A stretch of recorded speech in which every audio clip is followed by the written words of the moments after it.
support, excellent industrial infrastructure, ease of doing business, and a vibrant skill pool. Gujarat now partners with Government of India and welcomes the leaders of the semiconductor industry sector to second edition of Semicon India. Welcome to Gujarat, India's gateway to Silicon.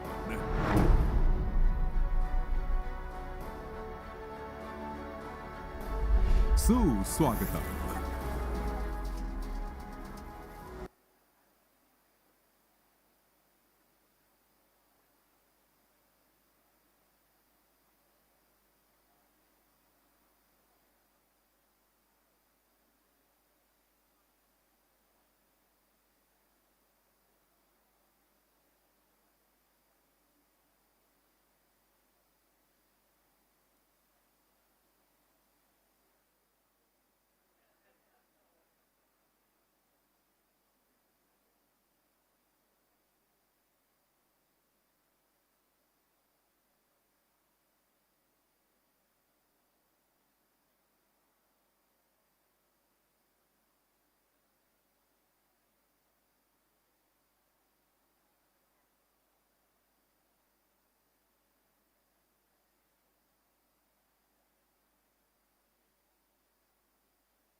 Once again, a very good morning to everyone.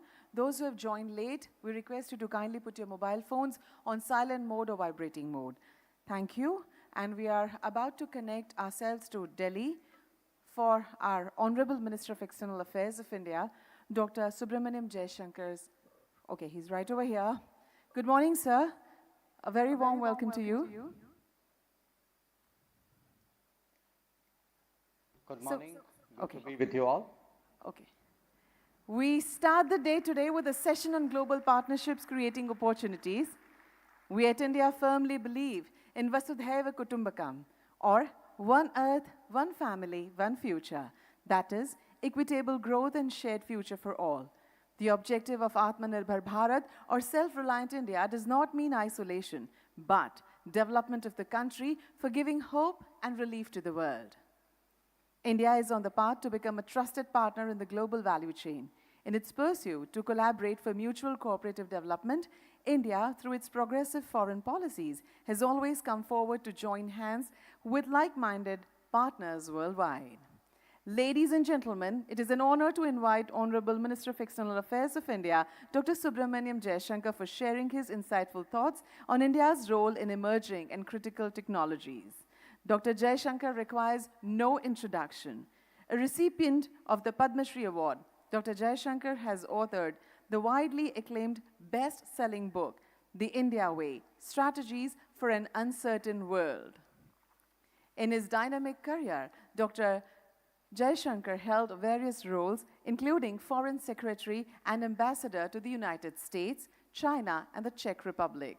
He was the High Commissioner to Singapore.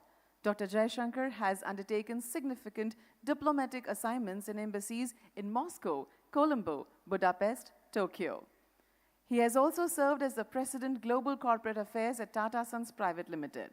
A member of the Rajya Sabha of India's Parliament from the state of Gujarat, the External Affairs Minister, Dr. Jaishankar, is truly an inspiration. Please extend a big round of applause to welcome Dr. Jaishankar. Over to you, sir. Thank you very much. It's a great pleasure to address the Semicon India Conference 2023, and I do so focusing on the subject of India's role in critical and emerging technologies. Where India itself is concerned, I think most of you know as well as I do the expected growth of the domestic semiconductor market. You are also deeply familiar with the steadily expanding production of electronic products in the country. It is a natural outcome of the journey of India from being the 5th largest economy currently to the 3rd largest, which is our current goal. Our strong interest in expanding this aspect of manufacturing is reflected in the modified SemiconIndia program, which provides appropriate fiscal incentives. This too is a facet of a larger endeavor to promote manufacturing in India, articulated by the Make in India initiative and the vision of an Atmanirbhar Bharat. A more self-reliant India will ipso facto also be more self-reliant in semiconductor production. Similarly, an India that is seeking to enhance both the quality and quantity of its exports and become more deeply embedded in global value chains will also necessarily focus today on the semiconductor domain. Friends, there's been a wide range of global interactions as well on this very subject. Notable among them is the MOU on Semiconductor Supply Chain and Innovation Partnership that was concluded between India and the United States during Commerce Secretary Raimondo's visit in March 2023 to India. It sought to establish a collaborative mechanism that would represent a productive intersection of America's Chips and Science Act and India's semiconductor mission. During Prime Minister Modi's recent state visit to the United States in June 2023, semiconductors was also the focus of the talks with President Biden and his team. As you would be aware, the two leaders chaired a technology roundtable with the brand names of industry present on that occasion. The joint statement, which was issued at the end of the visit, highlighted this aspect of our cooperation. 3 American companies, Micron Technology, Lam Research, and Applied Materials, made specific comments that have been the subject, I believe, of your deliberations as well. Now, it is essential that these developments are viewed from a larger perspective of India and the United States, building a technology partnership for the future. India's entry as the latest member of the Mineral Security Partnership is surely worth noting, given the importance today of diversifying and securing supply chains in that area. Similarly, cooperation between the two countries has been a visible tailwind in the sphere of advanced telecommunications. Even as India's 5G rollout unfolds and starts to gather momentum, it is noteworthy to seek Bharat 6G and American NextG alliance co-lead research. Launching open RAN deployments and participating in the US RIP and Replace program is also something worth noting. This collaboration today extends to new initiatives and additional domains and can be expected to grow steadily in the times to come. We see that, for example, in space, where India signing the Artemis Accords and promoting stronger ISRO-NASA collaboration is a sign of the times to come. It is visible too in the creation of a joint Indo-US quantum coordination mechanism. The innovation handshake between Indian entities and the National Science Foundation holds much promise, and so does the Indus-X Innovation Bridge in defense technologies. Now, earlier in May 2023, the leaders of the Quad grouping, you are all aware, comprises of India, US, Japan, and Australia, The leaders of the Quad grouping agreed at their meeting in Hiroshima on principles of critical and emerging technology standards. This inter alia supported industry-led, consensus-based, multi-stakeholder approaches. It endorsed technology standards that promote interoperability, competition, inclusiveness, and innovation. The intent was to foster technology standards that support safety, security, and resilience. These voluntary principles were meant to assist governments and organizations to develop appropriate standards, and it is clearly the Quad's expectation that many other nations would join us in that regard. Japan is another significant partner in this particular domain, and my meeting just this week with Foreign Minister Hayashi affirmed the priority that both of us attach to it. Just this month, we concluded a memorandum of cooperation on semiconductor supply chain partnership. It is expected to promote semiconductor design, manufacturing, equipment research, talent development, and industry resilience. I should also mention the other Quad partner, Australia, because of their salience when it comes to raw materials, critical minerals, and innovative research. Do note that we have an ongoing critical minerals investment partnership with that country. Now, this is by no means an exhaustive list. In fact, very frankly, I cited it because these are good examples of an impactful illustration. Critical and emerging technologies, I must tell you all, is today an increasingly important subject of conversation with many key partners. With the European Union, for example, we held the first meeting of the Technology and Trade Council, where I participated along with our Commerce and Industry Minister and the Minister of State dealing with electronics. And I should say that the EU actually has this mechanism, TTC, only with two partners, with the United States and with India.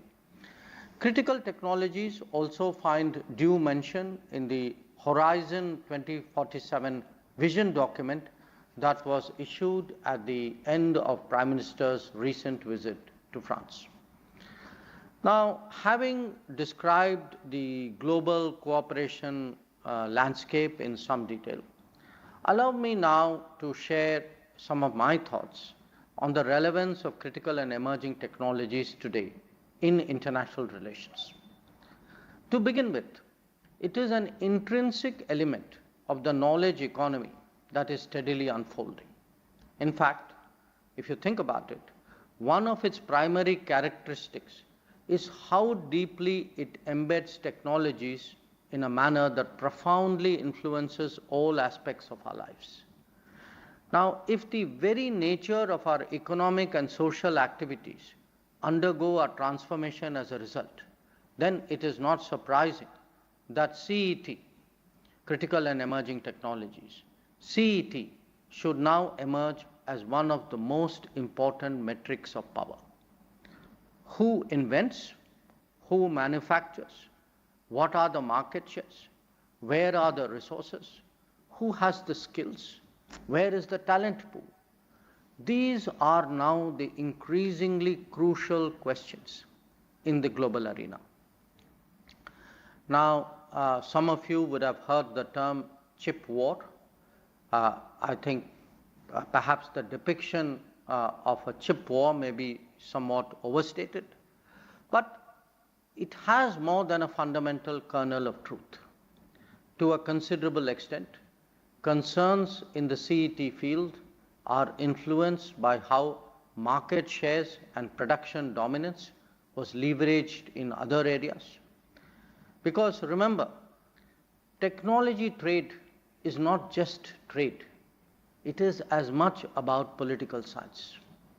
The truth is, we are seeing the re-emergence of export controls as a response to strategic assertions of economic strength. How to do business needs to be tempered with where and with whom to do it. This today matters even more because of our recent experience with the COVID pandemic and the stresses that this induced in the international economy. We all woke up to the realization of the serious over-concentration of production in different domains. Whether it was disruption, whether it was manipulation, or whether it was simply transactionalism, the final outcome was similar in terms of generating an anxiety about reliable, resilient, and redundant supply chains. In the political world, there is already a debate underway on the downside of globalization. But in the technology and manufacturing worlds, this is a reality that cannot be reversed. The objective here is to optimize globalization, not deny its reality. If we are heading for an era of re-globalization with many more centers of production, one which is clearly much more collaborative than in the past, where we do not see that kind of over-concentration anymore, then you understand why it is so important that India has stepped up at this point of time. Our semiconductor mission is not just about meeting domestic requirements. It is also about contributing to a global demand for trusted manufacturing. Indeed, it is truly a powerful case for Make in India and Make for the world. Trust and transparency are also today key issues as we debate the future of the digital domain. Who processes and harvests our data is increasingly crucial in a world of artificial intelligence. Nor indeed can we any longer separate even basic manufacturing and everyday commodities and services from their data implications. As political democracies, as pluralistic societies, and as market economies, we all have understandable concerns of both privacy and of security. It is therefore essential that those of us who are comfortable working with each other enhance our collaboration. Another relevant factor here is the mismatch between demographic supply and workplace demand. The pace of change that we are witnessing when it comes to CET will also create an accompanying upheaval when it comes to the required talent pool. Here too, India can make a significant difference to the global economy. Particularly so as the changes in the last decade in India are creating the infrastructure for stronger skill development, for greater technical education, and for a more vibrant innovation culture. So, my message to all of you is reflect on the larger repercussions of the particular domains that you are concentrating on technologically. Your decisions and your relationships have implications far beyond your immediate business. It would contribute to re-engineering the global economy, adding to its stability, to its security, to its resilience. It could create new practices, and I would say even a new ethos for a global workplace. It could unleash the talents and creativity of those who will now get connected to contemporary vehicles of progress. Your presence here today is a statement of the impact of the Modi government's good governance policies, of its making it easier to do business, of its Gati Shakti infrastructure initiatives, and of its promotion of ease of living practices.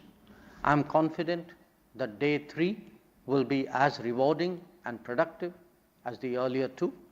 Let me conclude by conveying my best wishes to all participants. Thank you and namaskar.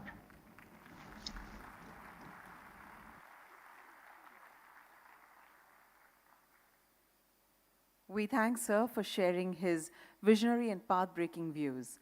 We are sure that under his esteemed leadership, India will become a trusted partner in the global value chain.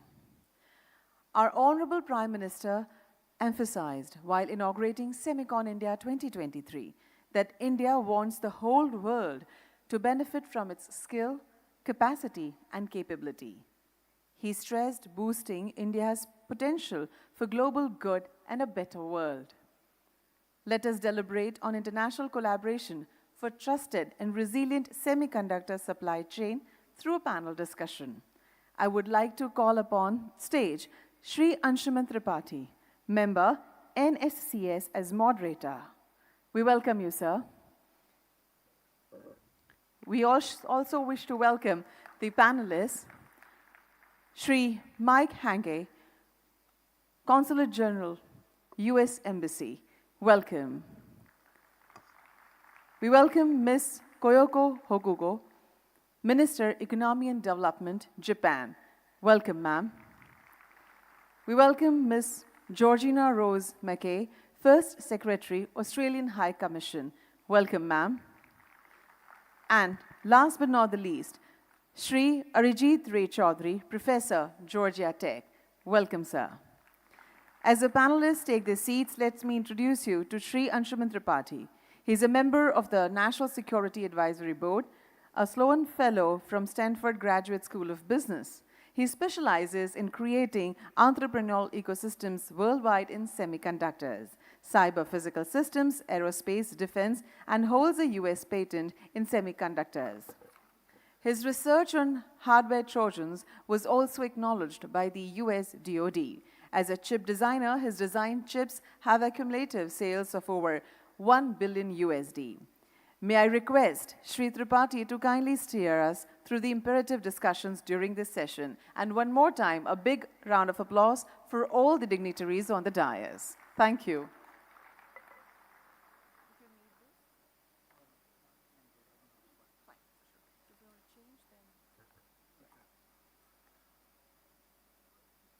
Thank you, madam. Good morning, Semicon India. And my heartiest congratulations to you all. Yeah, you need a round of applause. Wake up. It's the third day of the Semiconductor conference. It's a Sunday morning, and breakfast is served today at the hotel, whichever you're staying, till 11 o'clock. You put all that aside and showed up here, as they say in the United States, bright-eyed and bushy-tailed. So you certify as a hardcore semiconductor fan or a hardcore semiconductor practicing person. Congratulations. If you need an official certificate, I'm sure the ministry would like to give you one. So, with that, we have an excellent panel here for you today. We'll talk about the larger things because we have now come on stage to talk about how we can collaborate and how internationally we can all work together. Many countries have now signed up and also created their own incentive packages for onshoring as well as collaboration. As we all know, not one country can do it all.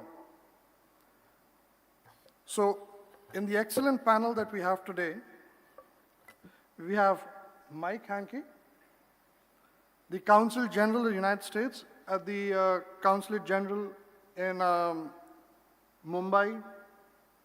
He's been here since August of 2022.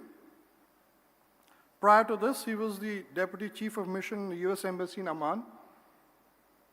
He is a senior Foreign Service officer since 2001, holds a bachelor's in International Affairs from George Washington University, a master's degree from the Indiana University, and has worked deeply to create ties when he was at the US Consulate General in Dhahran, Saudi Arabia, in the Saudi oil industry.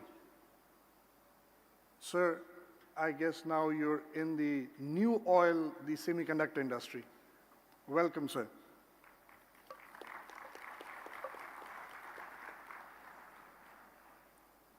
Ms. Kyoko Hakugo-san, for those who don't know, san is the courteous way of referring to a person in Japan. So, Kyoko-san is the Minister of Economic and Development at the Embassy of Japan in New Delhi. She's had a distinguished career and held several positions of eminence. She promoted bilateral diplomatic relations between India and 22 European countries when she was the Director of Western Europe Division of the Ministry of Foreign Affairs in Japan. Before that, she was in charge of diplomacy regarding gender equality and women empowerment as the Director of Gender Mainstreaming Division of MOFA. And I can assure you, ma'am, this is the most gender-balanced panel of Semicon today. We also have Ms. Georgina Rose Mackay, the first Secretary Economics from the Australian High Commission in New Delhi. She leads on cyber and critical technology policy, has been in India for 2.5 years, so she's got used to the spicy food. She holds a BA and JD from the University of Melbourne and has held roles across the public service as a lawyer and policy officer, including the international cybercrime negotiations and as an expert on privacy law. Welcome, ma'am. We also have a professor of Indian origin, Professor Arijit Ray Chaudhary, who is the Steve Chadwick Chair and Professor at the School of Electrical and Computer Engineering at the Georgia Institute of Technology in Atlanta, USA. I should probably speak with more Georgian drawl, pull my words a little more down, but for the time being, I'll stay Indian. He has done his PhD from Purdue University, which jokingly people also say the Purdue University. And as many might feel that in the group of diplomats we have a professor, then let me remind you, semiconductors only works on impurities. We need one person who's different from all the others to get the conversation going. With that, I'll take my chair in there and ask the first questions from there. Is that okay with the team? Or, I think, yeah, Dr.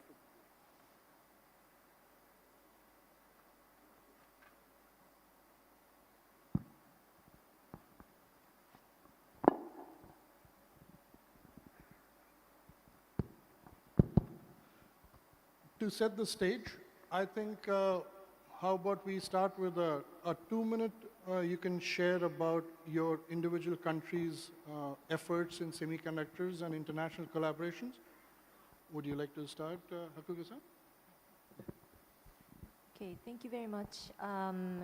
Well, it's a great honor for me to speak out in front of such a huge number of people, which are who are the specialists in semiconductor. I'm the diplomat and not the very much expert, but from diplomatic point of view, I'd like to make a contribution on this panel. And at the outset, I'd like to explain a little bit about Japanese policy, as well as the very recently concluded MOC on the Japan-India Semiconductor Supply Chain Partnership, which was concluded just 10 days ago. So please let me explain about these two things. And as regards Japanese policy and semiconductor, it comprises 3 steps. The first step is to strengthen the supply chain for general purpose semiconductors used in cars and cell phones or other electronic devices. And the second is to catch up with cutting edge technology of the world. The Japanese technological capability is said to be 10 years behind the state of the art. And the public and private sectors in Japan are making concerted efforts to get closer to 2-nanometer technology. And the third is the R&D of next generation technology, such as those used in quantum computer through international cooperation. And for the first step, the government is trying to realize resilient supply chain, for example, through giving assistance to the establishment of factories with TSMC in Japan. And for the second step, Japan has established LSTC, namely Leading Edge Semiconductor Technology Center, as open and collaborative R&D platform for cutting-edge technology, where cooperation among the US, EU, and Japan is being promoted. So we are at the same time announced the establishment of Rapidus, which is supposed to be a mass production entity of that very high level semiconductor. So we expect the result of the international cooperation in R&D in making Rapidus up to speed with the most advanced foundries. So in each step, you see we need international cooperation. So not only to advance our technology, but also to strengthen resilience of our supply chain. And it is quite important to collaborate with countries which we can share value and trust. So for us, it is logical to see India as one of the important partners to enhance cooperation in this field. In this backdrop, Japan has concluded the Japan-India Semiconductor Supply Chain Partnership. And we expect mainly 2 points from this new partnership. The first point is to promote talent and workforce development. Japanese companies are highly interested in Indian semiconductor human resources, and especially in the field of design. It is said already that 20% of talent in Intel, Micron, and other top companies are Indians. And Japanese semiconductor company Renesas is already collaborating with Indian company with establishing R&D center in Bangalore and in the area of EV as well as design personnel and starting human resource exchange. Okay. And the second point is the possible future collaboration in manufacturing. So we understand that India is wishing to establish a semiconductor manufacturing ecosystem in the country, and we would like to contribute to making it in the area where Japanese industry has a strength. So well, in several areas like equipment or specialty chemicals, we would like to attract the Japanese industry to be interested in the Indian market. And in this way, we would like to strengthen the semiconductor area, strengthen the tie in semiconductor area with India as partners with mutual trust and contribute to the resilient supply chain in the world. Thank you. Wow. No wonder Japan is one of the frontline players in semiconductors. There's lots going on. Mike? Thank you, Anshuman. Namaste, मैं बहुत खुशी हुई कि आपके साथ बोलता हूँ आज. And for my Tamil friends, Vanakkam and Rumba Sandoshamaga. I studied here in high school and then I came back to work and I found a lot of people are from the state where I studied in Coimbatore. So it's great to be here. It's great to be on stage with our Quad partners. It's great to have this invitation and to follow the Honorable External Affairs Minister in speaking. There's 3 things that I would emphasize today. Number 1 is that the US and India are indispensable partners in the 21st century. And this is based on everything from people-to-people connections. That, you see 4 million Indians in the diaspora in the United States. India is the #1 sending country for students going to the US. India and the US, the US is the #1 trading partner for India with $191 billion in trade last year. Beyond that, we share fundamental values. And as my counterpart from Japan was saying, we share a similar vision for the world, a world that's peaceful, fair, free, and open. Now, when it comes to semiconductors, the US only produces 10% of all semiconductors in the world. Unfortunately, most semiconductor production is concentrated in just a very few places. And for those of us that share values, that presents a risk. Our goal is to de-risk that economy, to build a safe, secure, and diversified global ecosystem for semiconductors so that it can power the world. Today, in conferences like this, and what India is doing, I see a golden opportunity. This is where India can come in. India can come in to present a new alternative in these global supply chains.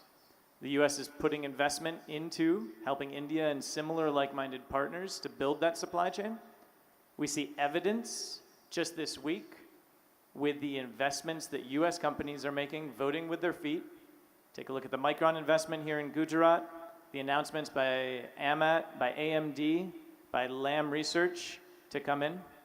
And it's not only in ATP, it's not only in research and design, but it's also in skilling. So as the President and the Prime Minister said, it's everything from the seas to the stars that we can collaborate, and that same diversity of collaboration is true in semiconductors. Thank you. Thank you, Mike. Georgina? Thank you very much, and thank you very much to the Honourable Minister for External Affairs, Jaishankar ji, to the India Semiconductor Mission and the Ministry of Electronics and IT for putting on such a wonderful conference in these past 3 days, and of course to our moderator and my fellow panellists today. It's truly an honour to be here.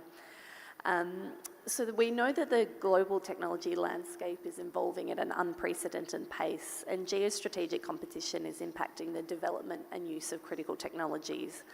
And as we're all aware, the need for semiconductors and the security of their supply chains has grown in importance in recent years. We really welcome India's decision to invest in developing an India semiconductor design and manufacturing ecosystem. And as Australia is an importer of semiconductors, we are pleased that steps are being taken by like-minded countries to diversify semiconductor supply chains.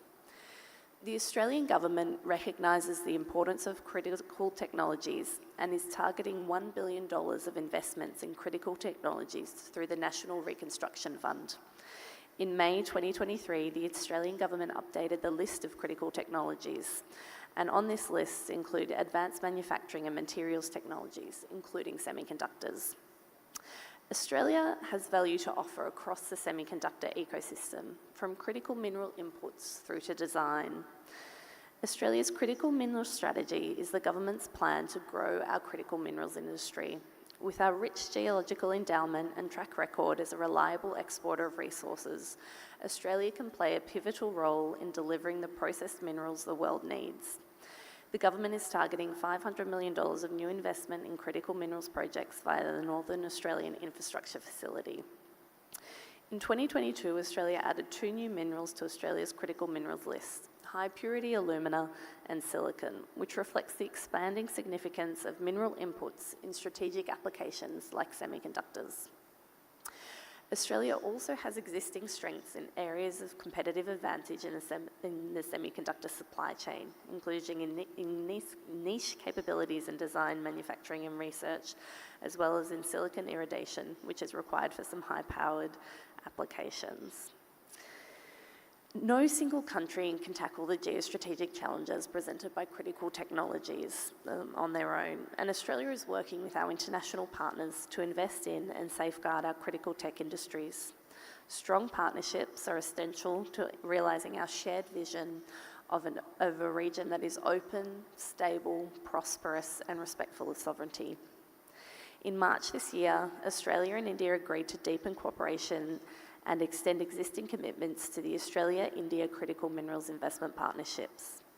Investments under the partnership will seek to build new supply chains underpinned by critical minerals processed in Australia that will help India's plans to become a global manufacturing hub, including for electronic vehicles. We are also pleased to work with India under our framework arrangement on cyber and cyber-enabled critical technologies, which provides a strong architecture for government-to-government engagement. The Quad 2 has focused on critical technologies, and Quad partners are leveraging our combined strengths and capabilities to tackle critical tech challenges. This includes through ensuring critical and emerging technologies are governed by shared principles, bolstering resilience against cybersecurity threats, and cultivating next-generation STEM talent through the Quad Fellowship. The Quad has also mapped its capacity and vulnerabilities in global semiconductor supply chains and has decided to better leverage our complementary strengths to realise our diverse and competitive market for semiconductors. At the recent Quad Leaders Summit, our leaders welcomed the launch of the private sector-led Quad Investors Network. The network will aim to facilitate investments in strategic technologies, including clean energy, semiconductors, critical minerals, and quantum technologies. Our efforts across borders and with trusted partners will enhance our shared vision of developing diverse, secure, and reliable supply chains for semiconductors. Thank you. Thanks, Georgina. India sees Australia as a very strong ally in many things, including the critical technologies. We welcome you here. Professor Arijit, I understand as an academic, there's a lot of effort you're doing between the two nations in semiconductors and critical technologies. Please. Sure. Yeah, first of all, thank you, Angshuman, for the introduction, and thank you, everybody, for inviting me. So this is a real honor. I'm, of course, the impurity in the group, so I'll try to keep my conversation in a different direction. So to me, supply chain is all about talent, and semiconductors is one area where, as Mike mentioned, the manufacturing is getting concentrated in particular areas of the world, and so is talent. So providing diversification of talent is another critical aspect of being able to have more of a globalized supply chain in the world. So the couple of points I'm going to make is one, the first one would be on research. There are lots of opportunities for us to kind of collaborate on research projects and research-related activities, particularly with the strong presence of the semiconductor companies coming to India. There is a huge zest for I'd say collaborative research, which has direct implication on manufacturing, design, as well as the entire stack for semiconductors. Very recently, right before Prime Minister Modi visited the White House, there was a report which was written by the Association for American Universities on how to collaborate with India, particularly in research, and that is there were a lot of contributors there, mostly from the US, and as well as with inputs from the IITs and IIScs. So that is going to act as a blueprint for many of the things that we need to do, particularly in understanding how research has to be conducted. Particularly, there is a renewed focus on research which has dual use, which means both on the commercial side as well as on the defense side. The next part is particularly important because in the US we have, for example, different levels of technology readiness, and we know how to work across those TRL levels on research areas which have, let's say, confidentiality and export control associated with it. So that's something that we need to figure out in the next several years on how we are going to manage those issues as we start working research collaborations across the countries. So there was also IndusX, which is a new initiative for lab to startup incubation, both in India as well as US jointly. Again, with a focus on defense technologies. There are lots of opens that we need to kind of close on, particularly with the relationship to sharing of IPs, sharing of information and all that. And I see a lot of enthusiasm, across the two countries to be able to breach those gaps. The second point I want to make is on education and skill. I think there is a growing understanding that we and the semiconductor industry are the need for the industry and what we can produce in terms of the number of engineers and qualified individuals. I think that gap keeps on increasing every year. So it's critical for us to be able to share our experiences with our Indian colleagues in terms of education modules, both in classroom as well as upskilling people who are already in the industry. So I think there are lots of opportunities there for us to kind of collaborate as well. Again, I'd say many of these large public universities in the US are global universities. For example, Georgia Tech has campuses in France, we have campuses in China, So we can use some of those learnings that we have had in the past on how to kind of provide education and educational modules across the globe. So as we are looking at supply chain of talent, and as I'll put it, I think there are definitely opportunities for us to have a very strong presence in India. So I'm looking forward to that. Thank you. So now that the stage is set, or should I say the August stage is set in July 2023, we gather here today to discuss international collaboration in trusted and resilient semiconductor supply chains. I suppose I can split those supply chains into 4 categories. One is the wafer and chip supply chains, and one is the semiconductor tool supply chains, and then the semiconductor raw material supply chains, and lastly, the talent pool supply chains. In that context, recently, the United States and India got into a partnership called ISET, the Initiative on Critical and Emerging Technologies, which has semiconductors as a strong component. Mike, would you like to share some thoughts on that? Yeah, thanks, Anjuman. Last, April 2022, when the Prime Minister and the President met in Kyoto on the side of the Quad conference there, they said that across our governments, civil society, academics, and businesses, we needed to focus on critical and emerging technologies. Semiconductors is one. Also in space, artificial intelligence, quantum computing, and biotechnology. And through multiple rounds at the highest levels of both of our governments, between the national security advisors of both countries, Doval and Sullivan, and then with breakout sessions among our interagency on the executive branch in both countries, we've held follow-up meetings. It's been one of the most exciting elements of my career to watch the energy behind this critical and emerging technologies initiative. Right now, what we've got is a commitment on both sides to focus on the technologies that connect our people, that protect our people, and then ways to detect vulnerabilities and risks. There's a fancy term that was announced earlier this spring that we're trying to build innovation bridges between India and the United States. What does this metaphorical bridge actually mean? Specifically, it means that the governments are going to create the enabling conditions for the semiconductor industry, as a good example, to thrive by convening people, bringing them together in expos, by specifically recruiting small and medium-sized enterprises, startups, all of that ecosystem that help a major industry like semiconductors thrive, by inviting venture capital and finance into the table so that there's finance to enable these businesses, and by convening the partners to make sure that the human resources and skilling are done well.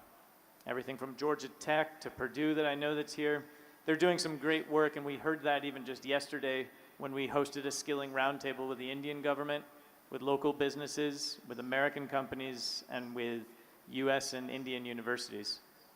So the next thing that's going to come is hackathons. Now, hackathons happen all the time. What's going to be special in the Innovation Bridge through ISET is a hackathon specifically targeted at major challenges that governments in like-minded countries like India, the US, and our Quad partners recognize face us in the 21st century, and that are going to need whole-of-society answers.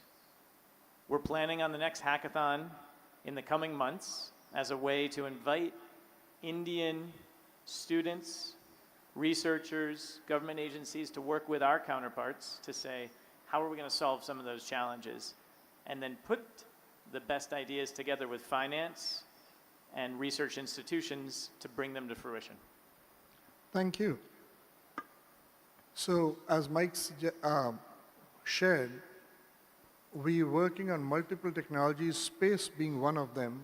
And I bring up space in specific because we in India have matured semiconductors for space with semiconductor complex in Mohali, and there are only a very few, I would say a handful of fabs in the world which can boast that their chips are today sitting on Mars and Moon. And India is one of those few countries which is proud to say our chips are sitting on Mars and Moon. Thank you, Semiconductor Complex Mohali. And some of you, as the Honorable Prime Minister says, the naysayers, that 180 nanometers is an old technology. Let me remind you, you want a conservative, proven technology when you send a chip to space. You don't want to send a chip across to Mars and then realize you left a bug. And then you say, oh, sorry, can I order Tomato, Zomato, or Swiggy to send a part to Mars and change that?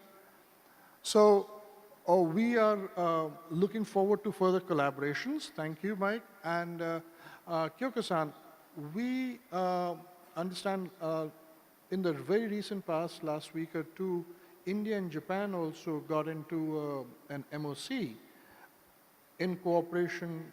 Would you like to share a little bit about that? Okay. Well, at my first remark, I already touched upon a bit, but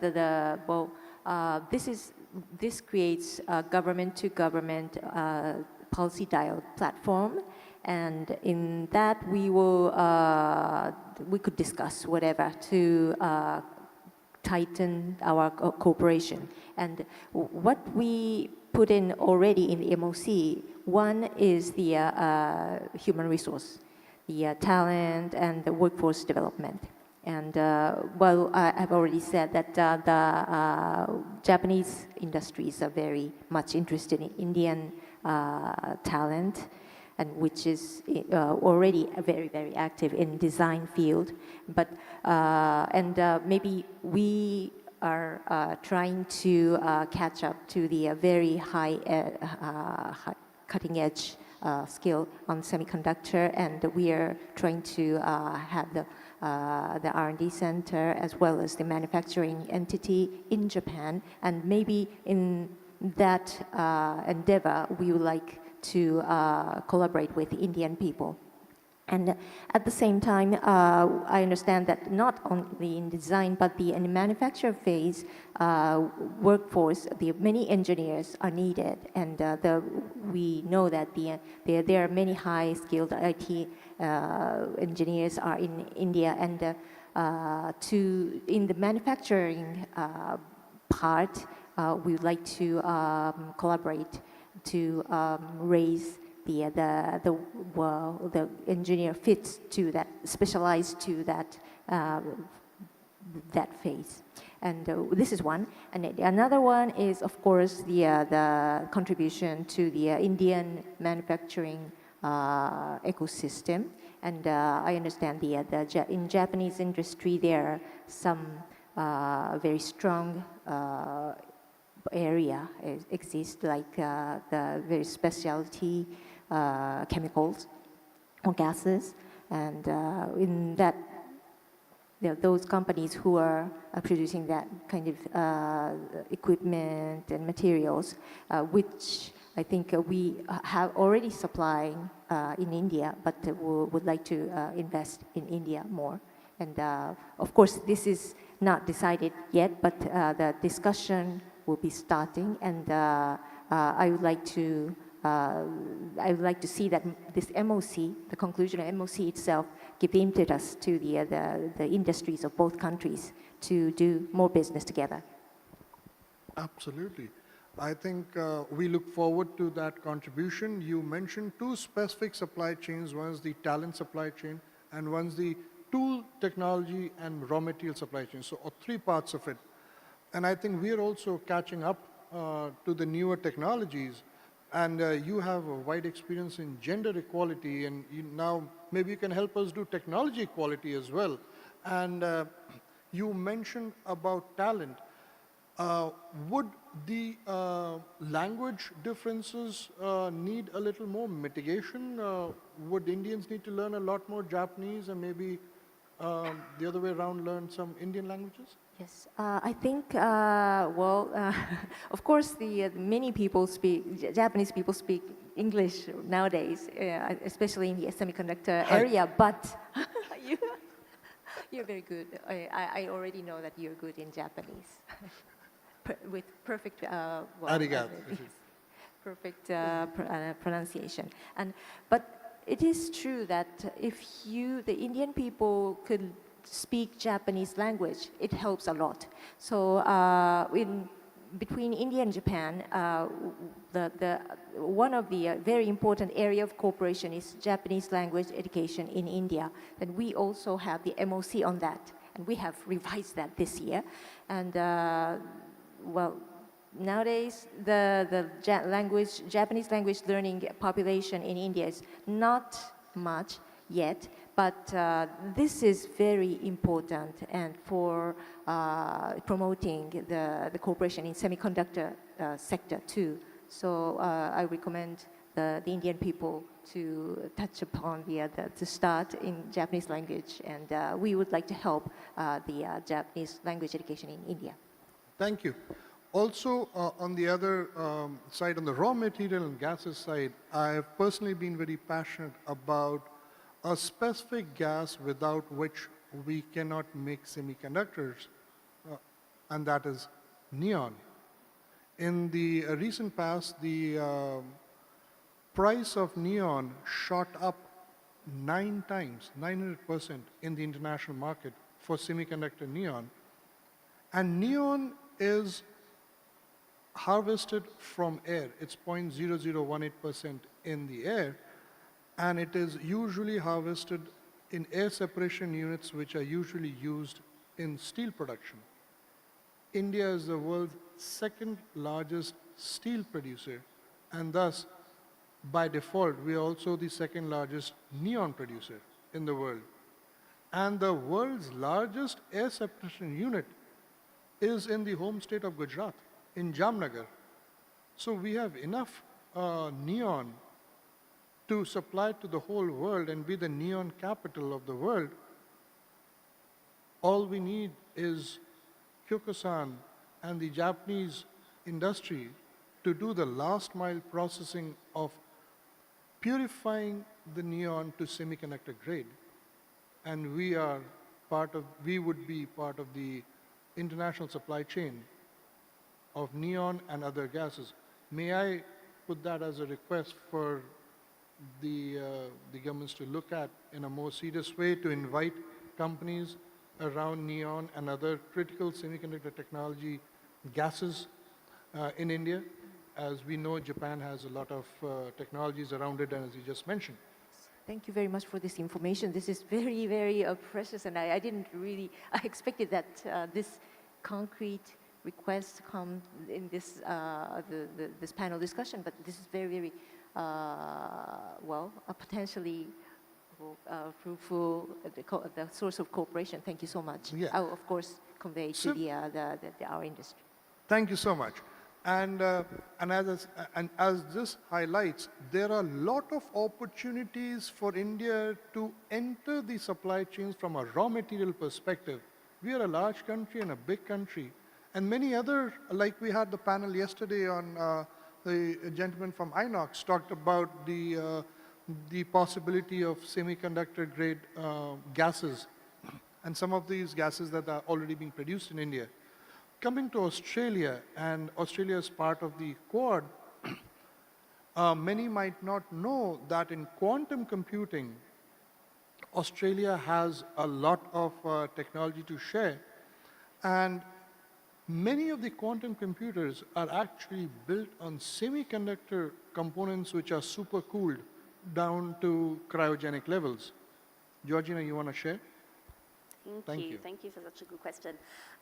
So I think quantum computing is a good example to show how semiconductors is such an integral, critical technology, but of course there are many more that semiconductors feed into.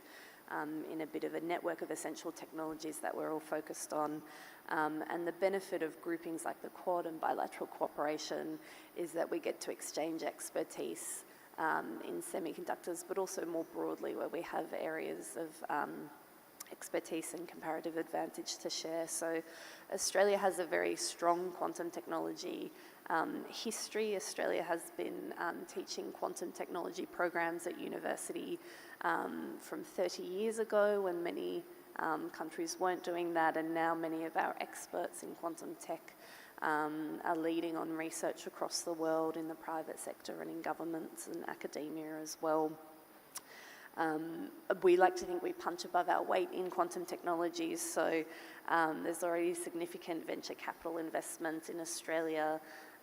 So we capture a 3.6% share of global venture capital for quantum from 2017 to 2021. And Sydney, our biggest city in Australia, is already home to one of the highest concentrations of quantum technology research groups in the world. And this includes our experts at the Sydney Quantum Academy, which is a partnership between the government and 4 of our Australia's best research universities. Australia has also laid the foundation for hardware technologies such as silicon and optically based quantum computing systems. And the knowledge that Australia's research has generated over the past decades has gone on to influence almost every aspect of the quantum fields in the world. And just to touch on as well, one of the areas you mentioned and my esteemed colleagues have mentioned as well is the education aspect. Australia has world-class research and education institutes, and it can be an important player in the early tertiary stages of people who will become semiconductor experts. So trade in education services is actually the most significant service we have to India. There's 88,000 Indian students studying in Australia, many of whom study in STEM fields. And then recently, one of our premier universities, Deakin Universities, has announced it will be the first international player to set up an international university campus in Gift City in India, and that will be focusing on digital technologies and things like science and engineering as well. So I think it just shows the strength of our education partnership, that we can exchange our talent across borders between Australia and India. Thank you. So you mentioned about the core technology in Sydney and the research groups out there. India has set up the National Quantum Mission, and maybe in the future we'll see some collaboration between the two countries, especially as part of the Quad in every respect. And you mentioned about the high amount of STEM talent coming from India to Australia to study. And Professor Arijit and I both went to grad school in the United States. And I think we can both say that with confidence that no matter where is the research, no matter where is the fab, and no matter where is the chip being designed, there's a bunch of Indian engineers who shall be sitting behind those computers and those tools and making it. Arijit, you have views on that? Yeah, sure. I think that has always been the case, right? The Indian education system has always been very strong, particularly in STEM, and has produced world-class engineers. So over the last several decades, and for the scale, I think one of the things that that I feel is one of India's strong points is the scale, right? So the workforce that we need is at scale, and India can produce the talent at scale. Some of this workforce will end up being in the US, some of them will end up being in Japan, some in Australia, and some of them will come back, after, let's say, getting their education in other countries or in India and start working in India. So I'm seeing more of this, of more of our students kind of, of Indian origin being all over the world and contributing to the semiconductor industry in various ways. So I think that will continue to be the trend. And one of the things that I keep on saying at least in the US is, more of the students in the US also need to kind of study engineering. I think there is a very strong sense that, the Indian engineers are doing so well. I think the other countries also kind of, the engineers in their domestic, whatever countries, also need to kind of, collaborate better. I think we can work research and education together. So I think we'll be all winners if we can do that. Thank you. So we have Professor Ajit saying with confidence that the Indian engineers shall power the semiconductor juggernaut of the world. Mike here welcomed Indians in the talent pool in the United States. But I'm a little confused. Recently, Cato Institute, also in the United States, published a report that if you came to the United States on a work visa like the H-1B to work in semiconductors, and you had an advanced degree and you applied for a green card, in the employment-based category, one of them, for advanced degrees, the waiting period only for Indians is about 150 years? Is that correct? And if that is, are we thinking, is it hereditary from father to son, or are we expecting reincarnation and rebirth in the United States? Or am I misreading it in some way? Or a digital avatar. Oh, Yeah. there you go, yeah. No, thanks for raising that. And anytime that I speak with Indians, we get talking about visas, and I'm actually really happy to talk about it because there's such desire to travel to the United States, and there's multiple paths to do it. So I appreciate opening up this topic. If you start in the beginning of how people first get to the US, you look just at total number of visas. I'm very proud that out in Mumbai earlier this year, we hit a point where just our consulate in Mumbai became the second busiest visa issuing post for the United States in the world. We brought in extra resources, 45 temporary duty staff from around the world. We started a few innovative solutions that we had never done anywhere else to do back office processing for Indians for visa renewals. And what that got us to is a point where this summer, for students who are trying to go to the US, by the beginning of July, we had already seen every single Indian student across India who wanted to be able to make that first step to get to the United States so they could get there for the beginning of the fall semester. We're trying to make sure that that pipeline is gender diverse. We're trying to make sure that more women are applying not only for STEM fields, but for fields across the spectrum. And then the next question is, okay, you go to study. Now you've got your studies, and maybe you convert to an H-1B technical worker visa. It's practical and efficient to be able to renew that visa to remain in the United States without having to travel. If you're already in the Bay Area, why come all the way back from the United States to India just to renew your visa? And something we announced during the historic visit of Prime Minister Modi to Washington last month is that we're now, for Indians, going to pilot a program where you'll be able to renew that visa inside the United States. That's great. The next step is what you're talking about with the EB-2, to see if you can convert an employment-based classification to a green card. And that's numerically limited around the world. And I'll acknowledge that it is a long wait. For India? Yeah. Okay. But that's not the only way to be able to work in the United States.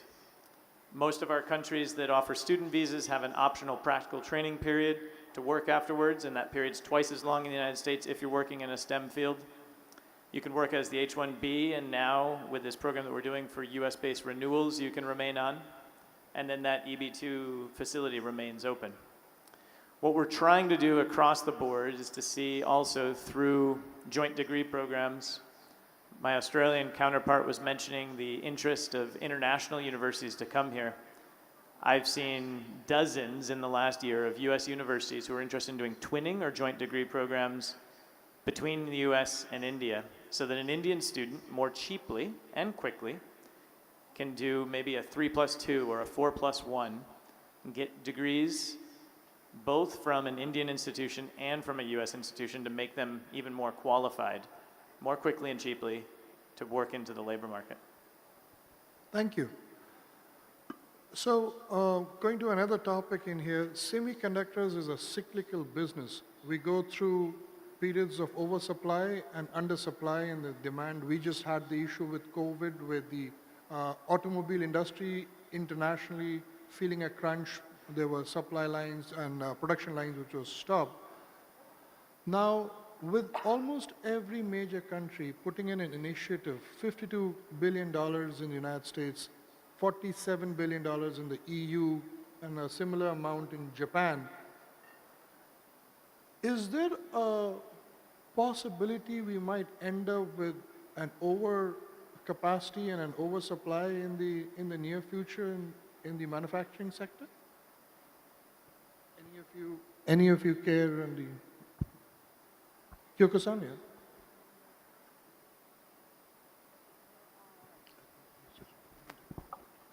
Thank you. Well, I think Japan has considered a similar thing very recently, and we have concluded with EU an MOU for the cooperation on the semiconductor sector.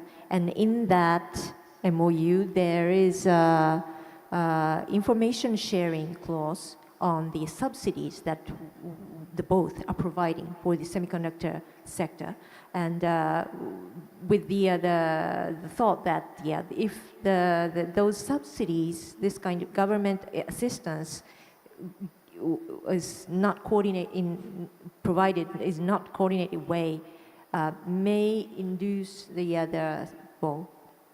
overproduction of the some kind of material, some chips, etc. So we will create the information sharing system on that and try not to have the grid to surplus on this kind of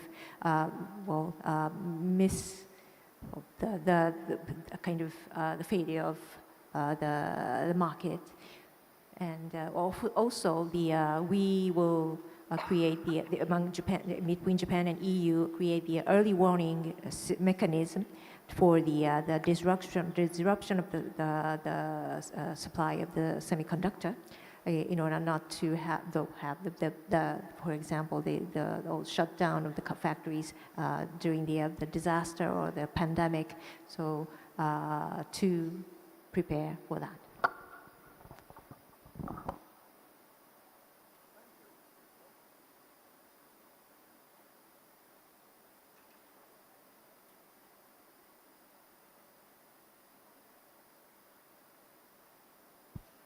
Can you, yeah. Thank you, Kyoko-san. Mike, would you like to? Yeah, absolutely, thank you. Using a very similar approach to my Japanese counterpart, we've looked at what we can do through the CHIPS Act funding. This is $52 billion. We very much have the philosophy that we want to support the entire world ecosystem on this, especially among like-minded partners and friends. We're not looking to wall off any one country, certainly not our own, from the global market. And the idea is, what can we do to friend shore, to bring to a country like India or others some of this capacity so that there are multiple centers. To the question of gluts or shortages, we've got $500 million set aside in the CHIPS Act over the coming 5 years to study with like-minded partners and set up a near real-time system to track the supply chains and the vulnerabilities that might exist. Our goal is to make sure that we can create that secure, resilient supply chain. One thing that came up this week in the discussions that we're very impressed by and we applaud is the way that India is looking at production-linked incentives for who will take the offtake of that production. Because the companies ultimately are the ones that need to make the commercial decision. We're only setting the operating conditions for success. And the way that India is using PLIs to make sure to attract that offtake ecosystem. So if something's produced, what kind of components are going into, which industry, maybe electric vehicles, solar panels, advanced electronics, that will help ensure the health of the overall industry, and I think helps smooth out some of those spikes and dips that might otherwise come?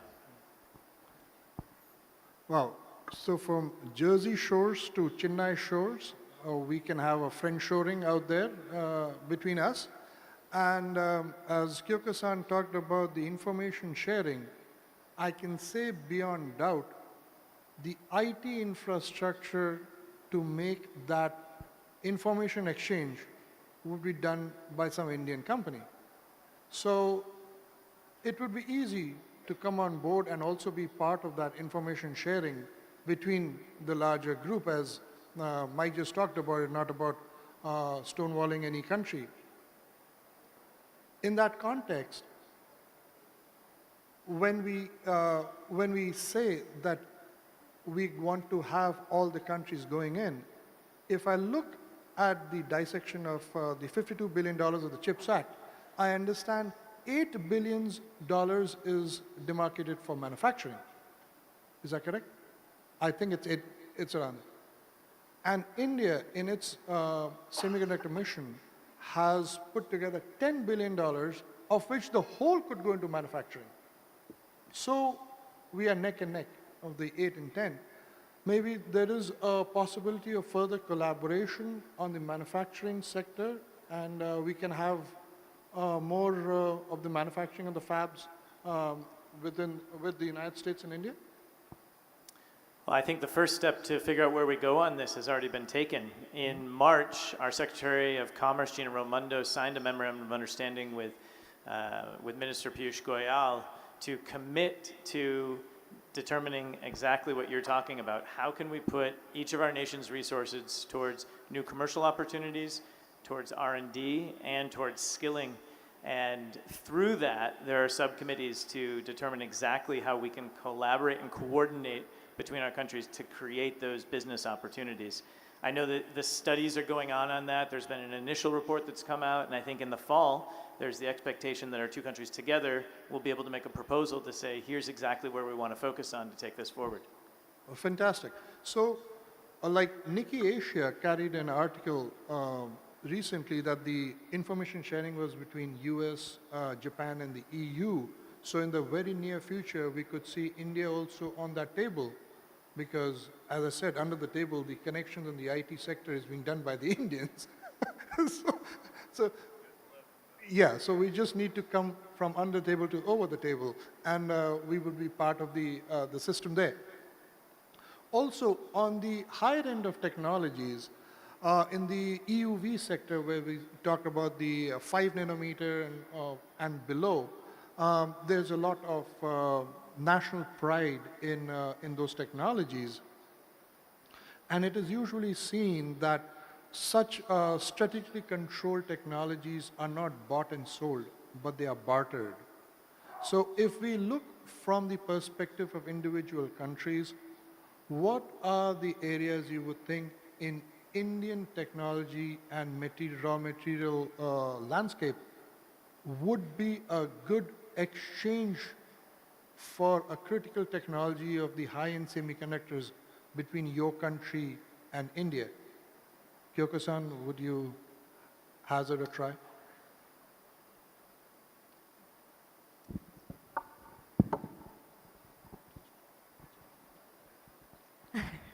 Okay. Well,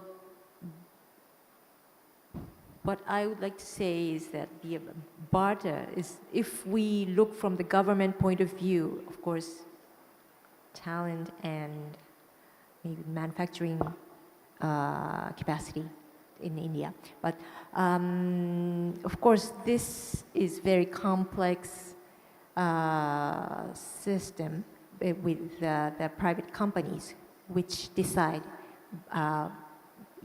each companies decide with their market, the mechanism.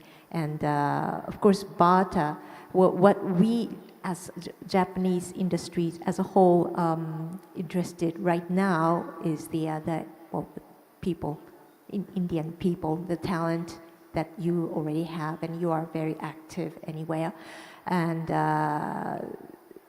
we are also trying for the cutting edge technology, maybe together. So in that sense, we could collaborate in the R&D or in some manufacturing part as well. And as you said, right now, about the NIOM, for example, this kind of raw material and the equipment that Japan has strength, this part will be the thing that we could provide to you for the thing you would like. So this is the barter between talent, Indian talent, and our manufacturing ability. But of course, this is just the whole big picture and of today, and the tomorrow, what will happen, what will be changed, and we would anyway. What the basis is that we have sharing the value, and we consider that India is the good partner for in this sector, this critical and emerging technology area. So in that basic context, we could discuss in which part and in which element we could collaborate on. Thanks. Mike, so we've already talked about the talent pool sector of collaboration that is already going on and could further grow. What other sectors do you think a collaboration on the barter perspective that we just talked about, do you think would be a good opportunity space for the Indian industry to look at? Yeah, the areas where we would look would be the industries that are going to use those chips and the booming industries around the world right now in that where the technology is still being developed and will lead the world in this 21st century is clean energy transition. So I'm thinking about battery storage, energy storage, electric vehicles, space, quantum, and artificial intelligence. These are the areas that we're focusing on through ISET, the Initiative on Critical and Emerging Technologies.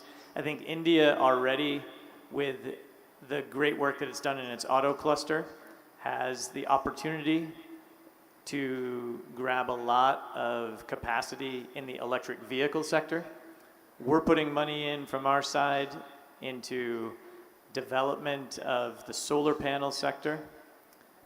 I'm very impressed with what India does at scale, as the professor was talking about, especially in finance, leading the world with some of the tools that India already has through the India stack. Delivering and developing these tools in a way that respects IP and privacy and can be shared with the world, I think is a real growth area for India. And the components, the fundamental foundational chips that can drive all of that, that are intertwined with the applications, I think could be a real area for Indian growth and leadership, and can frankly help deliver to the entire world, again, this values-based, democratically based and driven vision that India does so well at home here. And that's why we're so happy to collaborate with India, because and with our other partners on this stage, because our technology is enabling our democracy, which is enabling the technology. It's a very nice synergy. So some of these things that I just mentioned would be where I think we could go best in the future. Thank you, Mike. I think you hit the nail with the fact of acknowledging the large scale at which India has proven itself to be able to handle.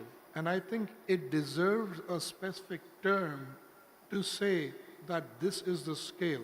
Because if I'm correct with my statistics, on the population side, India adds the whole population of Australia every year.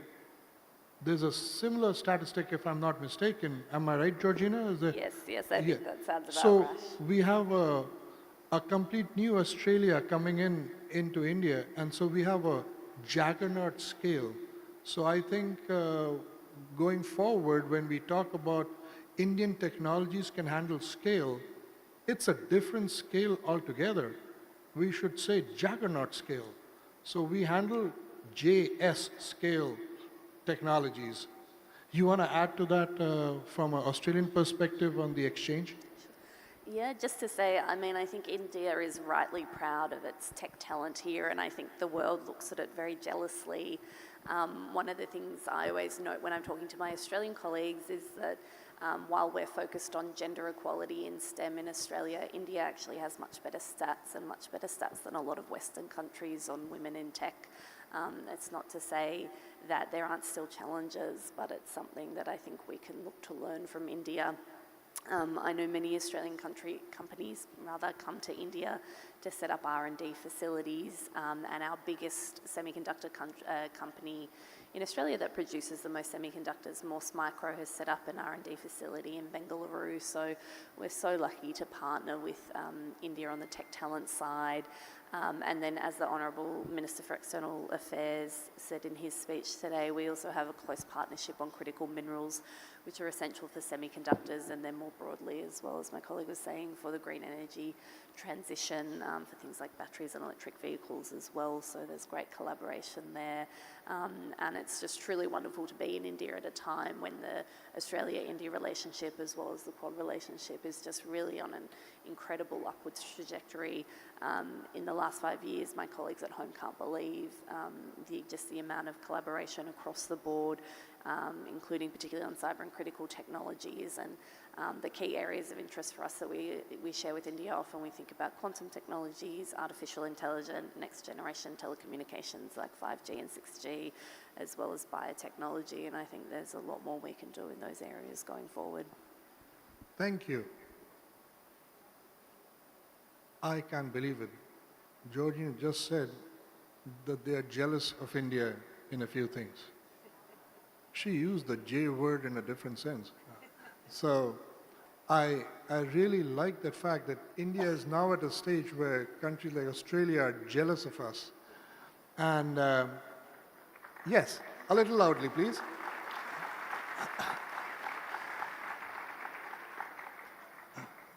And it's all the hard work of everybody in the industry, in the policy making, in the government, and the students who are sitting up there. You have to work hard to make everybody else jealous as well. So work hard. And Professor Arijit, on that point, you want to share something about the efforts that you are doing a little more in the talent development in that part of the supply chain? Sure, yeah. Keep it short because we're coming to the end of Sure, time. I'll keep it short. So I think the first wave of India's contribution to semiconductors was most on the design side, design of chips, design of packages, systems, software systems, and so on. I see the second wave of India's contribution is going to be on manufacturing, manufacturing of silicon, manufacturing of packages and packaging systems, substrates, and all of that. I think the three things that come together to make that happen would be the government, I think, which is happening. Academia needs to come together, and then with the corporations, with companies, right? When all three come together, we can have manufacturing and a very vibrant research community that thrives.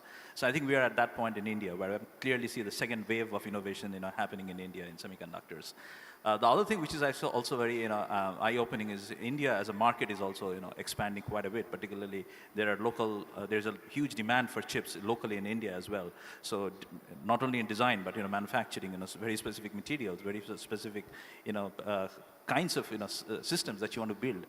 There would be a market in India itself. So I think overall, from my perspective, and I've been in this industry for more than 20 years now, so from my perspective, I clearly see the India's contribution is kind of, it's like this is a point of inflection.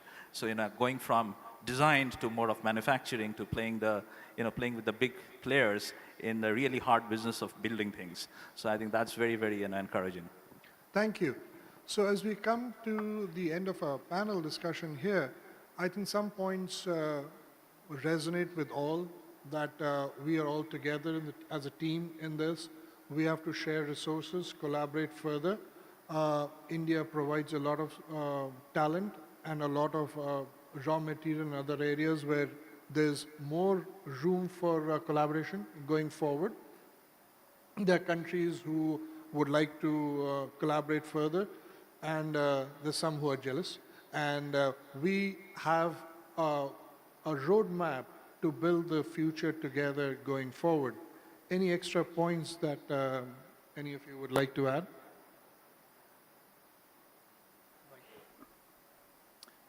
Just to say, I think that events like this are exactly not only what India and like-minded countries need, it's what the world needs. So I applaud India's leadership on pulling this together. And I believe that events like this and the talent that's in this room and in our countries can help us achieve our ambitions. So, bahut bahut shukriya, dhanyavad, Ramanandri. Thank you. Do we have time for a few questions? One, two, okay. Any questions in the audience? One there. Could someone pass them a mic?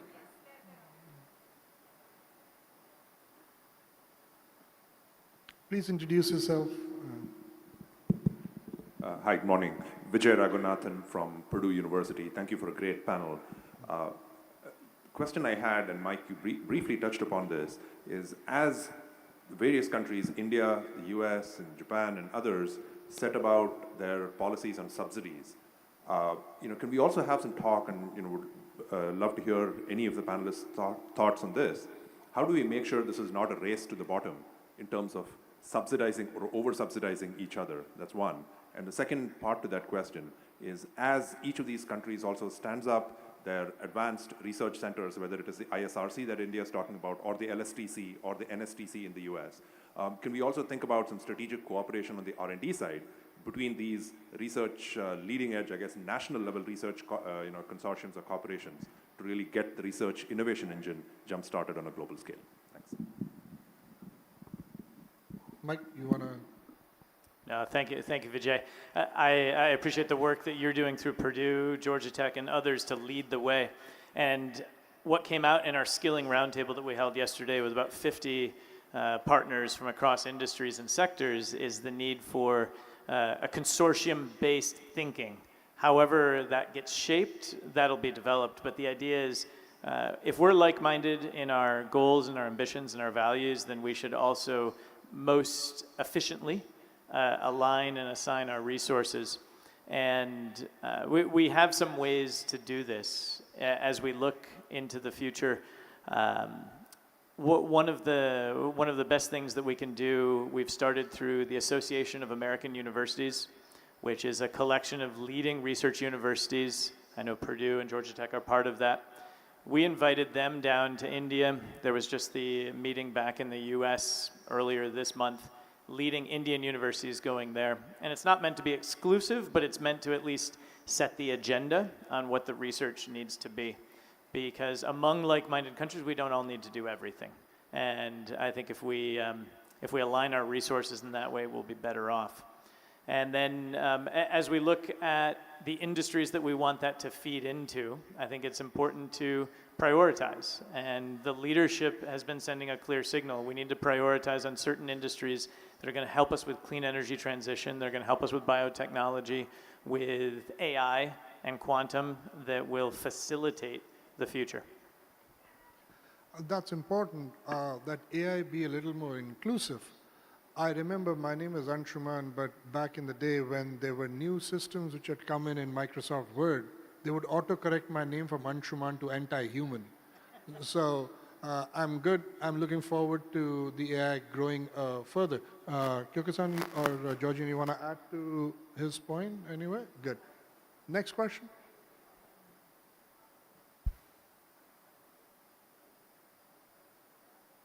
Hello. So, please introduce yourself. Yeah, so I'm Deven from master student at IIT Gandhinagar. So we all know how TSMC increased the geopolitical gravity of Taiwan, and also Jaishankar, she mentioned about the cheap war things. So the question is, what are geopolitical views of all of you while collaborating with India? Can you repeat the last part of the question? What are the views on? What are geopolitical views of all of you while collaborating with India? Geopolitical views. Mike, any one of you? Thank you. I think that's a very good question, and it's probably the question that put this panel together is, what are the geopolitical imperatives for things like semiconductor as well as other critical technologies. And I think what we all know is that it's important to have diverse and secure and trusted supply chains, not only on semiconductors, but on a range of other technologies.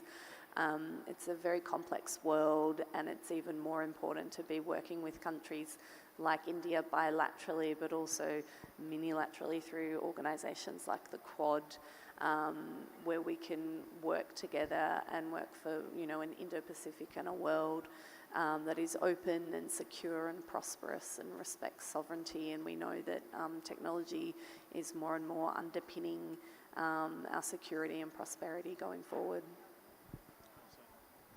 Mike? Yeah, my Australian counterpart said it very well.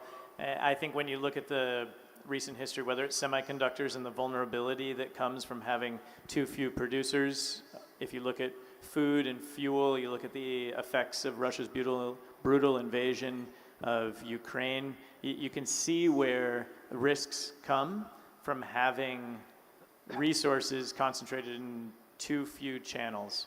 And when we look at semiconductors, the topic of this today, the clear strategic imperative is exactly as my counterpart said, to advance diversity, resiliency, and security of the supply chain so that we can achieve that global vision that we all have the ambition for. It's free and prosperous and open and secure. Thank you. Last question. Are we done? Oh, a lady out there? There's one lady here. Angela, there's one lady here. Oh, yes, please. So for excellent panel, thank you, Mr. Anshuman Tripathi. And I was so heartened to see about the gender parity, especially on this panel. My question is, as a venture capitalist, investing in the development of semiconductor and other ecosystem in India, especially looking at Quad, what assurance or insurance policy or buffer do we have that if the relationship with the country north of India changes, that the coming together, this convergence that is taking place, would not detrimentally impact the building of this ecosystem in India? Thank you. You'd start? Okay. Yeah, so, someone wise earlier in my career said, those who try to look into a crystal ball are destined to eat broken glass. So I'm not going to try to guess what's coming. But what I can say is the fundamental values that India, the US, and our partners here on stage share, those have been in place for decades, centuries. I learned this as a student in India. It was, just as I was a student here, it was an Indian student who went to Columbia University, who came back to India and wrote the Indian Constitution. Baba Saheb Ambedkar started it with the same 3 words as our US Constitution, we the people. And that vision for a basis of a democracy, of a society that's inclusive and democratic, is shared among all of our countries. I see that only strengthening. And geopolitics will move. It's part of the fact of life, but those values won't change. And the enabling technology for the world that we seek that represents those values is going to be the factor that we need in the coming centuries. So I feel confident, very much so, based on our history and our shared values. Thanks. Just to add to that, as he's confident about the technologies, I'm absolutely confident that no matter where is the fab, where is the materials, wherever is the design, it's an Indian engineer who shall be engineering it all. Thank you so much for an excellent panel. Thank you so much, Kyoko-san, Mike, Georgina, and Ajay. Thank you so much. Thank you so much, ladies and gentlemen, for the words of wisdom and also the assurance given by you.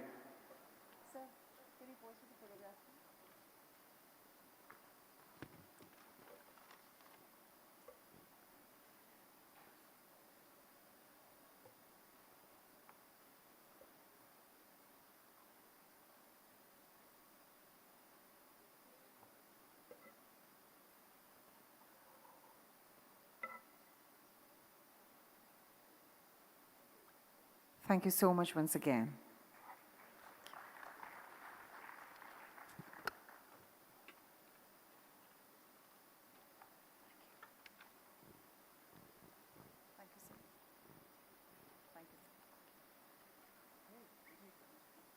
your phone, please.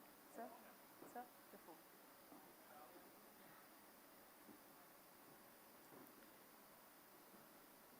We now move ahead with our next session, next wave of design innovation. Emerging technologies such as artificial intelligence, blockchain, 5G, quantum computing, and biotechnology, among others, are poised to revolutionize the socio-economic setup for the economy.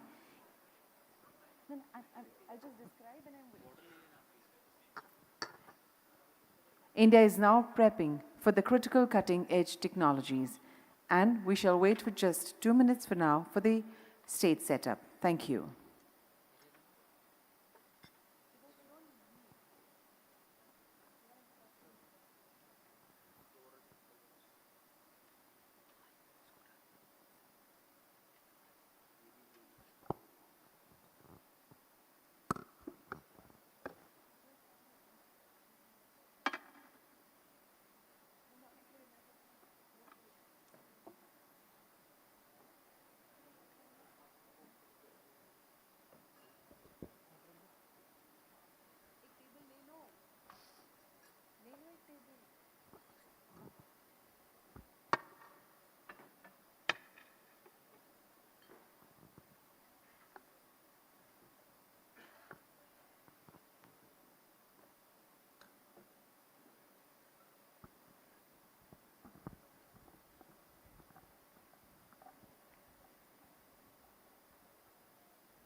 Are you guys done?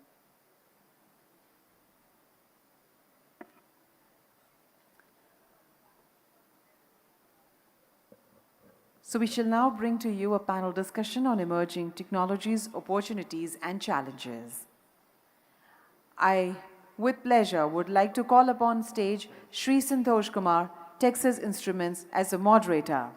Welcome, sir. Along with him, we have Ms. Jaya Jagdish, AMD. Welcome, ma'am. Shri Hitesh Garg, NXP Semiconductors. Welcome, sir. Shri Udayan Ganguly, IIT Mumbai.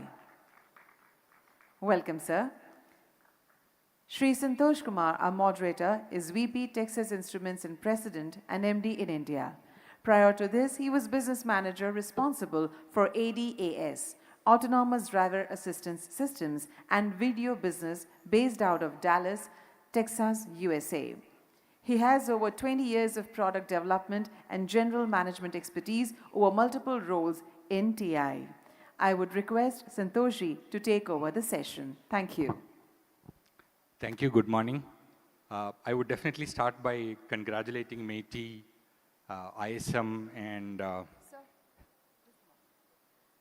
Gentlemen out there and everyone who is networking, I request you to kindly take up your seats, please. We shall have the networking time during the lunch. I'm sorry. Thank you. Department of Science and Technology, Gujarat, wonderful job here. I can't believe on a Sunday, you guys are all excited and hear about emerging technologies, right? Thank you. It's an honor to be here. It's extremely an honor to be here amongst great panelists, right? Between them, not just the number of years of experience, you can figure it out by some of us sitting over here, but more importantly, every year, multiple billions of devices in the world are actually pushed out by the teams that these people are leading. Between them, I think I'm fairly sure 100 plus patents that they all have, but more importantly, thousands of patents in the world we have actually created with the teams over here, right? So with that brief one, I will definitely introduce the panel. Just give me a minute, I'm just pulling up.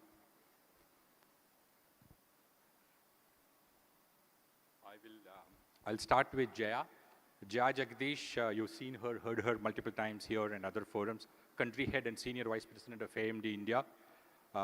She started practically AMD India several years back, and you saw how AMD India is going to play a very critical role in worldwide AMD being the largest design center, right?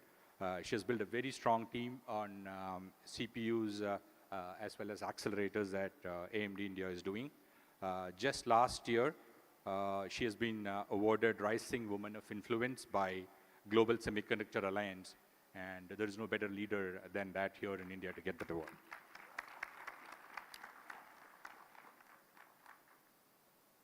I will go to teacher. When professors are there, they definitely need respect, but of course after women.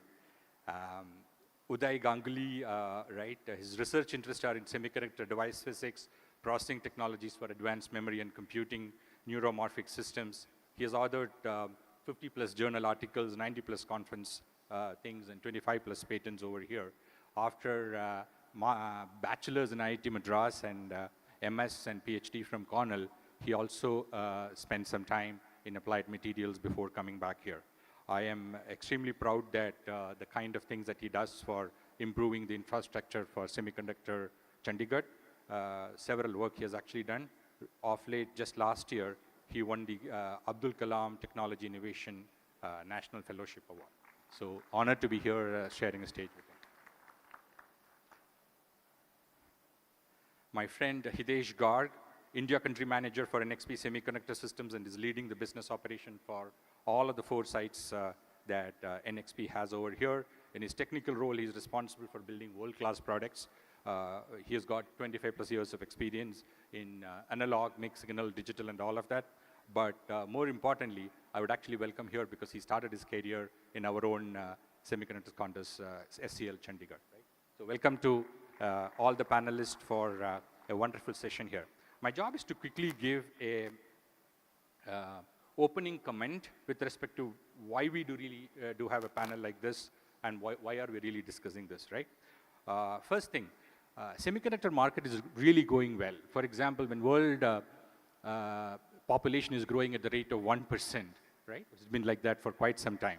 We are actually growing the business at 8 to 10% every year consistently for the last 20 years. And our projections for the next 10 or 20 years is even higher than the thing that we have done. We have actually seen when I have started development of products, right? It used to take 4 to 5 years for the product that we used to do to get into automotive industry. These days when you really go, you can actually see some of the products are getting absorbed into the industry in less than 2 years of time, which means that the speed of adoption of these technologies have gone really, really well, which is a very, very great thing to do, right? We look at this market in primarily auto, which is growing at 20%, and some of these numbers I'm quoting are all worldwide numbers. You can assume almost all these numbers in India numbers are at least 2x compared to worldwide growth. Of course, our base is small, but we should really look at it that the rate of growth for us is really, really good. The other one which is really on a fire now is enterprise. Everything that is really happening over there, really growing well, and Jaya will spend a lot more time to talk about why that's such an interesting market for us to look at it. There are also other segments like communications growing really well, personal electronics really happening. And another interesting segment is what we call as industrial, right, where there is medical, home electronics, so many things combined together, but a very, very large portion where there should be a lot of presence for products designed out of India, right? So all of them are really, really great things happening. So what is the relevance of R&D when things are actually going well, right? There is one thing that is happening. As semiconductor companies, when we meet customers, we are able to get a projection of what product that customers want for maybe a year or 2 max. And these are some of the best customers where we have the best of the relationships, right? The reason why they are not able to predict what is likely to happen beyond 2 years or 3 years is simply because, right, it's a very dynamic market.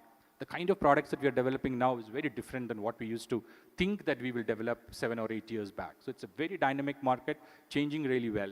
And a lot of responsibility for the change is coming down straight on semiconductor companies to go back and see what can be done. We look at innovations here in 3 primary segments. First one is technology driven, right? The best of the engineers sit in a room and think, what can we really do that we are not done? A classic example is that a few years back when we put together the first CMOS multi-millimeter wave, which is 77 gigahertz, we had no idea that we will actually use in automotive. We had no idea this is going to be automotive radar. We did not really know we can actually use it to measure the heart rate of somebody sitting in a car. We had no idea that you can actually put it around in our car and measure the distance to the next car when we really open the door. So it's technology-driven innovation, not market-driven. Then there is other class of innovation which is completely market-driven. Today, we are all working in several teams to figure out how can we reduce or increase the efficiency that's happening in servers by 2%. Think about the impact in so many servers when power efficiency is increased by 2%. Look at the heat that is actually, and we are operating about 95% today on efficiency, and we have to just take it to 97 or 98. Look at the less heat that we will produce. Look at the higher reliability that these solutions will really have, right? So it's completely market-driven. There is a demand coming from the system. Then there is also the standards-driven. We are looking at it on what can be done in I3C. We are looking at it on what can be really done with 6G. So many standards, which is standards-driven. These are the three primary classes of innovations that you can actually see. When we look at products, at least two of these three, when we really have on a product, it's going to be successful. We may not have all three, and we may not even need all three. But at least two of the three, if you really have it in a product, it is going to be a very successful product, right? And several of these people have done several successful products. So why is the relevance of all of this? Is because the time to do these products is actually going up. Earlier, when we used to do for 18 months a product, right from scratch, today we are at least taking 3 years to develop a product. Earlier, we could actually put together a smaller team of maybe 30, 40, 50 people. Today, you are talking about hundreds of people cutting in several geographies, sitting and doing this job, right? And cost of a failure, earlier it used to be $10, $20 million is the cost of a failure, while the returns are really huge. Cost of a failure, either in a delay or even a re-PG that we have to do, is significantly higher, $100, $200 million. So how do we really look at a very fast-growing market and really think about it in not really running it like a 100-meter race, right? How do we prepare ourselves for a marathon so that we can actually be successful in the long run is what several of these leaders have actually done for several years, right? With that introduction, that I will actually go into specific questions with each of the leaders. I will definitely start with Jaya, right? Jaya, we have heard a lot about AMD, what it's doing. We've also seen how market is really, really going on fire on enterprise, right? And you have been leading that segment for a long time now in India for AMD. Can you please tell what are some of the key innovations that you've actually seen, and more importantly, what we would likely to see in the next several years? Thank you, Santosh. I think the challenges of our industry was very well articulated by you. And enterprise space is not something that's separated out from these challenges. It's a rapidly growing industry, and we do have a lot of challenges. So while there is a need for increased performance generation to generation, there is also a need to reduce the cost, reduce the power, and also meet the aggressive demands of the customers, where, as you said, what used to take designs, we would have the luxury of probably spending about 2 years on perfecting a design, but we now are asked to do the same in half that time. And the challenges are huge.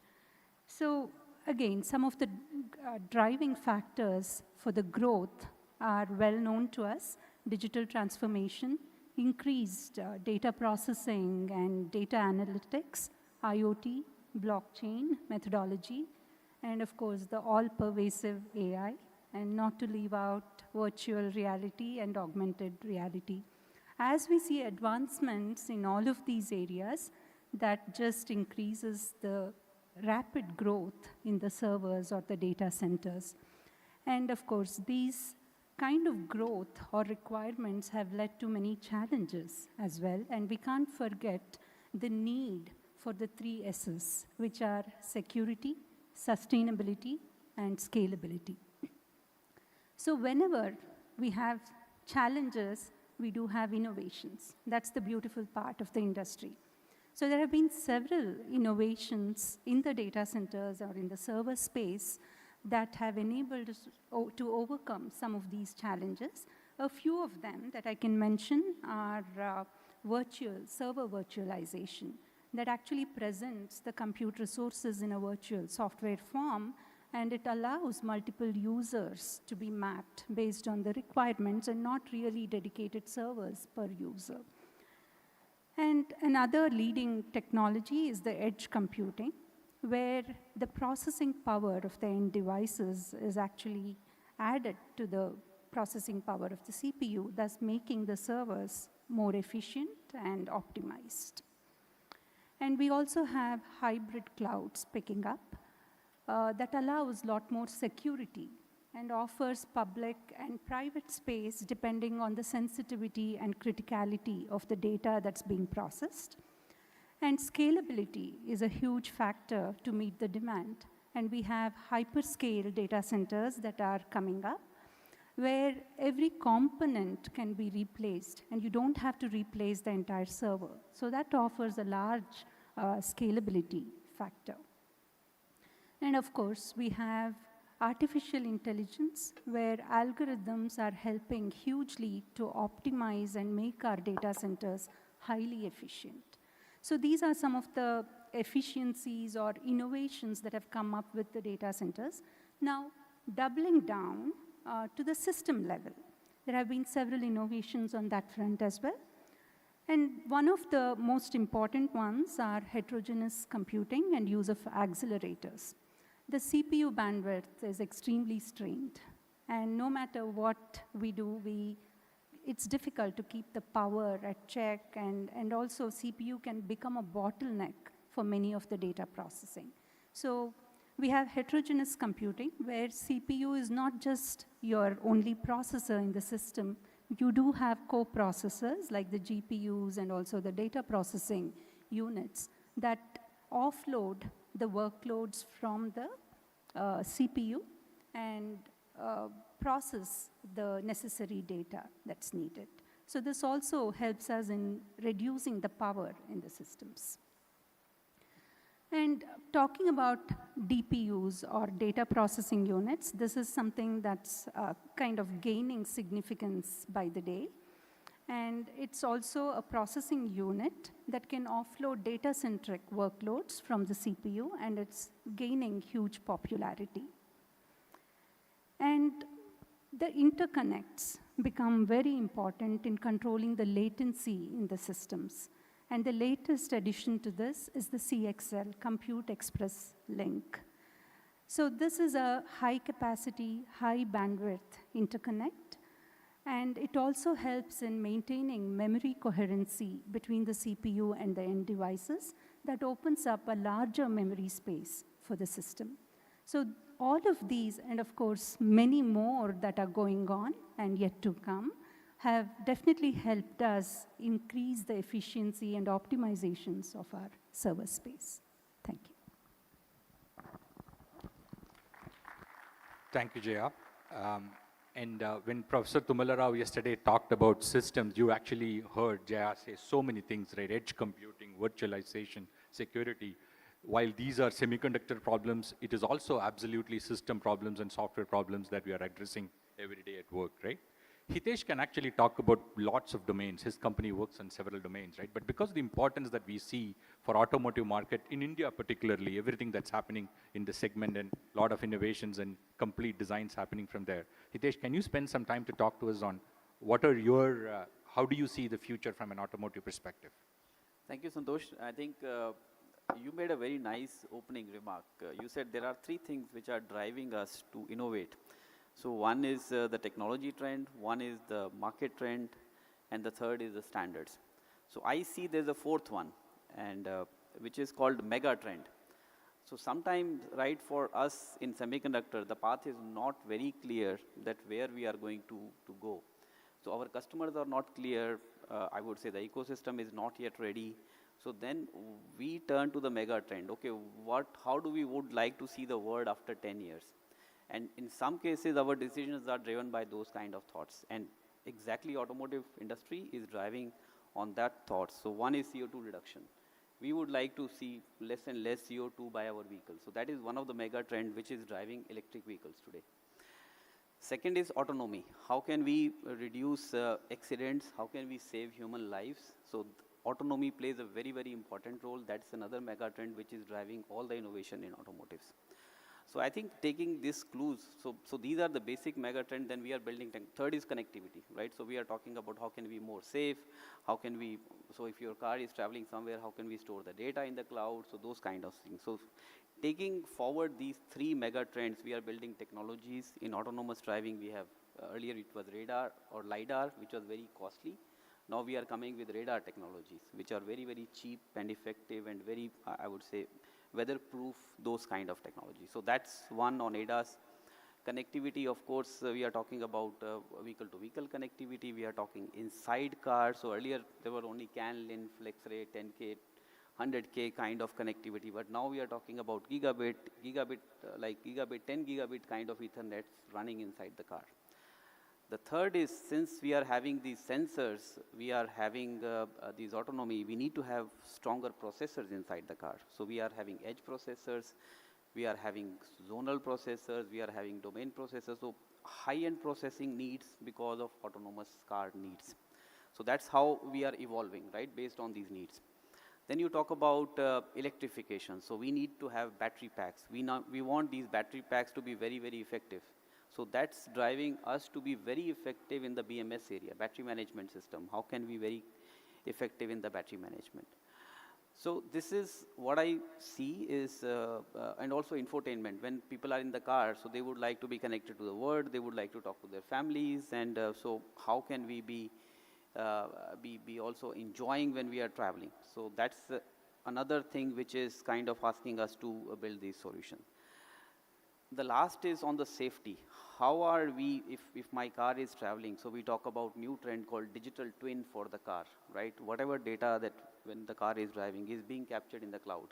Any diagnostic. So your car is having a digital twin in the cloud, which is having exactly the same, you can say, things which your car is experience are stored in the cloud.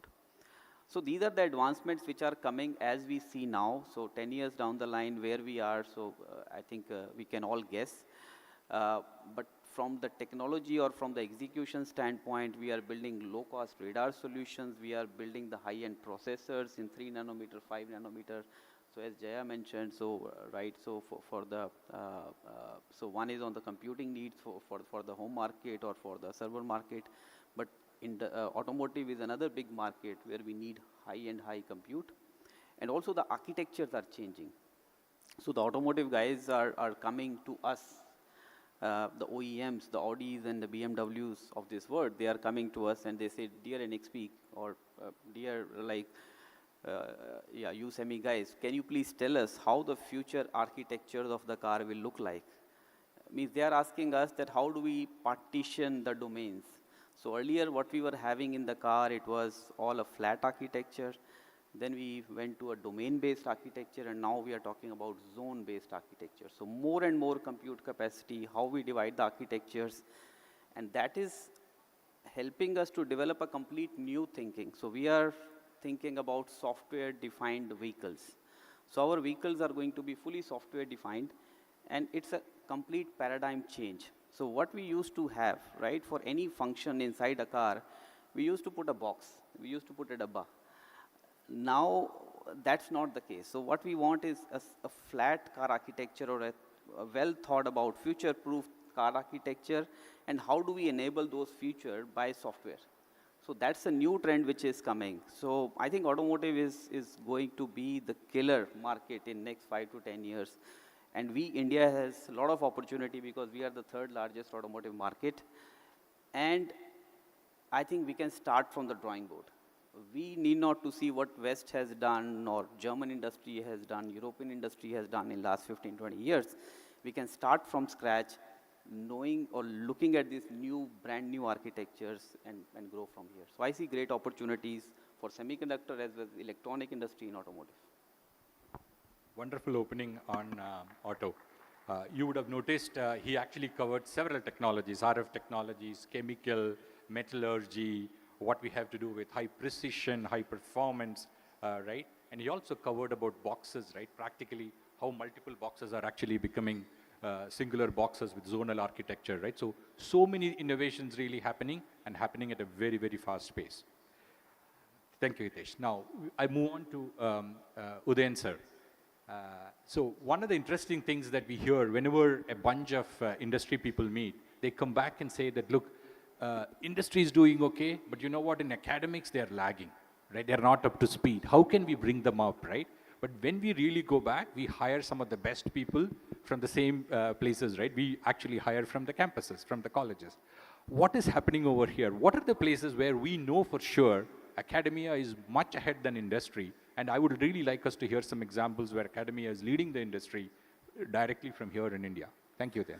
Santosh, thank you. So celebrating successes,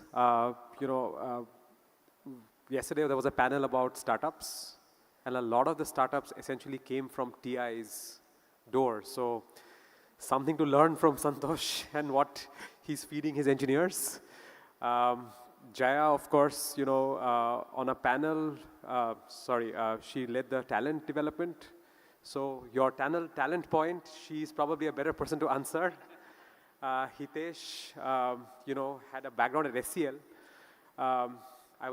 It was fun to have a quick chat. There are folks from SCL here.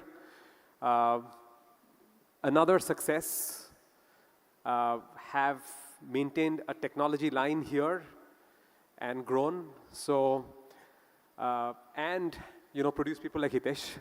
So clearly, that there is that engine. Lots of my friends I can see here from Indian academia, from ministry, people from universities, very small world. So, we are a little different because we are pushing technology. And we are at a much more nascent stage compared to where you guys are and where you have sort of, cracked into the business space, made money. And that's where the economic engines kick in. We are little, before that point, and if today's, event is any judge, we are going to rush into this activity with people going and doing technology. So when, we came back about 2010, and a bunch of us did, our goal was to have experimental facilities and run experimental research in India and take it to a point where it would be world-class. In the process, a lot of us, people from IISc, Vasu, others, we would worry about gases, we would worry about, probe tips, hardware. During this process, one of the things we did, I was an editor for EDL, Electron Device Letters, and I saw a report which said that India is number 9 in the number of publications by volume going into a top journal, right? And then you're sort of, you're fighting everyday fires, you're surprised, like, what the hell is this? Is this real? I mean, is this a calculation mistake? Academics, suddenly get curious, right? So I got one of my students and a friend of ours, Swaroop, to run the numbers. We did numbers for 15 years. And we got some fantastic trends. We did it for transactions of electron devices, which is the core journal. India is number 3, right? So people who think that, India in the research domain, what is it that we are doing wrong? We should also think about what is it that we are doing right. And there's a lot of things which we are doing right. There are things that we need to improve, of course. Industry engagement, very, very important. And we'll come to that. But let me talk about a few things. One of the things we decided early on is that, when there is no industry in India, who are the people who have the largest skin in the game? And it's strategic. So people like SCL, people like ISRO, right? So we focused our programs on delivering technologies to these places, gallium nitride, which is a restricted technology. And there are teams at IIT Bombay, there are teams at IISc, there is IIT Madras doing all these things. One-time programmable memory, so leading to secure chips. Again, these are the second thing, from what you talked about, academic research output, translating into something into technology, something that can be used. And within that is the training, right? The students and staff who are doing it towards an end goal. What is missing is the market drive, which you talked about, the second piece. And I'm hoping that becomes part of our education. So I'll pause here. Good, absolutely. There was a lot of mention about what all things the market will actually drive us. Absolutely, it will drive a lot with academics, right? We'll quickly move a little bit more pace here because I think we have only taken one question each. I'll start with you then again. Very quickly, right? We in the industry actually learn technology all the time. But when you look at it, technology learns from humans, right? Human brain is a place where technology actually learns. Can you give one or two examples where you've actually put that to use and where you've seen technology learning humans? Thank you, Santosh. This is my favorite topic. So it won't go fast. I'm just kidding. No, so, you know, the idea that, you know, computing can go into supercomputers, large servers is of course one way to think about it. And then you think, what is the most ideal computer, right? And where are we with respect to that? Do we even know that, right? And the answer is each one of us carrying one between our ears, right? Happens to be 1,000,000 times more energy efficient. So the way I look at it is that all of us have jobs for the next 10 years, right? Because we got to figure out how to make it work. From IIT Bombay, we are working on using something very, very different, which is to, you know, there are standard designers, people who take a MOSFET and use it as a switch. One thing we have done is to use quantum tunneling. We have used this at a very low power switch, sorry, a low power current source. And with Global Foundries as our foundry, we have essentially taped out chips, first silicon that works. We are taping out the second one. It's like an edge compute system. And this is an example of, you know, industry academia collaboration. There are similar examples on emerging technologies. What's interesting now, and this is, you know, typically India would never get access to anything which is on the emerging side. But today, companies are giving us access to their emerging technologies like RAM to tape out. So I think that there's interesting trends. Very good. We have to be very responsible to the environment and the world, right? When Vasudhaiva Kutumbakam is actually talked by the country, there are several things that we have to do as an industry when we use so many rare earth materials and gold and others in our devices. And we actually make 1 trillion, 1.2, 1.5 trillion devices every year, right? I mean, which is for every person that is living in this planet, we have 150, 160 devices that we make. Can you really talk about something on the sustainability side, where the industry is going? Yeah, I think, Santosh, so thanks for asking that question. I think it's a very, very important one. So there are two aspects of this question. So one is sustainability means we as semiconductor industry being sustainable, being responsible when we talk about sustainability. So I think what has happened means every company has the sustainability goals that when we will be all carbon neutral, maybe so at least every company, okay, by 2030, 35. So I see most of the companies will be, so we are spending a lot of effort because we talk about fabs, right? Fab consume a lot of resources in terms of power, in terms of water. So how can we reduce those consumption and how can we pay back also to the ecosystem? So that is one part of it. I think everybody is committed and all the new fabs which are going to come in India, they are going to use the green power, more and more solar power. So I think those are the things that we are thinking from upfront. So that's one part of it. The second part of sustainability is that how we are making the society and how we are making our world more sustainable with our technologies. And that's where I would see, now there are some stringent, what you can say, norms coming up in Europe. So I think we are analyzing what it means for us. But looking at a broader sense, I talked about CO2 reduction, right? So that's the trend. So we are moving, so our technologies are moving more and more. How can we reduce the use of the fossil fuel, right? So we are using more and more electric vehicles. Industry, I think how can we create more and more? Industry 4.0 is all about efficiency. How can we track things better? How can we reduce the wastage? How can we track any wastage which is happening at any point in time? Also smart homes. So also if you talk about digital India, right? So we are using minimum paper, right? So we are using our face as a boarding pass. So these are the initiatives which are all based on semiconductor industry which we are driving the ecosystem to use less and less resources and be more and more efficient. So that's my take on this. Excellent. Metallurgy, chemical, a lot of those departments which don't really get enough prominence in the country, semiconductors absolutely need them. We saw 10x, 100x, several computations that we actually talked about what is going to happen on the computing space again, right, Jaya? Can you give one or two places where you're seeing a 10x improvement at work? Well, the demand is much more than that.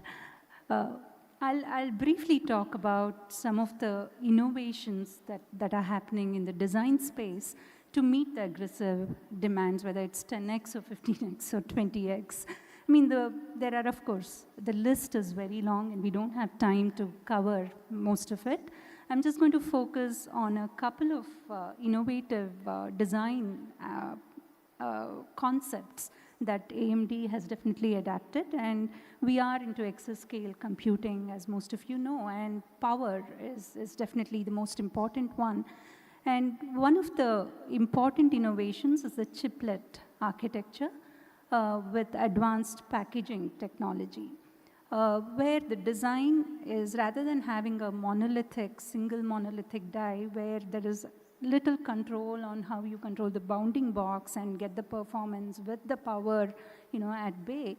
The design is modularized into chiplets, and we design chiplets, and we use advanced packaging methodologies like the 2.5D or the 3D to package these chiplets together to form one big design entity. And this is a highly innovative, aspect that has brought in a lot of good efficiencies in the chip design. We have a lot more to talk. I have got the chit, you know what it means. The last question to anyone can actually take. We all want to see an Indian MNC in semiconductors making in the top 5 worldwide. We don't really have it, right? That's a dream that we have been actually keeping. Anyone want to predict when you will have it and what is that we have to do? Quick one, not more than 30 seconds. Sorry, I could not get your question, friends. When will we have an Indian MNC in the top 5 for worldwide? I would say less than 5 years. That's my take on this. So I think the pace that we have seen in last 1 year, it can be even 3 years, Santosh. Sorry about that. Very good, very good. I think 3 to 5 years, we will come back. We're all going to be here looking at it and really recognizing them. I'll just summarize the discussions in less than 30 seconds, right? Problems that we see in semiconductors today are very deep, multi-dimensional. So we got to assemble teams that are multiple disciplines and make sure that we actually address it, not in a very localized way, but in a very broad way using multiple technologies. Continuous improvements is key. While we have good understanding of what we needed to for the next 5 years, we are running a marathon. We got to really keep our muscles strong. So continuous improvement is extremely key. Most importantly, right, we had to compete with ourselves because a lot of these people talked about all of these things, right? We have to compete with ourselves and we have to collaborate with the rest of the world. If you try to compete with the rest of the world, we're not really going to win. We'll actually win when we compete with ourselves. We can be the best of what we're trying to do and we'll collaborate with the entire world to really produce from here. I'm excited to be here and thank you for your time. I don't really have time for questions. All of these leaders will be available in case you want to talk to them later. Thank you.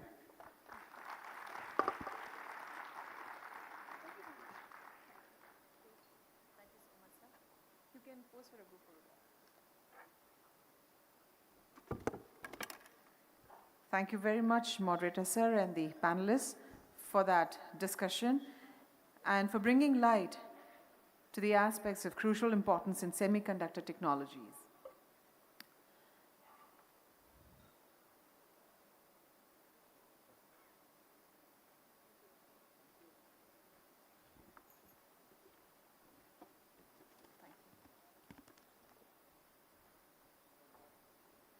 Thank you, sir.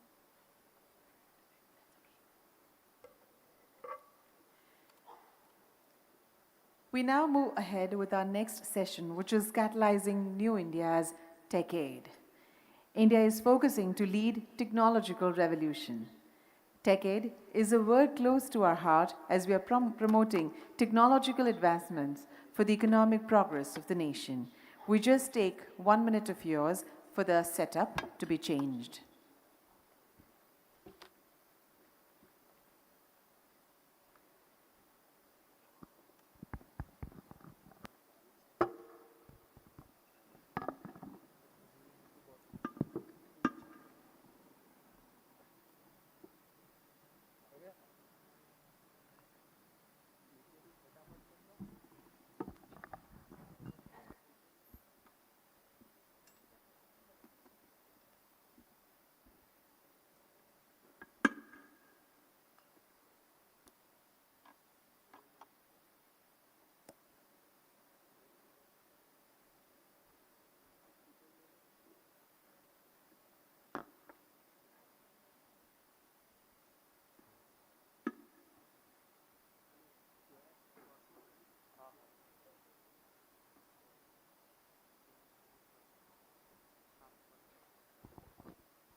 To have an elaborate discussion on catalyzing New India's Techade, we bring to you an interesting fireside chat between Shri Amitabh Malhotra, MD HSBC India, and Shri Ridham Desai, MD Morgan Stanley.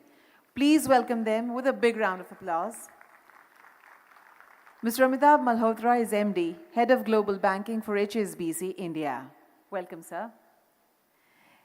Prior to HSBC, he was co-head and managing director with Rothschild India. He has worked in multiple Asian markets, that is Hong Kong, Singapore, China, Indonesia, Philippines, Vietnam, and Sri Lanka.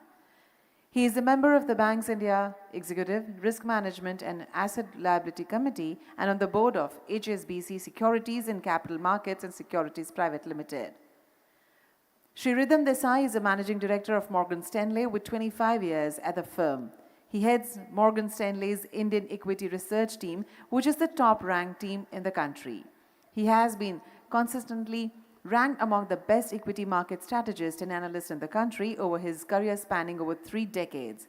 He's also part of the advisory board of Project Mumbai, a not-for-profit engaged in the improving lives of Mumbaikas. Gentlemen, I request you to commence the chat. Over to you.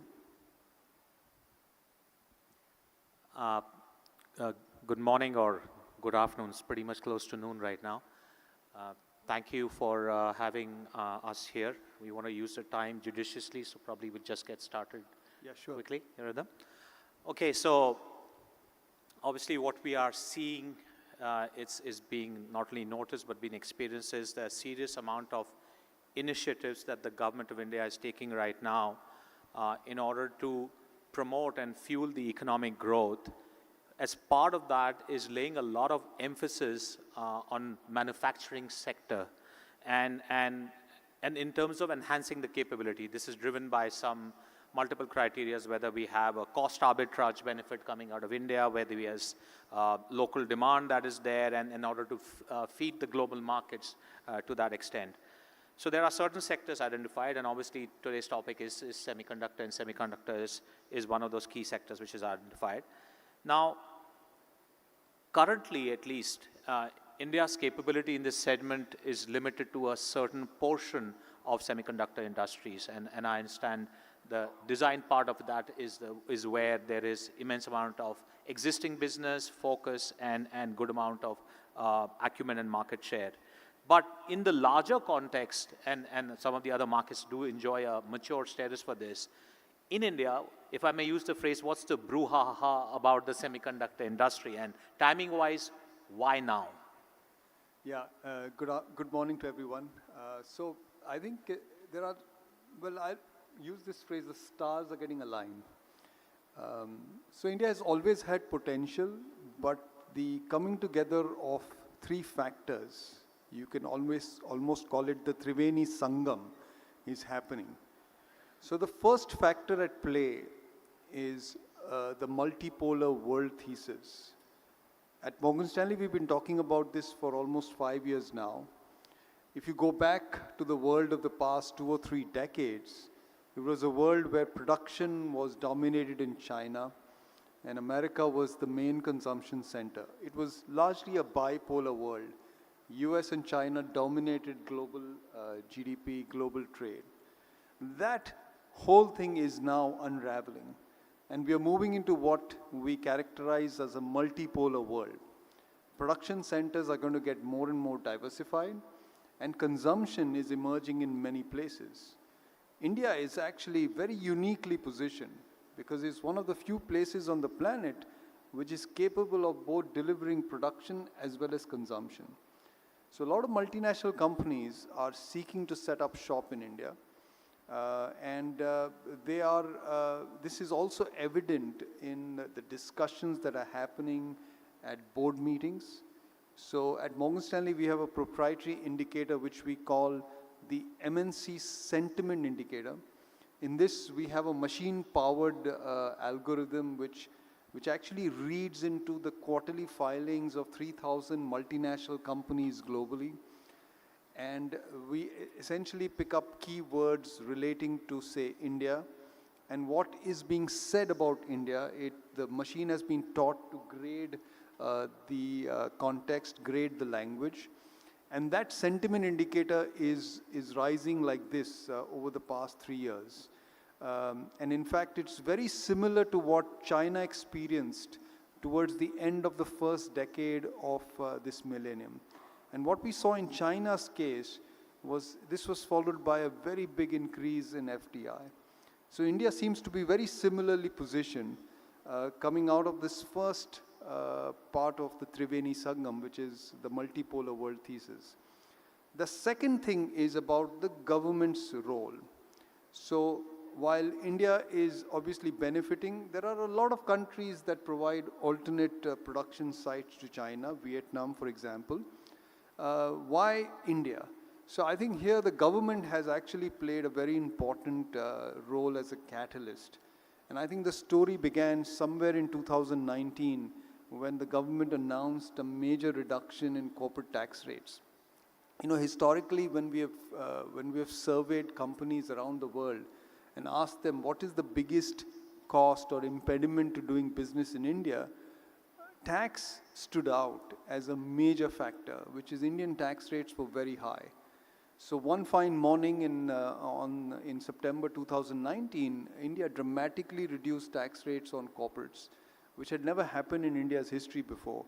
And that set the stage for a much more benign cost structure of doing business in India. Now this was followed through with production-linked incentives, and we were literally throwing tax dollars at companies and encouraging them to set up investments in India. The macro thinking behind this is if companies invest and create manufacturing facilities, they will create jobs. Jobs will create wages and all-round prosperity. The idea that you can fuel prosperity by subsidizing poor people is not quite clearly worked. It essentially leads to inflation. And in fact, ironically, inflation hurts poor people the most. The better way to create all-round prosperity is by creating jobs. And this is, I think the stage has been set for that through the production-linked incentive schemes, which when combined with the multipolar world thesis is a very powerful combination. And here comes the third part of the Triveni Sangam, which is India's own consumption story. So most of you will be aware that India's income pyramid sits something like this. It's a triangle with a very large base of poor people. I mean, make no mistake, India is a very poor country. At any given time, you know, there could be almost 20 crore people in this country who don't get a second meal to eat. We are a poor country. We have only a per capita income average level of $2,300. We're moving forward, but we're still poor. But what's going to happen in the next 10 years is a major transformation to this income pyramid. It's almost getting inverted. And the effect of that is that India is going to create consumption like no other country will be doing in the next 10, 15, 20 years.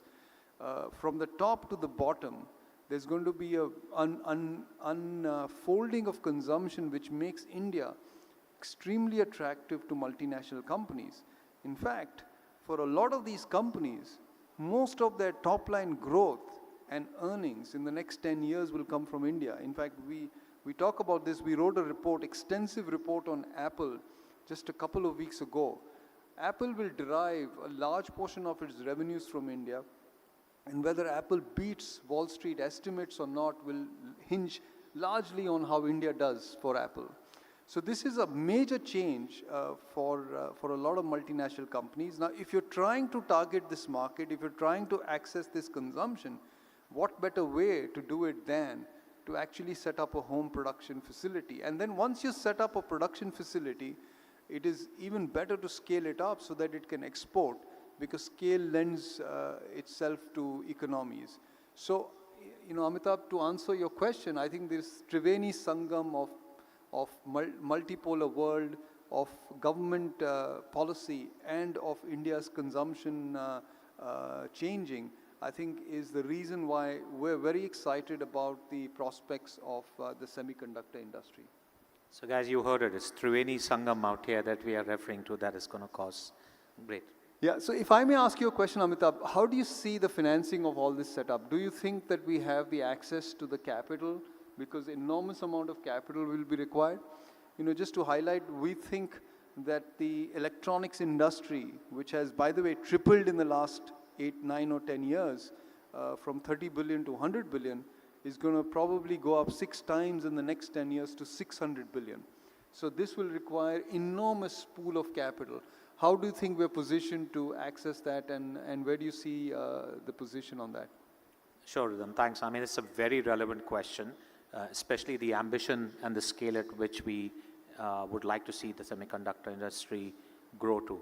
But to start answering that question, at the onset, I wanted to establish that the sector for us right now is at a nascent stage. I call it a sunrise sector for India.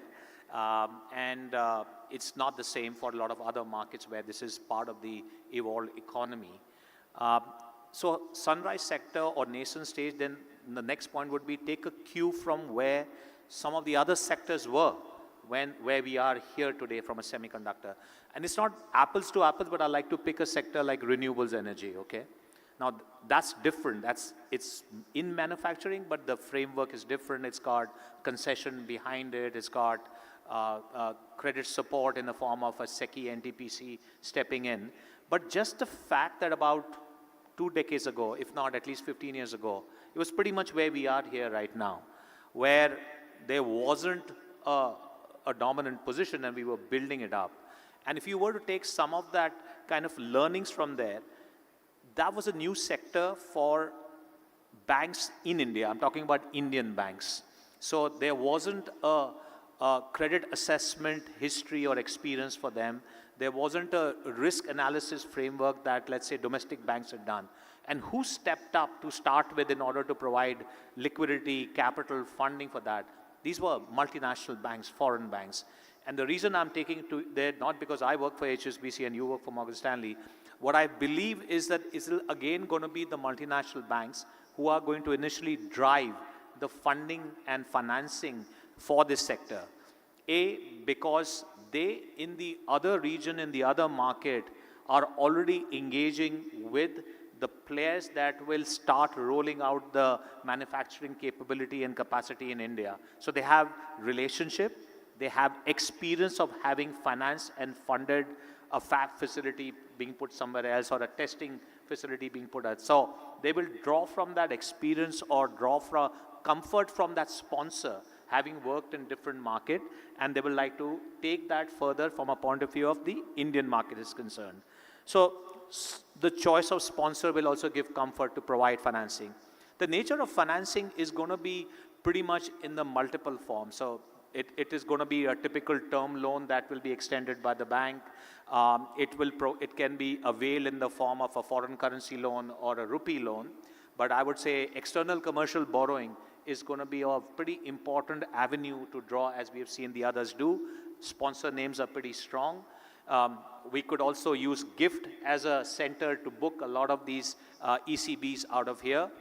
I would say that the working capital financing is going to be very typical. It can be provided in the form of typical rupee working capital facility, but even trade finance will be an angle through which all the equipment imports, etc. takes place, where working capital solution can be provided.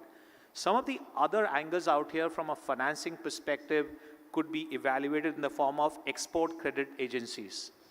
The nature of this industry is such there will be a large amount of equipment imports coming from destination where they already manufacture these machines, these equipment, or the producers. And as it goes typically, those jurisdiction, the export credit agency of those jurisdiction, then provide these soft financing support in the form of a guarantee or direct lending as they're able to do. We've seen that in the telecom industry, where the equipment might be coming from various countries, and you have the Scandinavian ECAs supporting, you have the Korean ECAs that are providing support, and even the Chinese ECAs who might be entering into that. So I think that is going to be another avenue for financing to be made available. Multilaterals and development financial institution can also play a role. I do acknowledge that for a lot of them, it's thematic where they participate. So there is a social angle to a whole lot of them, but there will be a separate driver for that, and they have now drawn comfort in the lending framework, in the risk framework in India, and they work with the domestic banks or foreign banks in order to do that. So I would say that would be also one of the avenue. I've probably given enough on the debt. And as the industry grows and matures a little bit more, then you will find that there will be refinancing or takeout solution in the form of bond market. And today we have a pretty strong foreign currency bond market. We also have a rupee bond market that we can utilize. The rupee market is not that deep yet in India. But I would say we are also missing one more trick, which is the sustainability angle, because there is an ESG angle to here. As long as you have commitments and those benchmarks being achieved, we can do a sustainability loan, a sustainability-linked bond as well here, as we have done in some of the other cases. We recently did that for Biocon and their acquisition for Beatrice. Different industry, but I'm just giving you a flavor. On the equity side, I would say that manufacturing as a sector does interest and does cause interest to private equity investor. I'm more concerned with the nature of the sponsors here as such. These are corporates who may not typically like third-party capital provider and they want to do equity themselves. But to the extent that outside capital is needed, it will be made available, because if you go and see KKR, Bain, Carlyle, TPG, all the American private equity, bulge bracket private equity, they've made tremendous amount of investment in this sector in one end of the segment or the other. Market is different, but they have the experience of having invested here. They're already present here, and I think they would like to contribute to this along with the sovereign wealth fund and the pension funds that are looking at India. So that's the layout that I see from a financing. I'll use the last sentence of a tagline from a American baseball movie, which says, if you build it, they will come. Thank you. In fact, if I may just add, the maturing of the domestic capital markets, especially on the equity side, given the way households are investing in equities, I think lends further support, especially after the startups are on their way and they reach some level of maturity. Now, we couldn't have said that 10 years ago, but I think the fact that retirement funds are allowed to invest in equities and domestic households have followed through with a committed pool of saving every month gives me some amount of confidence that we will see a bit of follow-up from their side as well. Absolutely. I mean, the SIP inflow is what we are seeing is clearly giving that evidence, and even SEBI has encouraged the small to medium-sized companies to come to the market. But I'll pick it up again from a wider sector perspective, because I'm sure you have a view on this, or at least an angle the way you would think. So it does take a lot to develop a new segment, a new sector in industry.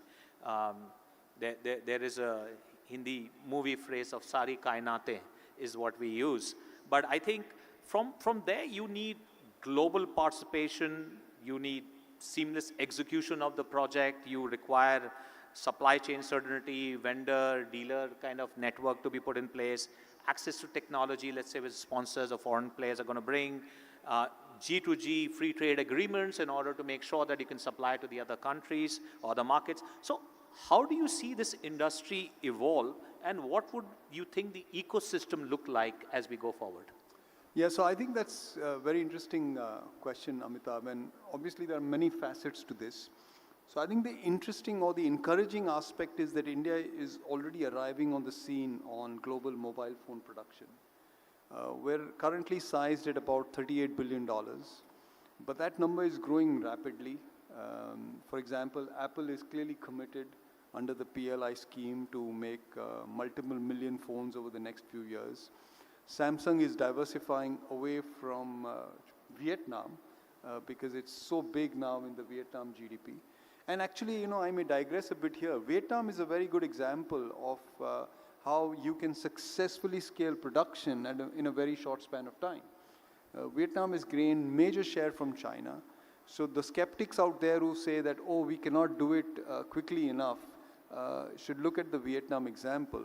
Because I think Vietnam actually does not have the same domestic consumption base that India has, which makes India far more interesting and more likely to disrupt global semiconductor and electronics industry. So with downstream demand established, I think going upstream is a lot easier. If we had to start upstream, then it would have been a lot more difficult. Indeed, infrastructure has simultaneously grown, and India has made major progress in infrastructure over the last 10 years. If you adjust it on a per capita basis, India is actually ahead of what China was 15 years ago. So we have made major strides. Our port turnaround times are a lot lower. We have built a lot more airline capacity, and we are continuing to build that. And I think the railway capacity is also going up. We have doubled the speed of our average railway over the last 5 years, and I think that will double again in the next 5 years. So that piece is also actually setting in. You raised the issue of ESG, and I think that's a very interesting aspect because India is also hugely committed to clean energy.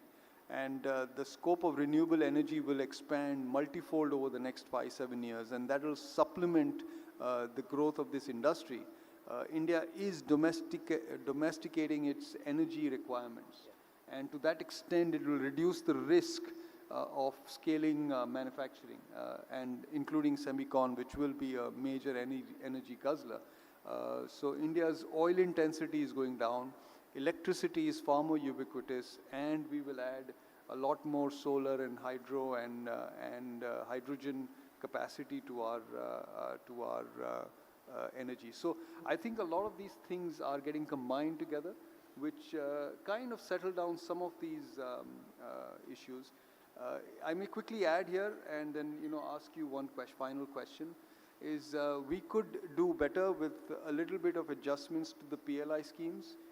The PLIs are not available today for designing, and India is actually at the forefront of chip designing. It is the world's second largest in Bangalore after Silicon Valley, and incentives there could clearly help build the manufacturing bit. We could also introduce some penalties because I don't want to see the PLIs being wasted. So, if once a company commits itself, if it doesn't achieve targets, I think it needs to be penalized. It should work both ways. It cannot be just a one-way traffic. We also have to increasingly focus on the supply of engineers. We've done very well on the software side, so I think we should probably succeed on the hardware, but that's still work in progress. Just to conclude this, Amitabh, could you highlight some of the risk factors that you see going forward? What could, impede our success? Sure, and it's a very fair point in terms of even from a financeability perspective, because that's how banks are going to look at it. So I think the pre-construction phase which we call development phase, is going to be an important element of how the project kind of comes through. There obviously are going to be that will be sponsor-driven, sponsor profile, the experience and capability are going to drive that, and obviously the techno-economic commercial reports, third-party validation, all of that will be important to see is the entity, is the sponsor right behind the project, all of the approvals to be obtained in time. But let's say that is a given because we're getting the right set of people to kind of develop this industry. The critical one will be the construction risk. Construction risk out here is going to be fairly element because there is a cost associated with it and within a certain time frame. And any kind of slippage on time frame causes an overrun of cost. And hence a bank would say validation of that and also to see if it is an overrun, who takes care of that cost. So it's going to be important that the sponsor stands behind that in order to achieve within the kind of a time frame that one does. Off-take risk. Now, this is not a sector which, like I said, that is going to get protected by a concession. It's open market. The end use is very much known. I think people before us have talked about auto industry, consumer durables, handsets and computers. It's all there. Underlying industry is growing. It gives a lot of comfort. But to the extent that there is an anchor customer that can be brought in at the time that banks and other stakeholders are expected to take financial exposure, I think that will lend credence and give comfort or credit enhancement out there. But otherwise, you're driven by looking at commercial study proving that end use is there. So then if you produce it, you achieve stability and you are cost competitive and you've got technology behind it, then the people will buy it from you because they are currently importing. Now you do produce it locally out here. Technology risk. This is a technology business. Here, you're supposed to make the chip even smaller every day, and it's supposed to be even faster in processing. It needs to be more efficient. what you make today might become obsolete tomorrow. So do you have access to R&D, in-house capability, and the constant evolution of technology? Are you at the forefront of that or not? Is also going to be important from a risk perspective. Obviously, 2, 3 others are talent availability. Now we do have pool of engineers and scientists and education standard there, but this requires different kind of training, different kind of skills to be harnessed. It will be something that we'll have to develop over the period, but we have the building blocks. And the last one being supply chain, where it requires, in the initial phase, you will rely a lot on the global sourcing basis. As you said rightly, a lot of domestic infrastructure is giving you good feel about it, but over a period, you will have to build the Maruti kind of ecosystem out here that you can indigenize it and take it from here. So how does that play out will be important also to assess from a risk. So these are some of those risk areas that will evolve. But we've been given a cue that we have limited time available, so maybe just a half a minute closing remark from you. No, I think the final thing is the stars are aligned, and I don't see why we won't succeed in our mission to become a global semiconductor hub in the coming decade. Look, HSBC has been at the forefront of supporting METI as well as the government of India here from a larger perspective, and we continue to do that. We're excited about the sector, and we'll be here to lend that support in actual actions. Thank you very much.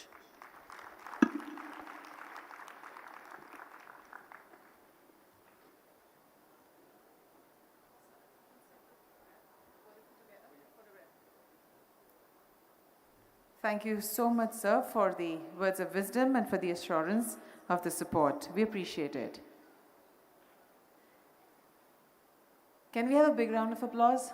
That would be a little, warming up. Thank you.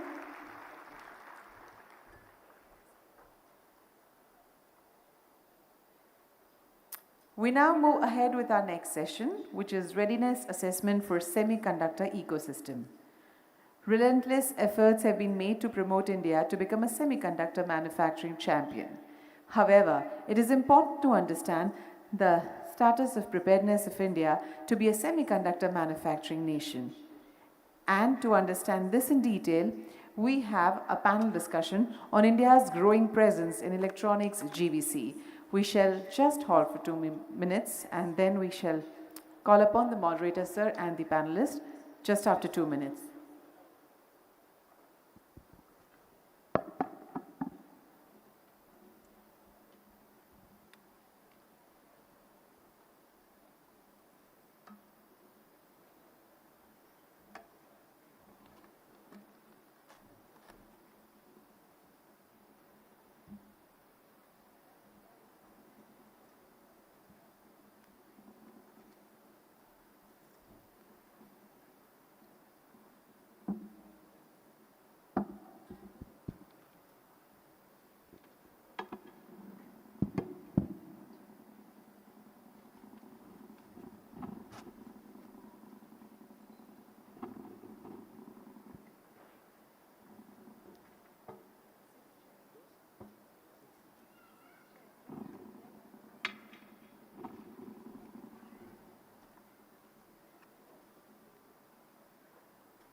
Thank you, and request everyone to kindly settle down for this session.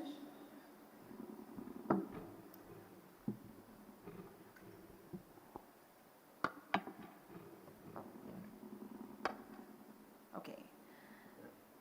So for this panel discussion on India's growing presence in electronics GVC, I call upon stage Shri Pankaj Mahindru, Chairman, ICEA, as the moderator.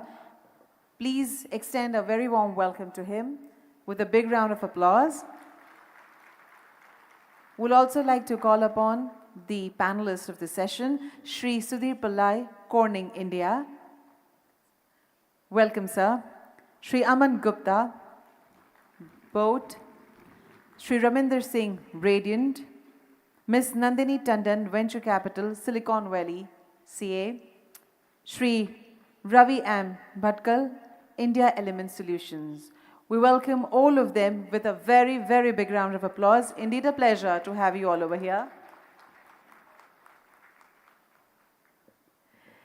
To talk about moderator, sir, Mr. Pankaj Mahendru is a renowned name in the electronics industry. Under his exemplary commitments, the mobile handset and its component ecosystem in India has witnessed dramatic progress during the past many years, making this as the most outstanding success story under the Make in India progress.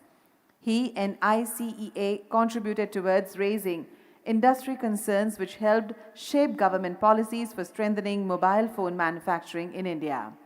I would humbly request Mr. Mahendru that may you please kindly steer us through the imperative discussions during this session. Over to you, sir.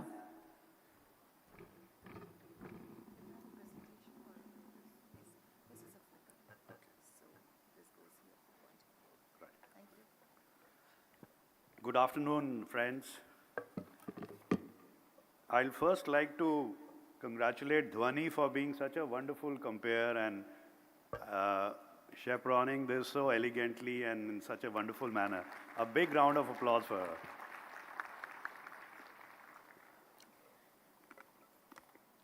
I'll like to introduce the panelists on this workshop. First is Mr. Sudhir Pillai. Sudhir is the Managing Director of Corning. I think you all know about Corning. What is Corning doing in electronics may not be known to some of you, and I think I'll leave that to Sudhir to talk about Corning later. Sudhir he has over 20 years of experience and he's an electronics engineer with a MBA on top of that. Next to him, the young man, I want to ask the audience a question. You know that Apple, probably you know, is the #1 hearable company in the world, making headphones, etc. Which is the third largest brand in the world of hearables? Oh my. I think a clap to that. I was teasing him that, you know, you were wrongly named by your parents as Aman. He's far away from being Aman. He's very restless. And, you know, they say people have fire in the belly. This man has like a volcano in his belly. Yeah, it's wonderful. So I think Aman's built a very enviable brand, and he's building a robust supply chain also. It'll be great to hear from him. Next to Aman is Mr. Raminder Singh. And I want to ask a question again from the audience. Which is the largest television manufacturer in India? Any guesses? The largest television manufacturer in India? Well, it is Raminder's company, a company called Resolute. They are the largest manufacturers of television. And what a wonderful success we've had in electronics. Raminder's company's turnover was 100 crores in 2018-19. And guess what is his turnover now? He's touching $1 billion now.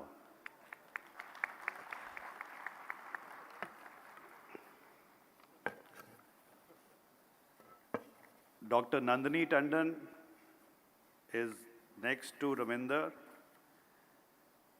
She's not just another venture capitalist. She has a PhD in biochemistry from the Duke University and has a global patent in semiconductors. She's been a very successful venture capitalist, 11 successful exits out of her 12 investments. And on top of that, she's received the Pravasi Bharati Award right here a few years back. Welcome, Nandini. And then we have a very serious guy here, a material scientist, Dr. Ravi Bhatkal, MD of McDermott.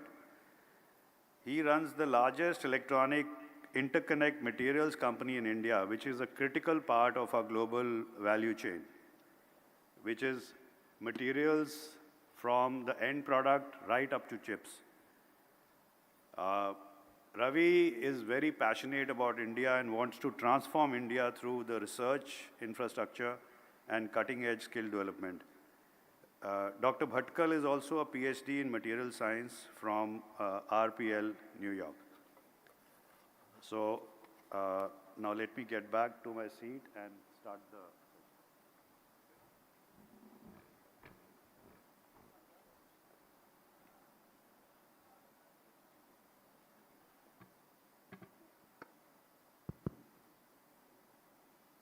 Let me start with Aman first. Oh, I'm sorry, I have to give a small presentation. I'm just prompted by my boys there. Can you just go to the first slide, please?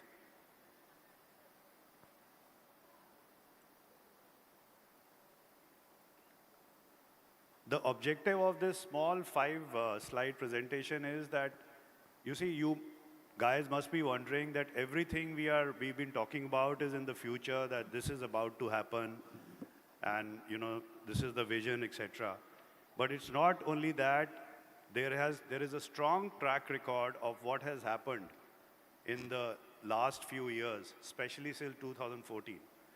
Now, in 2014, what the Honorable Prime Minister said, our performance electronic manufacturing was under 2 lakh crores, with mobile phones contributing about 10%, 18,900 crore. That has ballooned to over 8 lakh crores, which is over $100 billion, and mobile phones are contributing 350,000 crores. So a bulk of our growth, electronic manufacturing growth, has come from mobile phones. Next slide, please. And what a contrast from 2014, when we were importing almost 80% of India's mobile phone consumption. And this was mentioned by the Honorable Prime Minister in his address. Today, we are exporting mobile phones, $11 billion of export last year. And if the first quarter is any indication, we'll be probably doing 50% more. So our electronic export is about $23 billion now, and we are expecting it to cross $30 billion this year. So big change in the scenario. Next slide,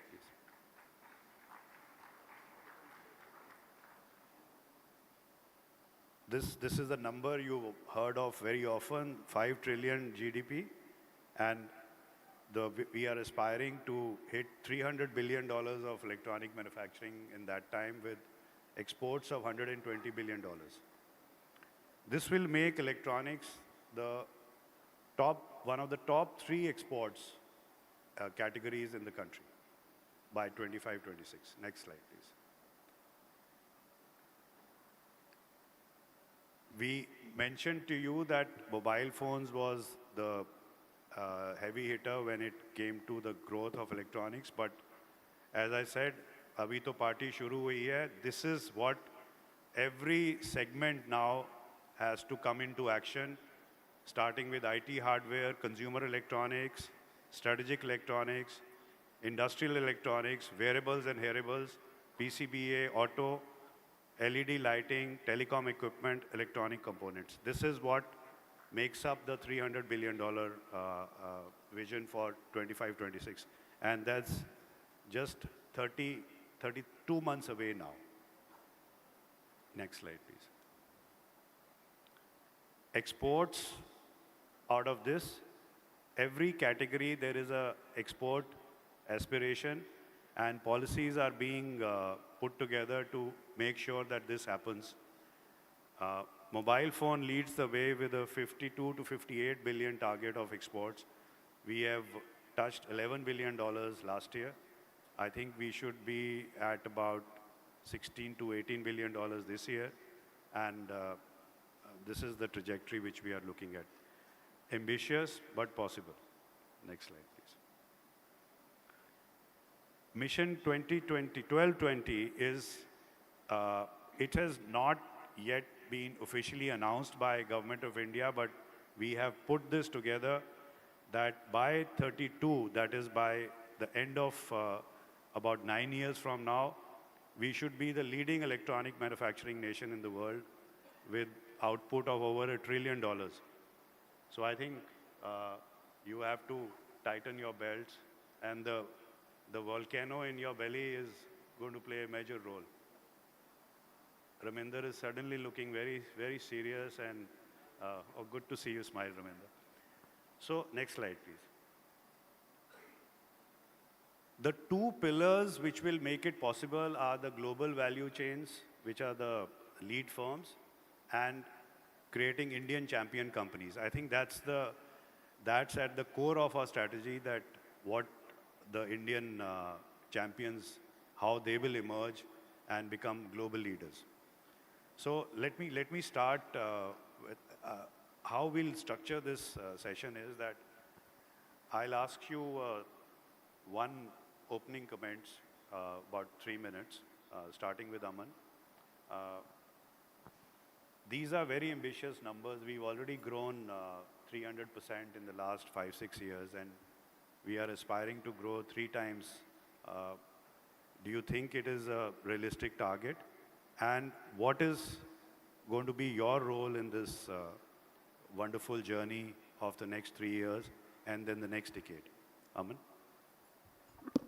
Thank you so much, Pankaj sir, for the introduction, and good to be here. We are an audio brand, audio wearables, hearables. We started 6 years back. 2016 is when we started both. So we can talk in Hindi also, right? Yes. Yeah, so it's easier. So जब हमने start किया था ना, तो people used to think कि Indian brands can't do well in electronics, right?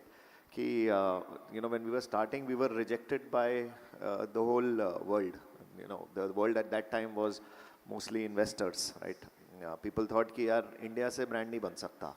तो हमने अपनी journey जब start करी, तो हमारा पास जब हम इस market में आए, तो कम से कम 200 brand थे, sir. They were Japanese, they were Chinese, they were German. There were a lot of brands apart from Indian brands which were surviving, which were doing well in this industry. And there was one adjacent industry which was also the Indian mobile brands, which were not doing as well as they could have, right? So we were in a position where we were our death story was written even before we were born, right? People judged us by a very different lens as Indian brands doing well. But I think, sir, that time India was changing. Indians started feeling for Indian brands. I think we were one of the first brands, and we were called by as a D2C brand, online brand at that time. But India was changing. The consumers were changing. Consumers then started having that love for India, and that is growing even more as we speak. And that change has helped us both to become one of the, in India, we are the largest, as you give the introduction, we are the largest audio brand in India, sir, for the last 10 quarters. So there is a saying by a very famous guy, sir. It's called "Hum bhi bana lenge," right? It's something which is not just a line. It is one of the mission statements in our company, in all of us. Because there is nothing which the Indians can't do, right? So we started as a brand made in India first. The brand was made in India, but there was another change happening in the last few years where people started liking made in India products, which was also not a big thing earlier. People didn't care that where it is made. But slowly, thanks to the efforts and thanks to the push from the government also, Make in India started becoming a pride. Make in India started becoming something which people wanted to buy. So we started our journey, sir, 3 years back. And I'll give you a small example. 100% of our products were first imported. Now 75% of our products are now made in India, sir. it was not an easy journey, sir. And you've been helping us, Rajesh ji, the government has been helping us. Make in India is not an easy journey. It takes time, right? And I always say, the Rome was not built in a day. India will not make in a day. India will take its time. And we are all learning, right? India में कोई audio product नहीं बनता था, कोई wearable product नहीं बनता था, कोई घड़ी नहीं बनती थी, किसी को पता ही नहीं था बनाते कैसे हैं. And thanks to the support of the ecosystem, now 90% of the watches India consumes is made in India. Imagine what is the future. And I think the phased manufacturing program set up by MIT has contributed immensely to this. I think we should applaud MIT and Amitesh ji sitting here. Sir, मैं सच बताऊं, अगर push नहीं आता ना government का भी और support नहीं होता गवर्नमेंट का, हम नहीं बनाते. Absolutely. अगर फेज मैन्युफैक्चर, अगर एक सिंपल बात है, अगर कहीं और हमसे सस्ता मिलेगा तो as businessman, as logical people we will say कि यार बाहर से ही खरीद लेना ना, सस्ता बन रहा है, सस्ता मिल रहा है, हम यहाँ से क्यों बनाएं. और एक तो बनाओ, मेहनत करो, और इट्स नॉट इजी, उसको करो और फिर पता लगे कि दूसरे बंदे बाहर से खरीद के और हमसे सस्ता लाके हमें ही मार देंगे. तो गवर्नमेंट का ये जो फेज मैन्युफैक्चरिंग पॉलिसी प्रोग्राम आया है, इसके बिना नहीं होता. और and the best part is they understand कि बहुत टाइम लगेगा, धीरे धीरे, पहले एक स्टेप, फिर पीसीबी, फिर next step, and we are all working together as the ecosystem. And I think that is the beauty about the support which we are getting. And third, sir, the last point I wanted to say, because you've given 3 minutes, the last point I wanted to say was, we did the brand Made in India. Brand was born in India. Then we did Made in India. And I remember Modi ji once saying that let's now make in India for the world, right? And we want to be, once we get the factory right, and we are opening another factory in India now by us.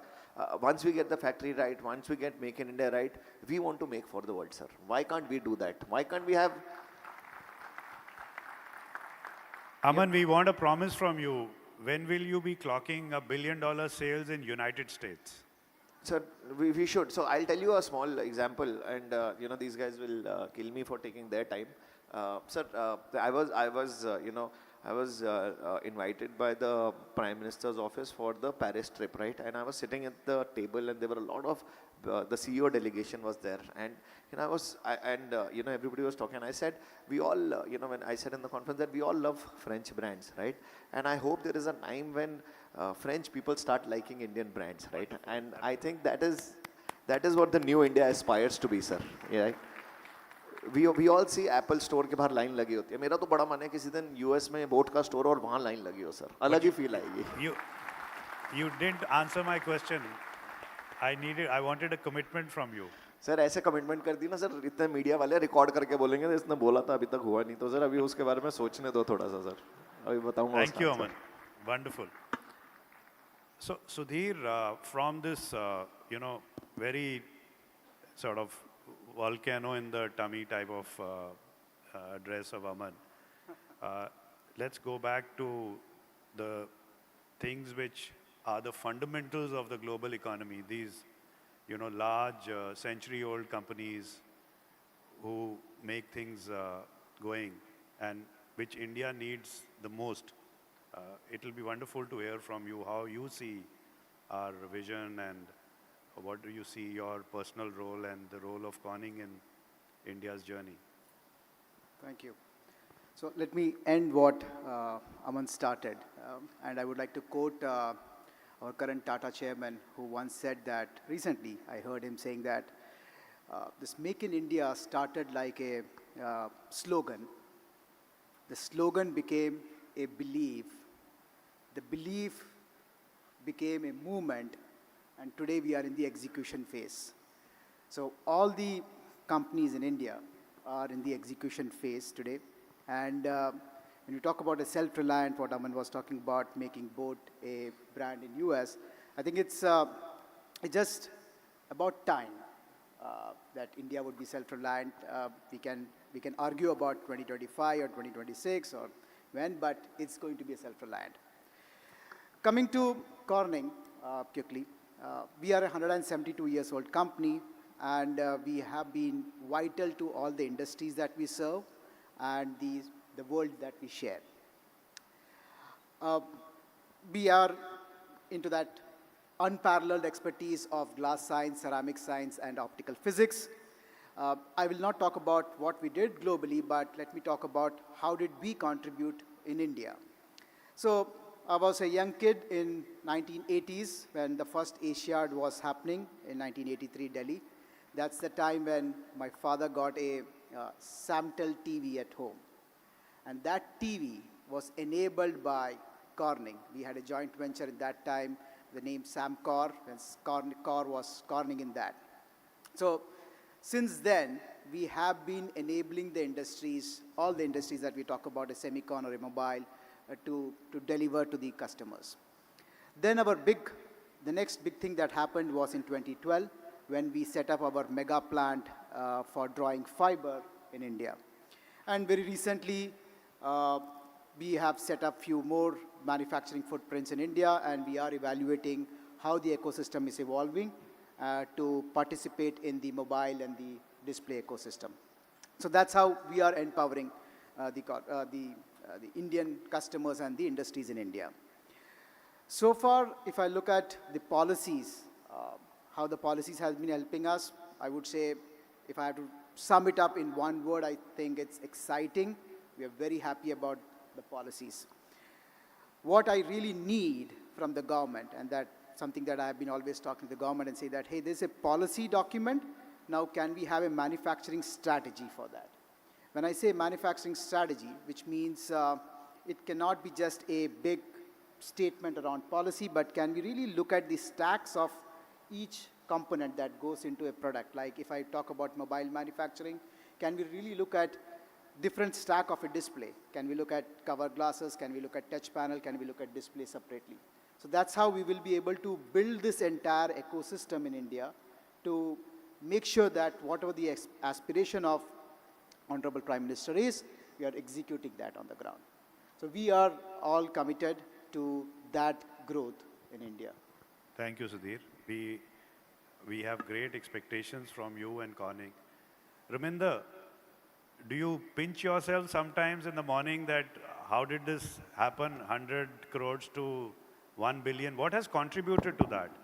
And do you see yourself as the future Foxconn of India? Sir, thanks for good compliments. Good afternoon. I know it's going to be lunchtime. I won't speak much longer. But for me, the terminology EMS, earning money slowly, it's not electronic manufacturing services. Because we took almost 24 years for reaching the spot what we are. EMS is a sector where you need to make a lot of products in a different forms, and you start with PCB and then make a box around it. And when we started, why I want to tell you this small story is that when we started way back in 98, 97, that time, when we used to go to the bank and ask for a 2 lakh rupees loan, they used to say it's a screwdriver. What you're doing is fracturing. What is manufacturing? So I said, this is what we will plan to do, and this is how we want to grow. Because at that particular period of time, India had no vision on how we are going to grow electronics in India. So it was one of the uphill tasks to get even a component imported to India. That was the days when we started. Today, we proudly sit in the platform where we are talking about 300 billion and then going up to much bigger numbers. This has happened because of all the value additions which we are doing in period of years. This has happened because of one thing which is called passion.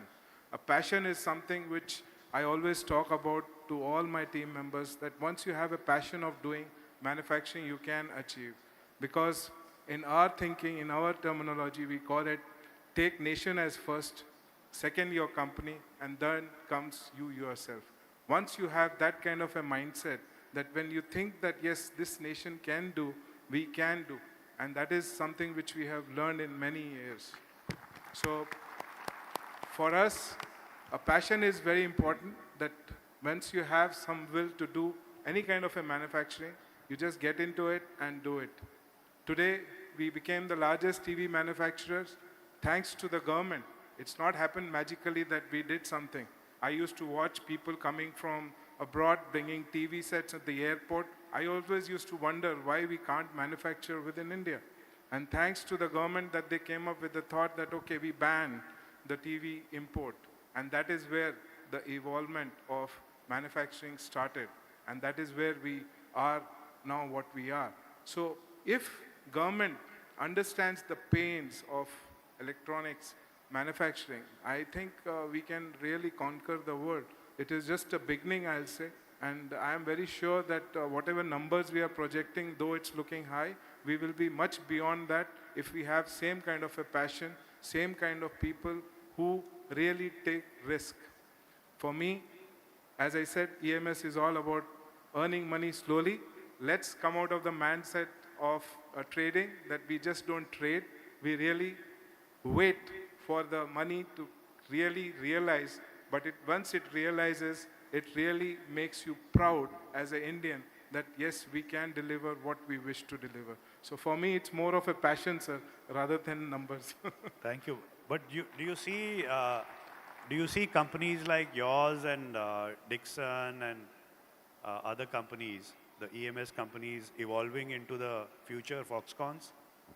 Do you think we have it in us to reach those scales? We all have the scale, but we as Indian have to think on a co-optation mode, not as a competition mode.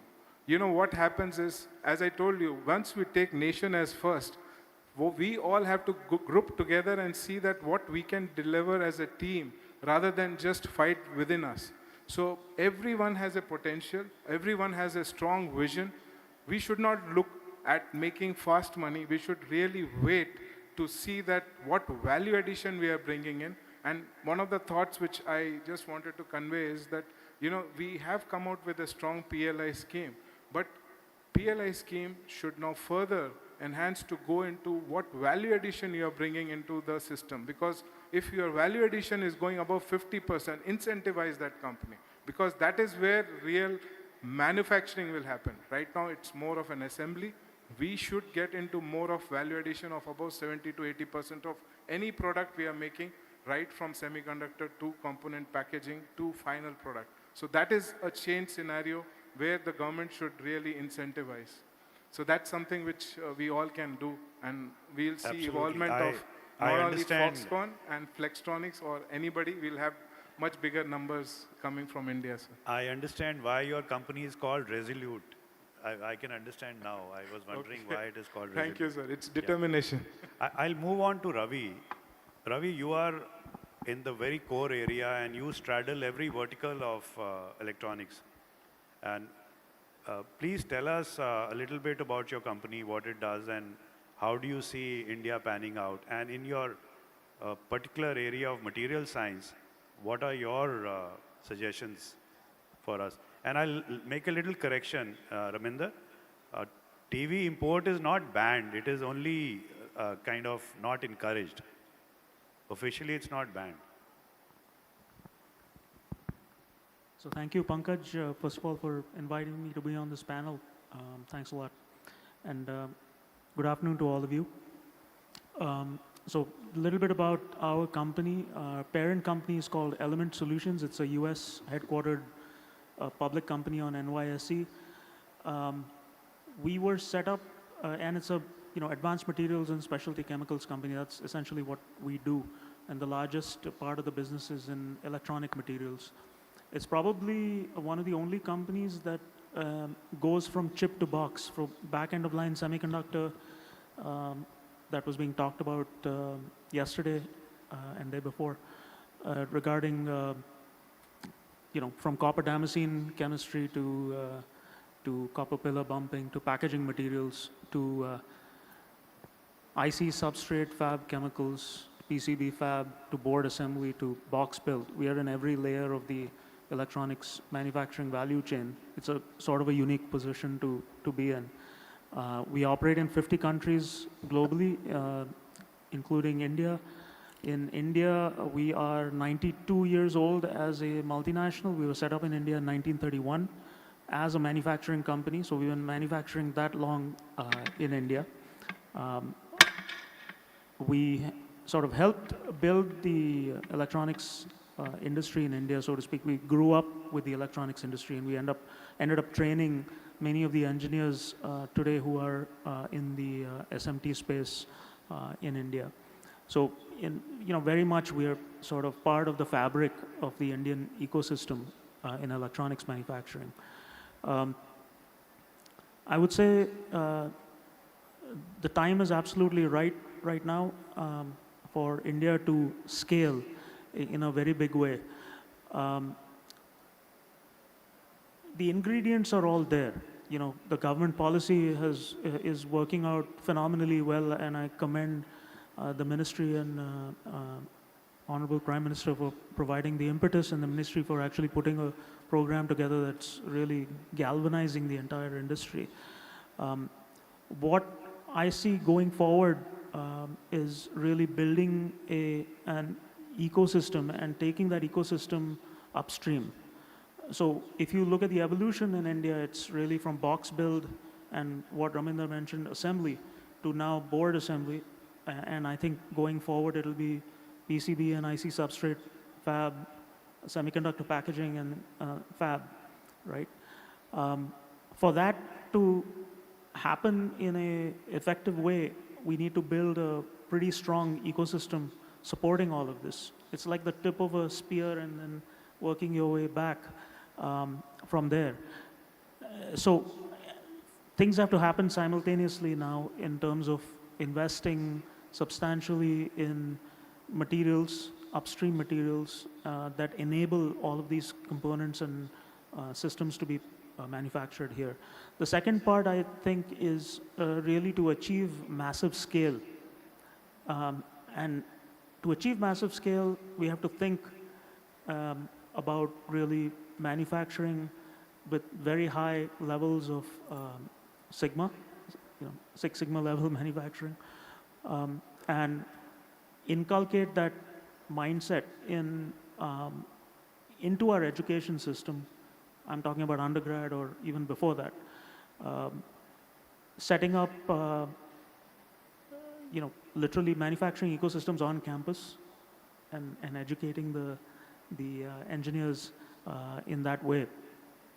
So, and of course, last but not the least, is developing a research ecosystem that actually serves as an engine going forward, both in terms of domestic developments, but collaborations with international research institutes and entities. And I think doing that will go a very long way in taking this forward. Thank you. Thank you, Ravi. And I come to Dr. Nandini Tandon. Usually ladies are first, but I wanted you to have the last laugh. Nandini ji, this massive growth will require huge amounts of money, obviously. I have Hariom ji is there. He talks about a number of 200 billion is the requirement. That's other than the semiconductor ecosystem. So that's the amount of money which is required. And a whole ecosystem has to be created. How do you view, you are an insider and yet you have an outside view. How do you see this progress, and you think in this short time we'll be able to rustle up resources? And this is part one of my question to you. Part two is this great partnership with the US. We've shared what our bilateral trade in electronics is. US is our largest trading partner. US is also the largest consumer of electronics. So how do you see that partnership panning out? So thank you, Pankaj. First and foremost, what a privilege, honor it is to be here, and I appreciate you inviting me to be on this panel. You are so emblematic of the spirit of India, so excited about India, bullish, and yet cautiously making sure that you cross the T's and dot the I's. So, and I'm lovely to be with fellow panelists who are so excited and are building towards the scaffolding of Make in India, which is so much at the heart of where we are. Secondly, I'd like to congratulate SemiconIndia. You can feel the buzz, you can feel the energy, and at the end of the day, the enthusiasm of the people and the audience and the engagement of people flying from all over the world to be here says it all. I think it's a very, basically resonates strongly with what SemiconIndia is looking to accomplish. So to your two questions, how do I see the venture capital or the finance inflow? And the second question, as an American citizen of Indian origin, how do I see the two countries partnering, working out in the present geopolitical and ecosystem? So from a venture capitalist standpoint, and somebody who's a scientist and who is standing at the threshold of multiple technologies coming together, and who also has always been a champion, and we are so excited right now that it's a multidisciplinary, multi-technology world where solutions will emanate not from any one technology, but from harnessing the convergence of them. So this is a very exciting time. So from a VC's perspective, it's always been important not to invest in technology, but to invest in leadership. Because as VCs, we believe that technology, if it fails, then a good leader is going to figure out how to chart the course in a different way to then to change the technology's usage or change the business plan. But if the leadership fails, then even a good technology in the wrong hands is not going to go far. So I think the most exciting part of India today is you have phenomenal leadership. And just look, absolutely, I think it calls for a huge applause. It was with such pride we saw Honorable Prime Minister Modi ji to come recent visit to America, and just about everybody. I was at the Congress where the joint session took place. Both sides of the aisle were so excited by the leadership of Prime Minister Modi and lend themselves, which is very unusual. Sometimes the Democrats support some people, sometimes Republicans. But in the case of Prime Minister Modi, it was from both sides. The second thing which is very exciting about India is that we all know that, as my father would always say, it takes an excellent captain to drive a super tanker, being a captain of a super tanker himself. But at the same time, you need the team to be with you. And needless to say, we heard the Honorable Foreign Minister earlier today. At least in my lifetime, I can say that I have rarely come across a foreign minister of his ilk from any country, leave aside India. And the strategic angle and vision that Prime Minister Modi brings to bear, that he takes forward, allows us as venture capitalists to come to India with the understanding that the two countries will work better together. And on the same note, the thing that we appreciated about the leadership of Vaishnavji, that he is himself from a technology background. So when he came recently to California and we sat across the table with him, he was excited about the possibilities of the two countries working together in different technologies. Same thing, I had a meeting with the MOS yesterday, Rajiv ji, he understands technology. And if I may echo what you said, Amitesh ji has been fantastic. So I think it's all about leadership, and it's there in spades. Then purely now looking from a finance perspective, because yes, we need technology, we need leaders, but looking at, money makes the mayor go around, right? The world needs money to make anything happen. And the ambition that India is entertaining today needs a lot of money, and it needs a lot of creation of startup, innovation, entrepreneurship culture, which needs money. On that note, on a very seriously, what I would like to say is that I think it's very important for India to take a pause and look at the model India wants to follow for itself. This is not a cut and paste industry. where you look at what other countries have done. I mean, Israel has exceptional technology and a big venture capital. India and Israel, you can't compare that model. The same thing with the country north of India. They have a different ecosystem, and the venture capital community will have to work differently in that ball game. India has unique opportunity to play a very critical role, especially in the tech sector, and I loved what you showed about electronics, and coming from the healthcare industry. In the medical electronics, we use chips. And when you have problems with the chip industry, we have problems with the patient's lives, right? So this is very serious. So for us, the sustenance of the semiconductor industry is tied to keeping people alive. So it's very important. So bringing money to the table is critically important, but the government, I know, has played an important role in giving land and water and power, and also in the case of Micron, they are putting money on the table.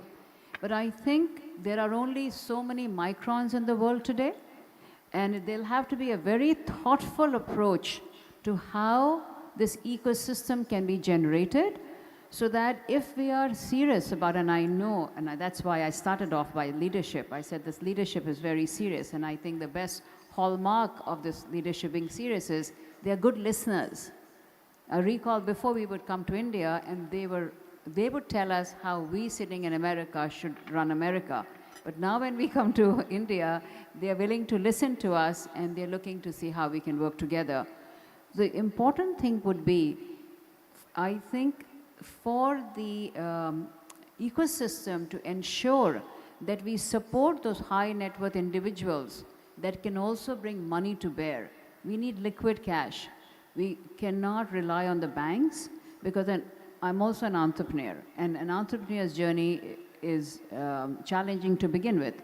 So if you're looking to get money in the form of debt, then the collateral is there, so that is difficult.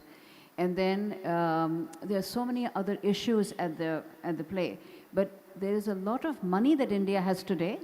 What it needs to do is have the tax policy such that it allows high net worth individuals to put their money as angel investors into the system, back entrepreneurs, so that that money can be put to use to creating the ecosystem, because it's a heavy lift. I would like to close with the question that you had raised. It's the most exciting time between the largest and the oldest democracies of the world, between India and US. I think the trust that Foreign Minister said earlier today is critically important, and I'd like to make a plug to what Consul General Mike said from the Mumbai office. US Consul General said that this is the best time between the two countries, because we are aligned in our incentives, and we all know that for any win-win partnership to take place, it truly needs to be win-win, and the alignment has to be there. And I cannot think of two countries who are better aligned. So thank you for this opportunity. Thank you, Nandini ji. For the semiconductor folks, some of you must be wondering what we are doing in the Semicon, this thing. So we see ourselves as the people who lay the road for the semiconductors to drive on it.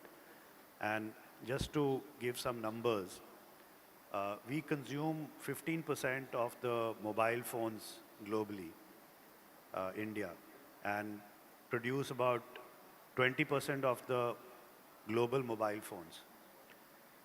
If you take that, if you translate that into semiconductors, this is good enough to take care of the requirement of 10 fabs, 12-inch fabs, producing 200,000 wafers in a year.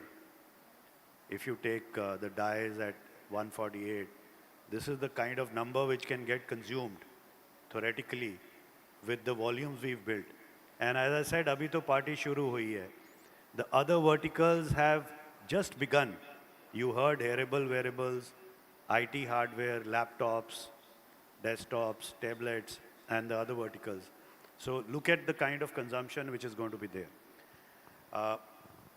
Now, last, one question to all of you. You guys must have seen the movie The Last Samurai.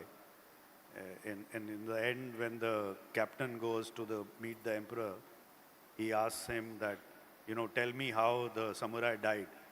But he tells him how he lived.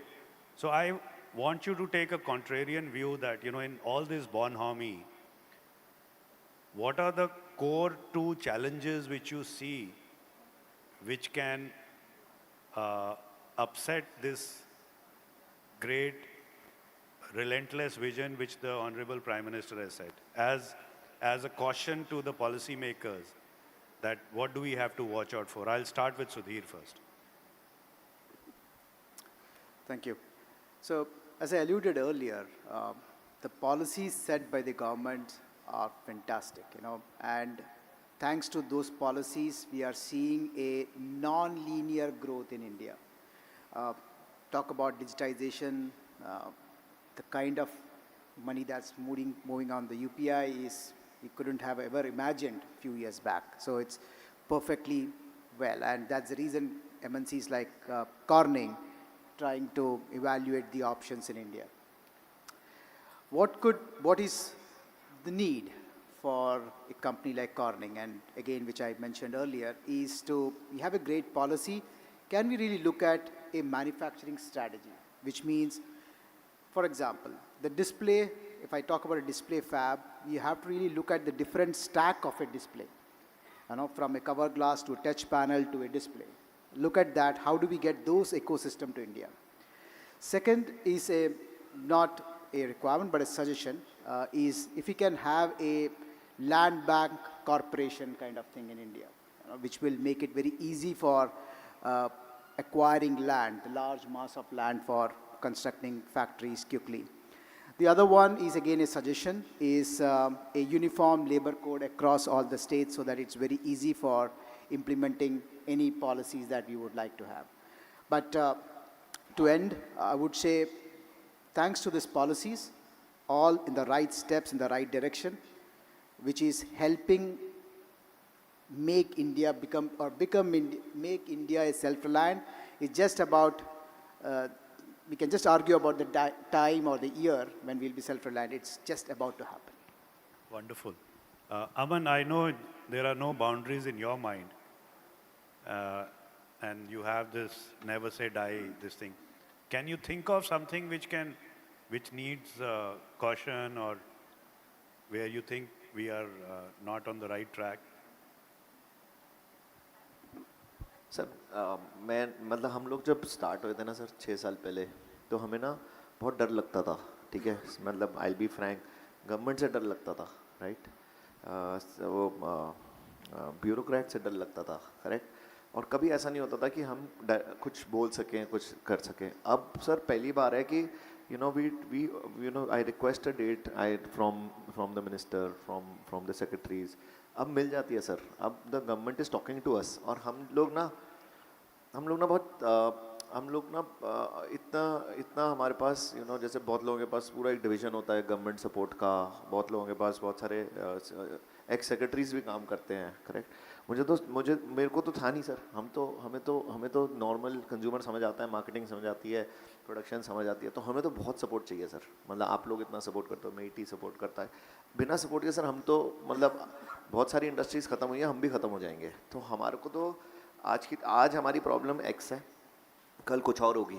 कभी हमें inter ministry issues भी हो सकते हैं, और होंगे भी, और हुए भी हैं, वो भी सॉल्व करने हैं. तो हमारे पास तो सर अभी हमें भी नहीं पता कि आगे और नेक्स्ट क्या प्रॉब्लम आने वाली है, करेक्ट.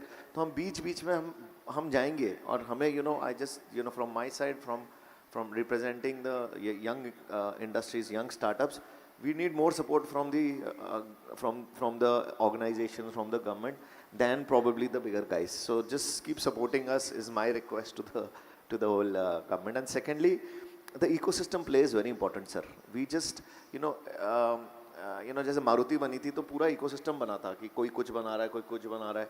हम हर चीज़ खुद नहीं बना सकते sir. And we need programs like this for every small industry, right.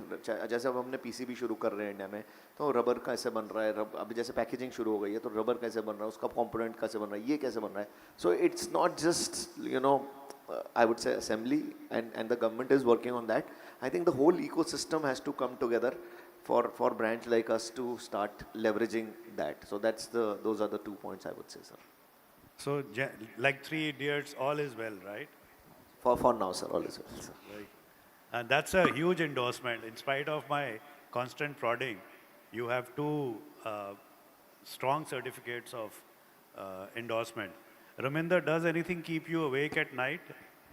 Yeah, so I have a very 2 points only, very prospective in terms of what are the challenges, why Indian entrepreneurs don't take risk. Indian entrepreneurs don't risk because they are not covered. The problem in any business of electronics manufacturing is that when you make a product, when you sell and you don't get paid, there is a banker who comes and take you away. So that is what needs to change. What we need to do in India is come out with the policies like how other countries are, where they are ensuring that whatever you're manufacturing or for exports or within the domestic, there is an insurance cover. Now, once you do the insurance cover, you will focus on manufacturing, you will focus on the product development. But the day-to-day challenges of collecting your money and working on it is a very uphill task. So for me, that is one thing which we really want to do in India, is that go ahead and come out with an insurance policies where your risk is covered, and then you'll see huge amount of entrepreneurs coming up and they will take that risk, because once you take the risk, you will see a real ecosystem developing, because ecosystem for any product requires huge amount of talent as well as it requires a lot of dedication. Second thing, which is not possible by us, but it has to be thought over as a nation, is that stop brain drain. Right now, all the good talents we have, they go abroad because they have an opportunity and they like to be in the country where there is an opportunity. Now the opportunity is here in India. If we stop these kind of brain drains and then get that things here in India because of opportunities, I think that will change the entire scenario, because you love to do for your country and you can bring that same value chain within India rather than just going out. Thank so you, these are the Raman. two Yeah, things which very, I think very are valuable. important. Yeah. A quick 30 seconders, Dr. Nandini Tandon and Ravi, and then we have time for a few questions, but we have to close rapidly now. So very quickly, more of what all the other panelists have said. It's about policy. It is supporting the entrepreneurs, the startup innovation. It is a sense of urgency. And I would also like to add that once bitten, twice shy. There has been a history before of false starts in different domains. So this time around, I think it's critically important that this exceptionally well begun endeavor reaches its logical conclusion. And the next 6 to 8 months are very critical. The world is watching not only the semiconductor, but electronics, but also looking at how very seriously India is taking on this opportunity. I'll just like to add, I was recently in Uttar Pradesh, and we were blown out of the water by the Chief Minister's reception of technology and appreciating the fact that health is a state subject. So even if we are working with METI and IT and electronics, because today medicine is a lot about different technologies coming in, it's digital, it's AI, it's semiconductor, yet it is important that different divisions in his government speak. He got that clearly, he made it happen. Secondly, we said that unless you have a procurement policy that supports the startup, it's not going to happen, because the entrepreneur should not be subjected to the mercurial facets of the tendering process.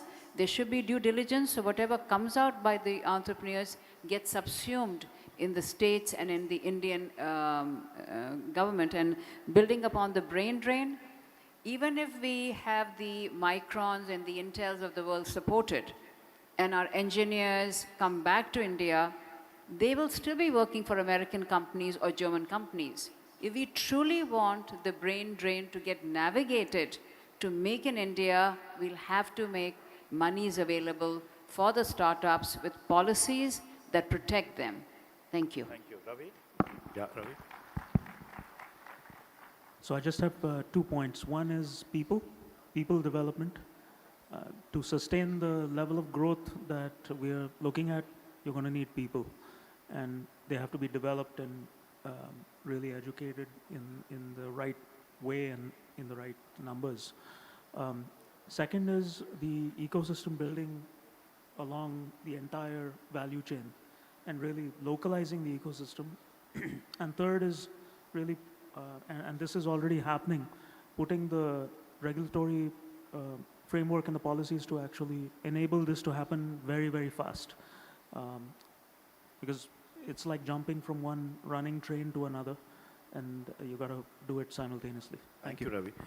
Okay, we have time for maximum 2 questions. Any questions from the audience, please? Yes. Good afternoon, sir. So, sir, as a students, what should we focus on the skills that who contribute in the Make in India movement? I'll give it to Aman.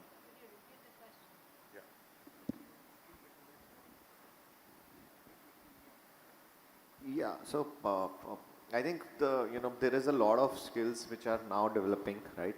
Like if you look at technology, IIT engineers हम लोग बहुत produce करते हैं, but engineering skills for the Make in India industry is limited, right? Secondly, design. Now after making in India, the next part will be design in India, and there are a lot of there is Center of Excellence, there is a lot of programs for getting the design part made in India. The design in India is becoming the next big thing. So that is one area also you can look at apart from the technology, the technology part of things. So I would say these two are the future, but अभी India में इतना talent है ही नहीं manufacturing का, right? It is more assembly lines are there, but manufacturing talent will be जैसे एक time आता है जब जैसे computer engineering, computer engineers ज़्यादा demand में आते थे. अभी देखना 4-5 साल बाद IIT का सबसे hot course क्या पता manufacturing talent के ऊपर हो, right? So I think that is also getting hot. So if anybody else wants to add anything on that? I will give a different spin to this. I'll add 3 skills. If to anybody who is a student right now, is 3 skills. One is courage to do the right thing, not the convenient thing. Second is entrepreneurial mindset. I'm mindful of the fact that we will all not be entrepreneur like Aman, but when I say entrepreneurial mindset is a 21st century skill, which means thinking on seeing business opportunity in every problem, being tenacious, and looking at solving problem on the fly. And the third is leadership. A very important leadership is not about title; it's about starting something in your own arena. So 3 important skills apart from your engineering knowledge and whatever that Aman just alluded upon. Yeah, Nandini, you wanted to say something? Yeah, thank you. Totally agree with all the other panelists what they're saying. I'd like to add 2 more facets. Just like in the case of the Deming method, everybody in the hierarchy, in the pyramid, needs to know what is the end product. That is critically important because time and again we see the FDA, not only about India but other countries also saying that the end product is not as sterile or as safe as it should be. So everybody needs to be, that skill has to be there. And the second thing, there's no substitute to excellence. And it cuts across any vertical. The whole notionality that no matter what we do has to be excellent, nobody else does better than what we do, has to be part of the DNA, and that skill has to be there. Thank you. Yeah. Yes, please. This question is both for Aman and Ravinder.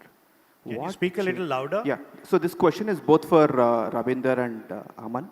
What changed you as a person while you were building your respective companies? That could really, really help all of us especially the budding entrepreneurs who we invite to EMCs in different locations. What changed you as a person when you were building these companies? What changed you as a person when you were building the company? Both Aman and Rabinder. Aman and? Rabinder? So you go first. Okay. Easy हो जाता है, सोचने का time मिल जाता है, right? Aman, don't share all the secrets, huh? Yeah. I'm so sorry. I thought you told me to be frank. So, जब हम company start करते हैं ना, तो और स्पेशली मैं किसी और MNC में काम करता था, राइट?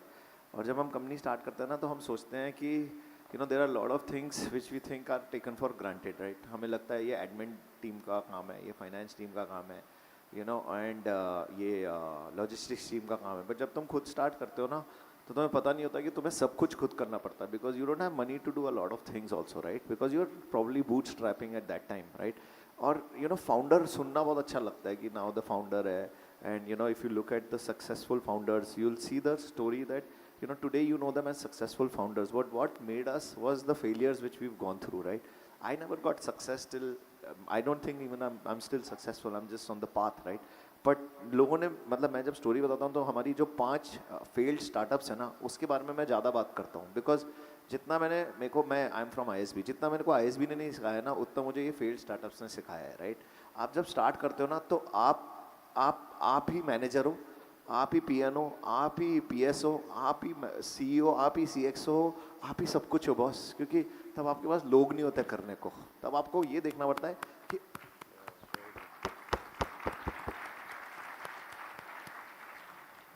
तब आपको ये देखना पड़ता है. अब पता क्या होता है, जब हम स्टार्ट करते हैं ना, तो अगली सैलरी कहाँ से आएगी, क्योंकि आदत होती है मंथली सैलरी आने की, right?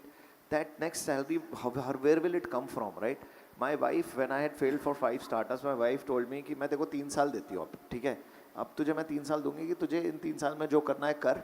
And I was 36 by that time, right? And you have people who are doing well. My wife's name is Priya, right?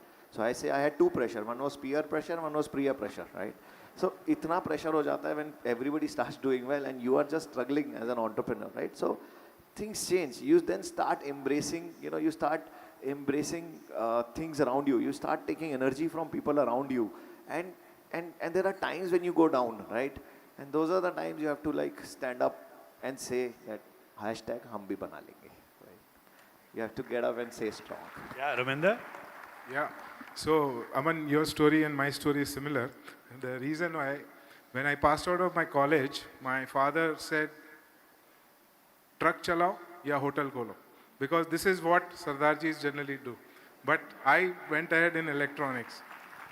The fun part for me was that when I started manufacturing electronic typewriters, that was the first product what we got.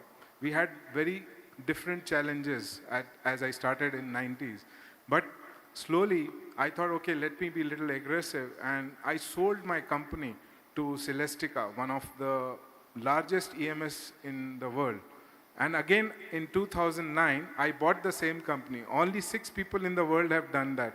I was the 6th one. And why I bought it back? It was only the passion. So, but after that, I took one wrong business. And that wrong business put us down completely in 2008.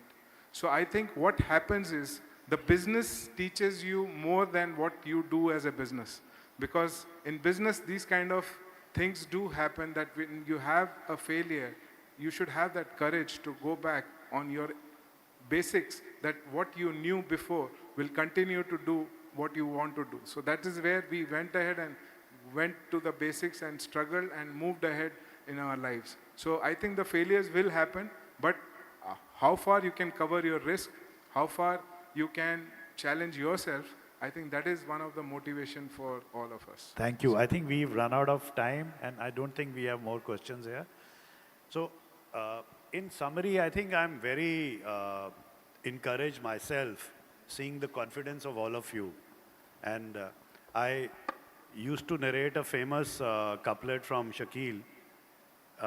मुझे खौफ आतिश गुल से है कहीं ये चमन को जला ना दे. I think I'm going to abandon that because I've gathered so much confidence that व्यवस्था अब ठीक direction में है, that you no longer have to have that paranoia. But the takeout from this is that I think the most important thing is that we'll have to build 100 global Indian champions. In the Fortune 500, there have to be 100 Indian companies which become global leaders. I think that is the takeout, and I think 2 of them are already here in the future. Thank you very much. It was a beautiful discussion. I hope you were a great audience. Thank you very much. Thank you very much, Shri Mahendraji and all the panelists. We request you to kindly step forward for the group photograph. And yesterday I was becoming rich, then super rich, and today I probably am going to become the richest because I've got a key.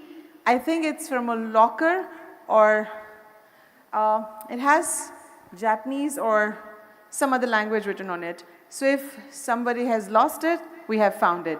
You can get it from here. Lunch is for the esteemed dignitaries on the first floor food court, and for the rest of the guests, you're welcome to join us, Exhibition Hall, ground floor. Thank you so much. So do join us, especially all those who want to gain more and more knowledge at 2 o'clock. We will start the session there. Thank you.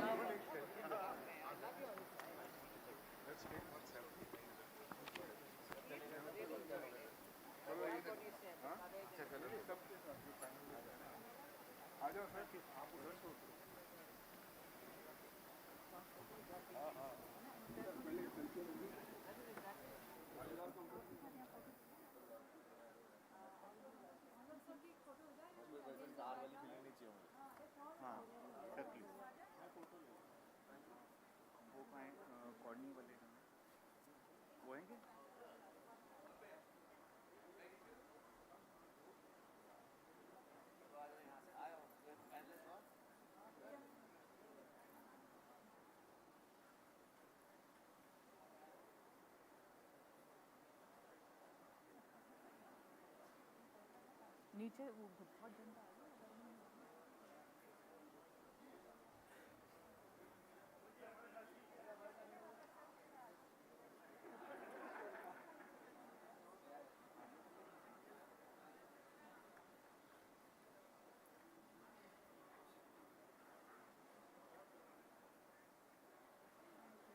Thank you.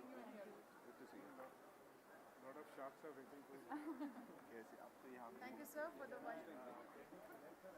Yes, done. Oh, thank you so much. Thank you so much. Guess what we will do? Oh, wow. और क्या हो सकता है? Thank you, thank you. We've exchanged the numbers and we'll definitely keep in touch. For sure. Thank you so much, sir. Thank you, madam. Such a wonderful job. Thank you again.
Hello. Good afternoon. Welcome back.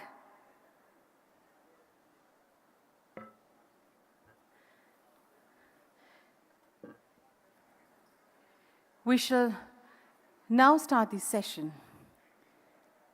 The central government, as we know, introduced the visionary Semicon India program to promote the semiconductor manufacturing in the nation. After knowing the industry perspective, it's now time we analyze what the state governments have got to offer for building a semiconductor manufacturing ecosystem in India. We invite on stage our representatives from state governments, a panel discussion on readiness assessment of the state policies for electronics and semiconductors. May I call upon Shri E.V. Ramana Reddy from Government of Karnataka. Shall we welcome sir with a big round of applause, please? Thank you. We also welcome Shri Vijay Nehra from Government of Gujarat. Welcome, sir. We welcome Shri Sujay Karampuri, Government of Telangana. Welcome, sir. We welcome Shri Akshay Tripathi, Government of UP. Welcome, sir. We welcome Shri Jagdish J, Government of Tamil Nadu. Welcome, sir. And to moderate the session, I request Shri Sanjay Gupta, Chairman, ISA, to come on stage. Shri Gupta holds more than 27 years of experience in the tech industry and has worked on almost all aspects of semiconductors ecosystem. He's leading the critical industry charters for the development of the electronics and semiconductor system in India. Sanjay is a technologist at heart and holds multiple US patents in numerous technical and business publications. I shall request Mr. Sanjay to lead this integrating session, and a big round of applause one more time from all the government across the nation. Thank you.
Hello.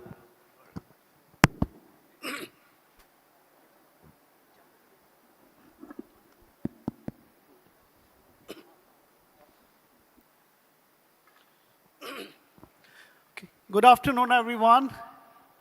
It's great to be here on this panel with such a renowned dignitaries. Let me welcome all of you on this post-lunch session, and we will try to make it as interesting and as useful so that everyone is fully live and kicking. So first, let me briefly welcome our distinguished panelist, Mr. Vijay Nehra. He's Secretary, DST, Government of Gujarat. Welcome, sir. And I must start with saying thank you for such a wonderful atmosphere for last few days here. Energy is beaming. Everyone is exuberant with enthusiasm for a bright future for India. So thank you so much on behalf of all of us for organizing such a wonderful. Thank you so much. Let me welcome Mr. Sujay Karampuri, Director, IT and EC, Government of Telangana. Welcome. Mr. E.V. Ramana Reddy, Additional Chief Secretary, Government of Karnataka. Welcome, sir. Mr. Jagdish J, Associate VP, Guidance, Government of Tamil Nadu. Welcome. And Mr. Akshay Tripathi, Special Secretary, Government of UP. Welcome. So after an exciting 2.5 days, we are into the final leg. And as they say, you store the best for the last. And in this session, I'm sure we are going to discuss something most important, right? With the whole world looking at India with so much of hope and so much of aspirations to join this journey.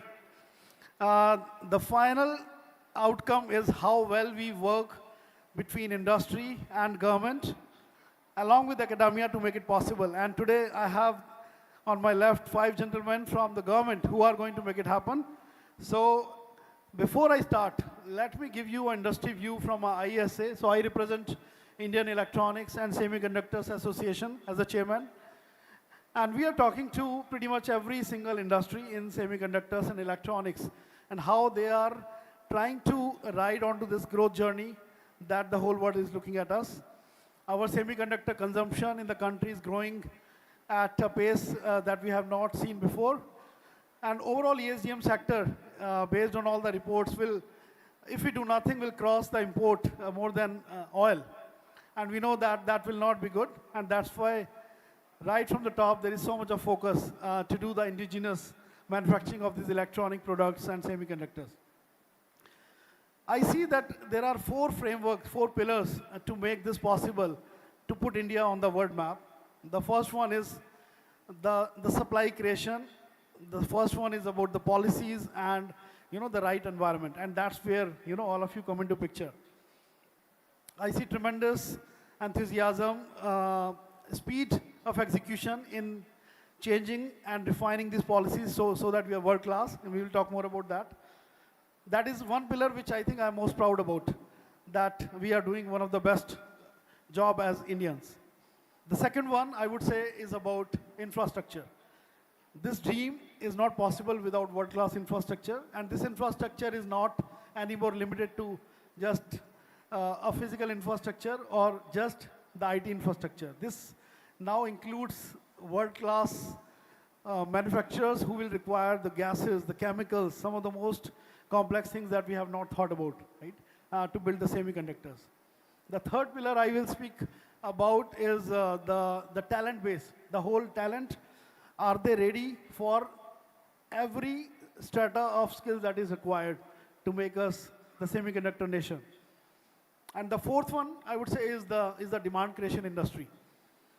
The Indian companies, the Indian tier 1s, Indian tier 2s, who will create the local demand for chips so that we are not trying to look out to sell those to global companies only. There is enough demand within the country that can ask for those chips to be locally designed and create the whole ecosystem from design to manufacturing to validation.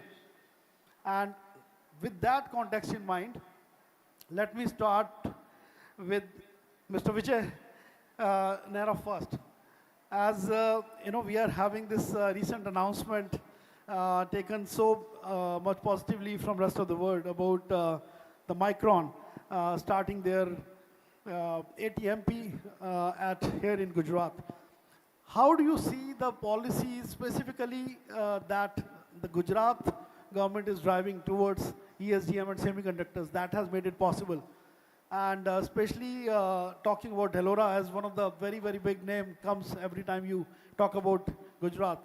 What are some of the key things that you are doing which will educate everyone that why it is so special? Good afternoon, everybody. First of all, this is our first opportunity to welcome all of you from this stage. So we are indeed honored and privileged to be welcoming all of you for the Semicon 2023 here. And I must say, if there was a proxy indicator of the success of this conference, it's the attendance post-lunch on the third day in a technical session in the full hall. It's indeed a great thing for all of us. The kind of excitement and energy that we see here is amazing. And I think within the last 1.5 years, India has come a long way. And from Government of Gujarat, we want to thank and congratulate the entire team of METI, who I call the rock stars who are making this all happen. As we all know, the world is now looking seriously, and after the Micron investment, all of those players who were earlier not looking with significant attention are all revising their plans. And we all, within the government, both in the government of India and the government of Gujarat, we are totally confident that it's finally happening. The semiconductor dream of India, it's getting realized. And I, as Secretary, Department of Science and Technology in the government of Gujarat, I am extremely confident that this dream is fructifying on the land of Mahatma Gandhi in the state of Gujarat. This has been possible because there are a dozen odd things which any prospective investor would look at. This requires perfection. This is not just another industry, another manufacturing unit.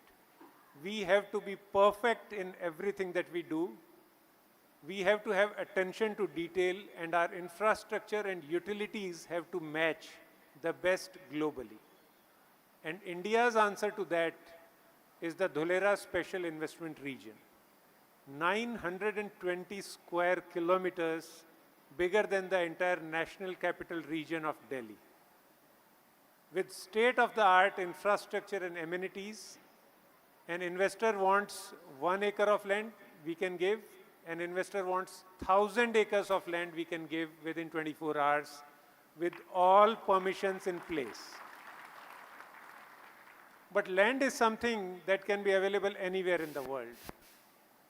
No investor in the semiconductor industry will come and invest if they are not satisfied about the quality of power and water. And that is where our country has been finally able to create what I describe as an island of success. Isolated example where we are able to benchmark with the best globally. Over the last 1 year, we have had dozens of investors. Everybody has gone fully satisfied with the quality of power. It comes with triple redundancy, drawing power from different grids, including renewable power and the conventional grid. For the first time in the country, we have 2 distribution companies, a government company and a leading private company who have been given the distribution licenses. The power cost is only 5.5 rupees per unit, and we from the state government give a subsidy of 2 rupees per unit, which makes the lending cost 3.5 rupees per unit. But let's not stop there, because one of the investors we challenged that if you can show us any inadequacy in our quality of power, then you need not invest here. Because we have brought in the best advanced Siemens equipment, gas-based insulation systems, a smart grid, SCADA-based system with a ring architecture, underground cabling, redundancy at the supply level, at the substation level, and the distribution level. So when we can create the best quality power and water, a dedicated 150 MLD water treatment plant, a sewage treatment plant, a common effluent treatment plant, all of it is there. $1 billion of investment has already gone into, and this, let's be clear, is not a government of Gujarat project. It is a combined initiative of the government of India and the government of Gujarat, a joint venture company which is planning this investment region. Because as a country, we are sure that when we have hundreds of suppliers of chemicals and gases and the entire ecosystem, to start with initially, we have to have one place where it can all be brought together. And now, with every passing day, more and more things are being added. Even as we speak, the first factory is in the advanced stage of completion to be commissioned in October in a 100-acre facility, which will be building India's first solar wafers and cells, the thing that comes closest to semiconductors. So there is this entire ecosystem with exceptionally good connectivity, great infrastructure, ease of doing business, exceptional quality utilities, and then the state government has come out with a policy. The first state to come out with a dedicated policy on semiconductor investments. to create a climate of certainty, predictability, and reliability. It's in the public domain. We have published and put it out there in a transparent manner for any investor to look at it. And we have created a dedicated Gujarat State Electronics mission to handhold all the investors. We are going to ensure that all of the approvals, everything is put on fast track. And that's exactly how the Micron investment was done, because 22nd June it was announced in the US. The next day we requested them to fly down here. After 2-3 days they reached here. On 28th we did the MOU. 2 minutes later, after signing of the MOU, we accorded the formal government approval to the project. Another 2 minutes later, we gave the 93 acres of land. And even while all of this was being planned, the power station and the utilities were being laid. So the Indian dream is now getting realized. Everybody in this room, we welcome to invest in Gujarat. We will ensure, because what Honorable Prime Minister, sir, when he was the Chief Minister here, he had taught us that if we can turn the red tape into a red carpet, everything will transform. That is what we are trying to do here. Last 6 months, me and my team, we have traveled several countries, spent weeks in Japan, Taiwan, Singapore, Malaysia. I have personally now visited more than 12 fabs and OSATs and assembly, everything. And we have apprised ourselves about the nuances of all of this. We have gotten in touch with more than 100 companies, the entire specialty gases, chemicals, equipment suppliers, everything is falling in place. And as I say to my dear friend Amitesh ji, that the government of India is making an exceptional, a historic, unprecedented effort to realize this dream of Honorable Prime Minister. We are there to help him and his entire team, the entire government of India effort to help these projects grounded. Because all of the challenges in terms of land, permissions, labor, skilling, law and order, utilities, infrastructure, connectivity, social infrastructure, all of these things we are working on a war footing. Our mission is to be able to surprise the investors by our speed and our efficiency and our quality of output. And I'm certain that things are about to change. We are just making the beginning. The real challenge lies ahead of us, but we are ready. Thank you. Thank you so much. Thank you so much for these inspiring words, and the speed with which your government worked will give run for money for any private entity. So very, very inspiring to the entire industry. And with this, I move to Mr. E.V. Ramana Reddy from Government of Karnataka. So Mr. E.V. Ramana Reddy ji, we have been knowing Bangalore, in particular in Karnataka, as the Silicon Valley of India for a long time. When I started my career 28 years back, that was a target for all of us to go, and it employs the largest amount of semiconductor design talent across not just India, but I can say probably around the world. Now with that as a background, with that as a strength, now we all are thinking that with the demographic dividend that India has as the most, youngest country and remain youngest for next 30, 40 years, one way could be thinking about the fabless infrastructure, and there are a lot of big companies around the world which are in top 5, which are fabless. Right? Now, how you look at that with the historical advantage of talent play, along with merging it with the manufacturing agenda from the government of India, how you see it from your government perspective? Do you want to go for it? Do you want to have a hybrid approach? Please share your thoughts with the audience. Yeah, good afternoon, everyone. Firstly, I would like to congratulate MeitY and Government of Gujarat for organizing this. In fact, I also felt when I came here that I have experience of organizing Bangalore Tech Summit, one of the largest summits in Asia. There again the challenge every day is having crowd immediately after lunch. First session after lunch is always a challenge. So I am also really happy that a good number of people are showing interest on the third day after lunch. So I would like to congratulate Alkesh, Amitesh, Sagar and whoever have contributed for this. And I would like to congratulate Mr. Vijay Nehra for organizing this. And secondly, as mentioned, in fact, Government of Karnataka was first to have formed a directorate of IT because of the IT presence of IT companies in India. I was the first director at that time. So it used to be called IT Capital of India, and still it maintains that position. But our strength, as already mentioned, is the design, in chip design and VLSI design. In fact, we have more than 100 plus chip design companies, and our share in the national design is about 40%. But as far as the manufacturing is concerned, because every state has its own talent, its own advantages, and its own strengths. So strength of Bangalore is in design, but we also are trying to move towards manufacturing. Our share in national manufacturing output is only 10% as of now. For this, we are concentrating on many things. There are 3-4 things which we would like to concentrate. One is the infrastructure itself.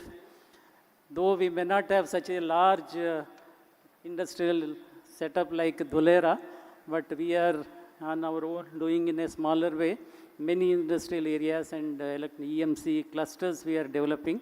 And we have the best international airport and one port and national highways, and we have 10 to 11 airports.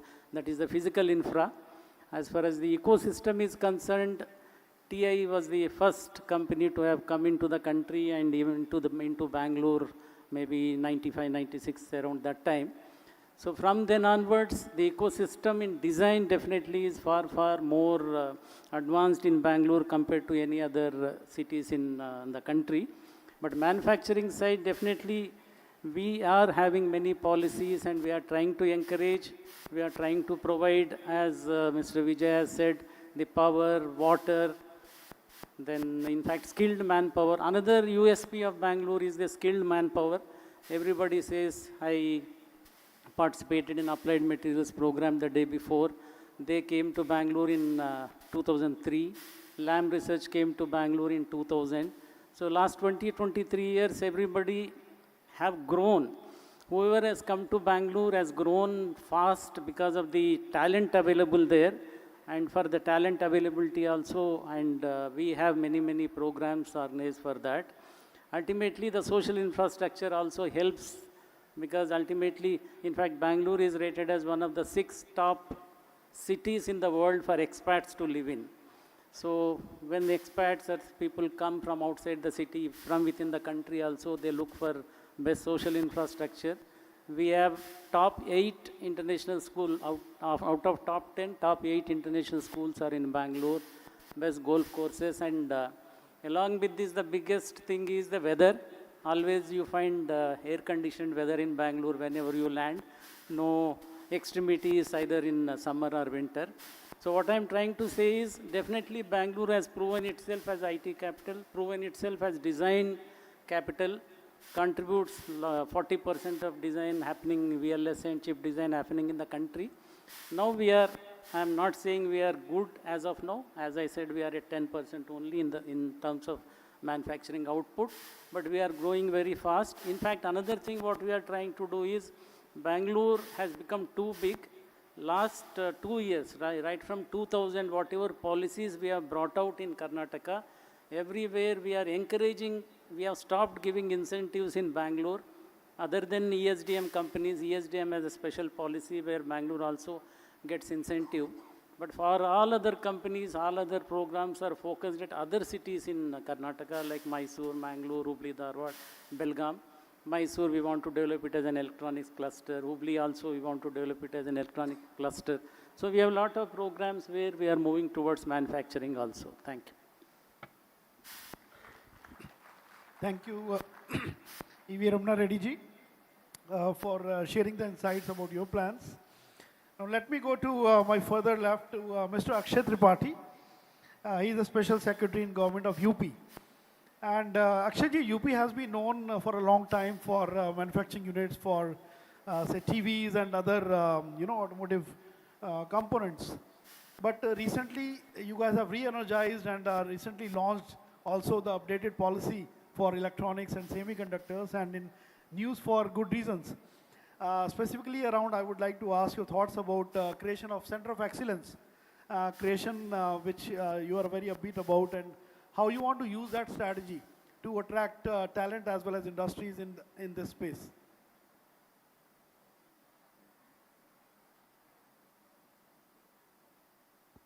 Hello. Yeah. Good afternoon, everyone.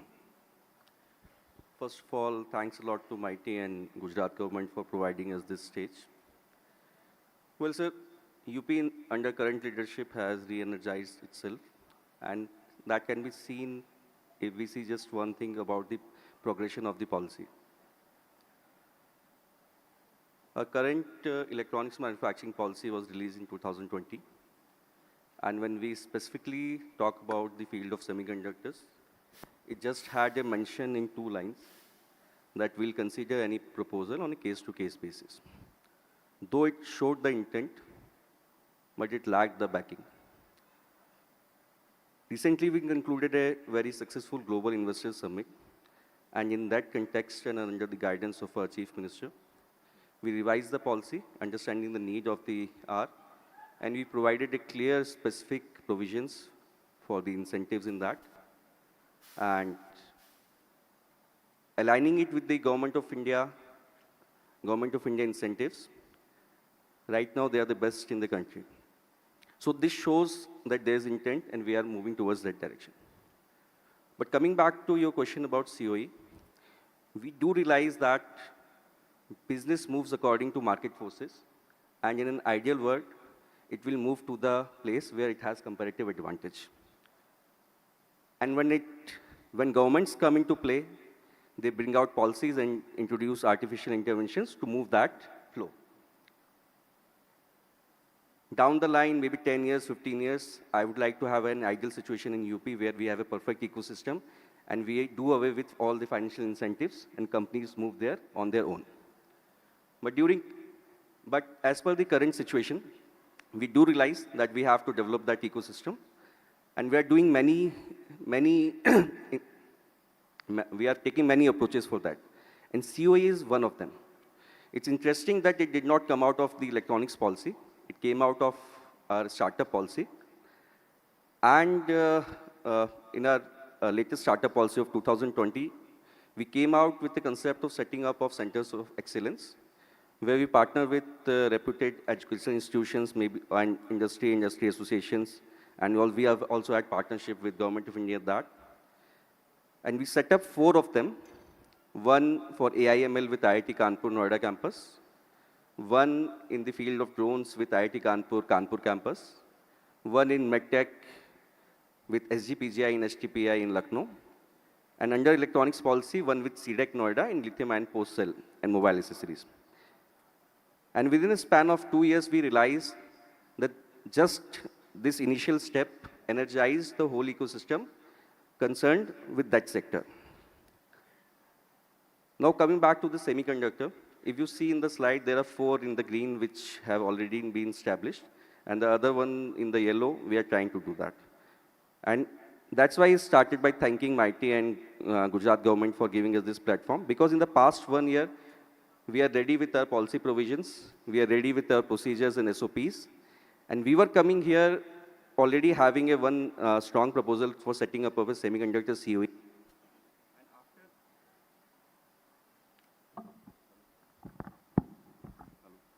Thank you. As I was saying, before coming here, we had one proposal which was almost on the final stage. And thanks to this platform, we are going back with 4 solid proposals of setting up of COE for semiconductors.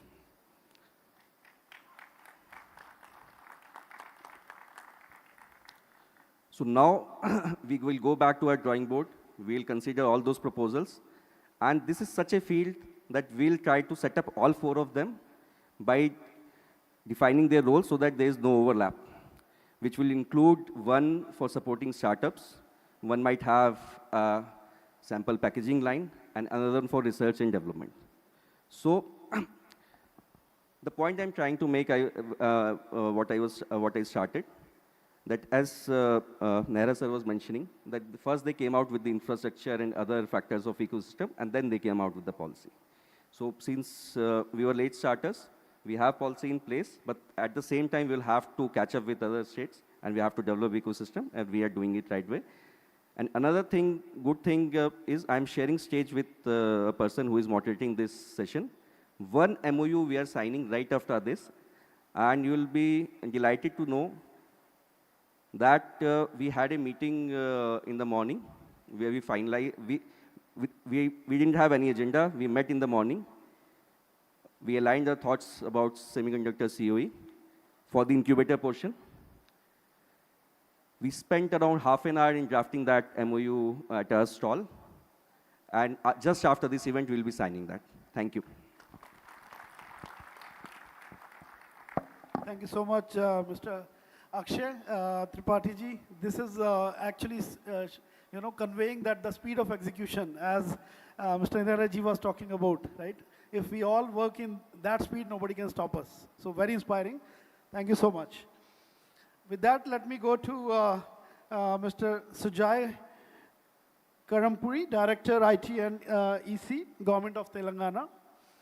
So my question is, within the whole semiconductor ecosystem, as we discussed that one of the lifeline for creating the startups by fueling them with policies and procedures which are easy and converting our young talent to be entrepreneurs who can build these fabless. So we spoke about that, and T-Hub has been a very big success story that is known in Telangana for the incubation policies and the best practices that you have been doing in your government, that it became such a talking point. And not just that, Telangana is known for many great things, including AI, ML-based companies, new age companies, a lot of mobile companies. So something must be going very, very specifically to build this ecosystem, right?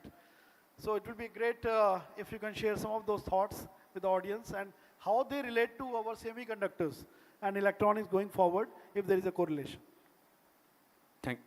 Thank you very much for having us here. Congratulations to MIT and Government of Telangana Government of Gujarat for hosting such a great event. We were at the Bangalore event last year, and I believe that the size of this event and the scale of the event is at least 2 or 3 times, so which shows that the events in the semiconductor is gaining traction. And on this stage, I would like to propose to MIT that the third one we would like to host it in Hyderabad if possible. So I think seeing is believing.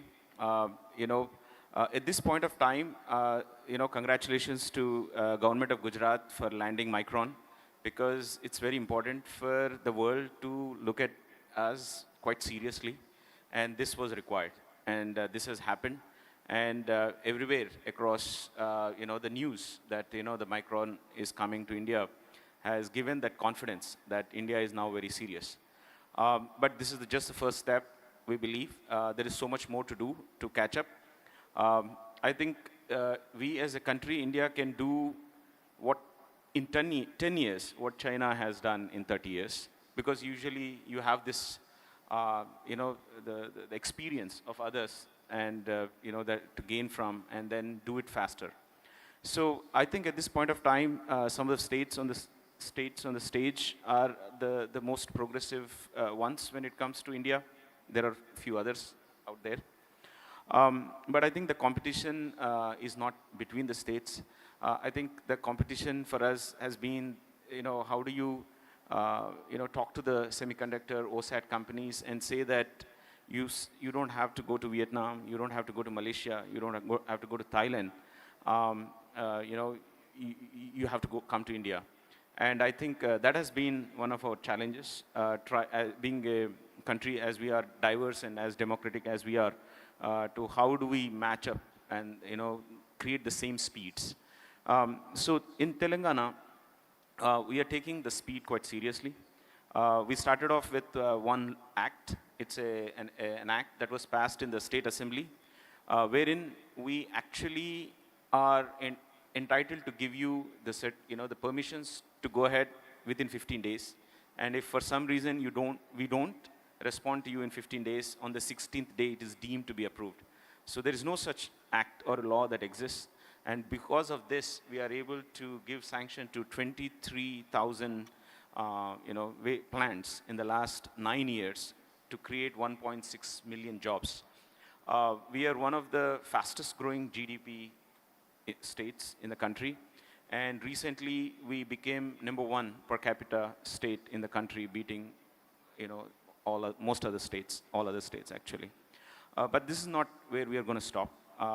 We believe that we are going to quadruple our economy in the next 10 years, and we believe that electronics and semiconductor is going to contribute at least 25 to 30% of that particular GDP. So there is a long way to go, and these are baby steps, but what I would say is that seeing is believing. If you come to Telangana, you will realize some of the engineering marvels that we have done.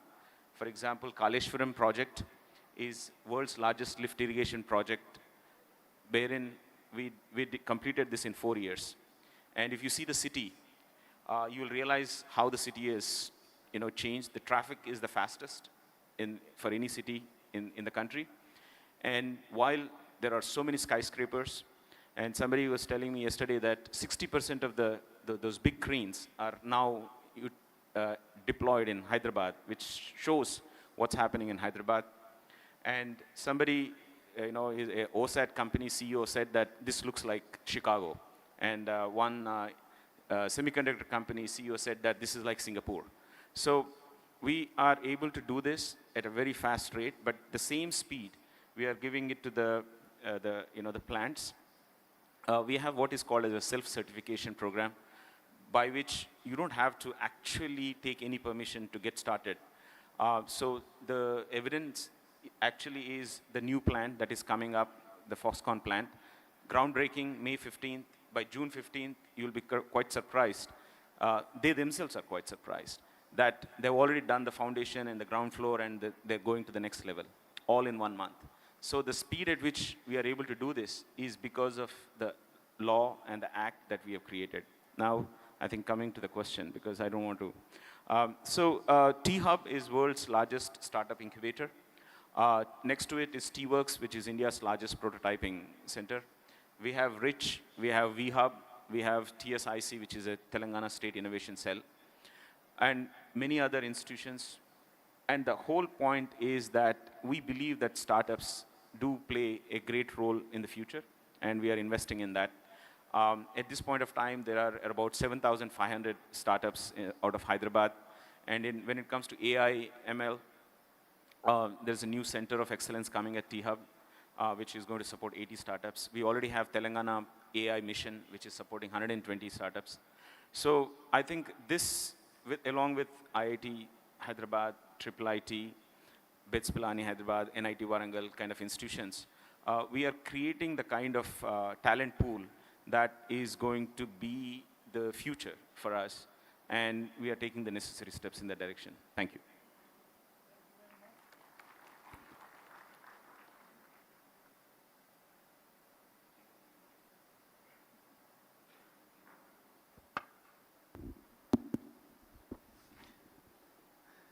Thank you.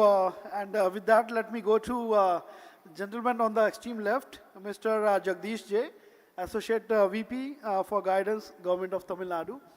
And my question to you is, Tamil Nadu is known historically as a beacon of automobile manufacturing for a very, very long time, right? It also is known for a very deep-rooted educational and institute for skilling. How do you think you guys are aligning with the semiconductors and electronic policy to keep pace with this competitive spirit, which is, by the way, so nice to see this healthy competition, and as our Honorable Prime Minister say, this cooperative federalism, where we are competing with each state in a healthy way, and that's how the whole India is going to go up. So from your perspective, we'll be eager to hear your thoughts. Thank you, Sanjay ji. Before I begin, my congratulations to the event organizations. I'm sure this is one of the.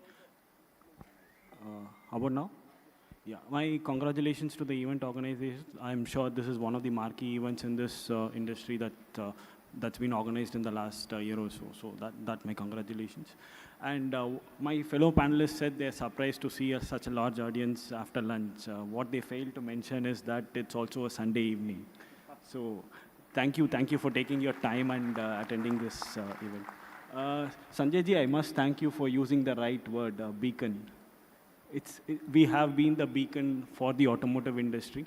But what I'd like to tell you further is that it's not only the OEMs that have trusted us. We have close to 350 plus Tier 1 and auto ancillary suppliers that are based out of the state of Tamil Nadu. Why I would draw this parallel is that semiconductor is also an industry where it's not only about the fab, it's also about the ecosystem. So what Tamil Nadu brings to the table is the experience of having built an ecosystem for another industry. And it will not be only limited to the industry of automotive. I can draw parallels to a couple of other industries, for instance, the electronics industry, which is very close to the semiconductor industry. Let me just share a good news that in the recently released information, the amount of electronics exports that's happening from the state of Tamil Nadu grew from 1.6 billion in FY22 to 5.6 billion in FY23. That's a three times jump. And happy to also share that we are the #1 exporting state in the country. We were not earlier, and last year's data changed that. So what this proves also further is that any new industry that comes to the country, any new thing that happens in the country, Tamil Nadu has always been at the forefront of pioneering that industry. Another couple of industries I'm sure you're aware of is the electric vehicle industry. We are again pioneering that. 1 in 3 EVs that are getting produced in this country are getting produced in the state of Tamil Nadu. And 60% of the EVs, the EV two-wheelers that were registered last year in the RTOs were produced from the state of Tamil Nadu. That's the kind of ecosystem the state can build. Thank you, Sanjay ji. You touched upon another interesting topic, a topic very close to my heart, the educational ecosystem in the state of Tamil Nadu. When we look at skilling, we look at it in two parts. One is the quantity in terms of the number of outturns of graduates, but also what is important is the quality of the outturns that we produce. In terms of numbers, I'm sure not any state in this panel is going to say that they do not have the quantity that is required to meet the requirements of the industry. But where I'd like to draw the attention is to the quality of the educational ecosystem in the state of Tamil Nadu. I'd like to draw your attention to the recently released NIRF ranking, which is released by the Government of India, which is an estimate of the quality of educational institutions in the country. The state of Tamil Nadu has 35 of India's top 100 institutions, top 100 colleges. That is one state with 6% of India's population having more than 1/3 of the top 100 colleges in India. What more can I say to draw your attention to the educational ecosystem that is there in the state of Tamil Nadu? So we have the talent. I'm sure all of these states in this panel have the 4 factors of production. Not one of them lacks the 4 factors of production required to have the semiconductor ecosystem. But where I'd like to draw your attention is what is unique to the state of Tamil Nadu. Another interesting anecdote. A couple of things. The annual survey of industry said we have 38,000 factories, but that's not what surprised us. There are 1.6 million women industrial workers in the country, and of that, 45% come from the state of Tamil Nadu. I'm not sure if the first fab or the first OSAT or the first ATMP will be in the state of Tamil Nadu, but what I can say with conviction is that if there is ever a women-led fab or ATMP or OSAT, it will come from the state of Tamil Nadu. Thank you. Thank you. Thank you for those inspiring words. And now I want to go to my second round. And I promise someone that this second round will be more difficult. So let me start with Shri Vijay Nehraji. So we spoke about, the great start that we have done with Micron and others. But there's a growing demand, it's like in Hindi we say, ye dil mange more. So there's a growing demand that as the ecosystem grows, this will be requiring lot of things which were beyond electronics and beyond semiconductors, natural way of thinking.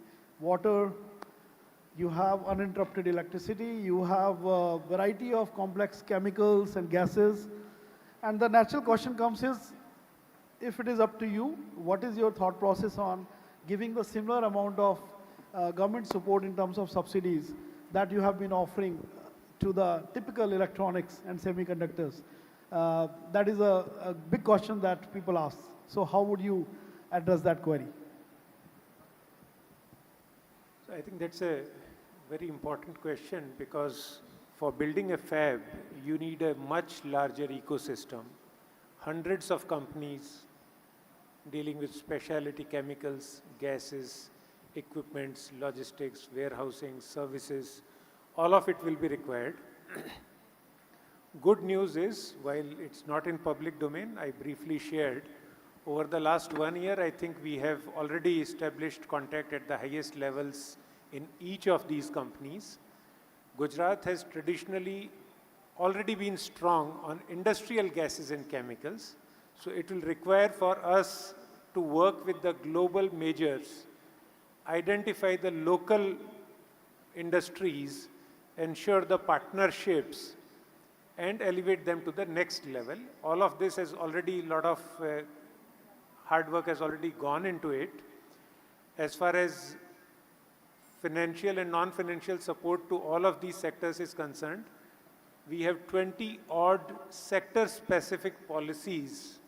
Gujarat, as we know, is known as a policy-driven state. We do not do individual negotiations, but we have tailor-made specific, sector-specific policies.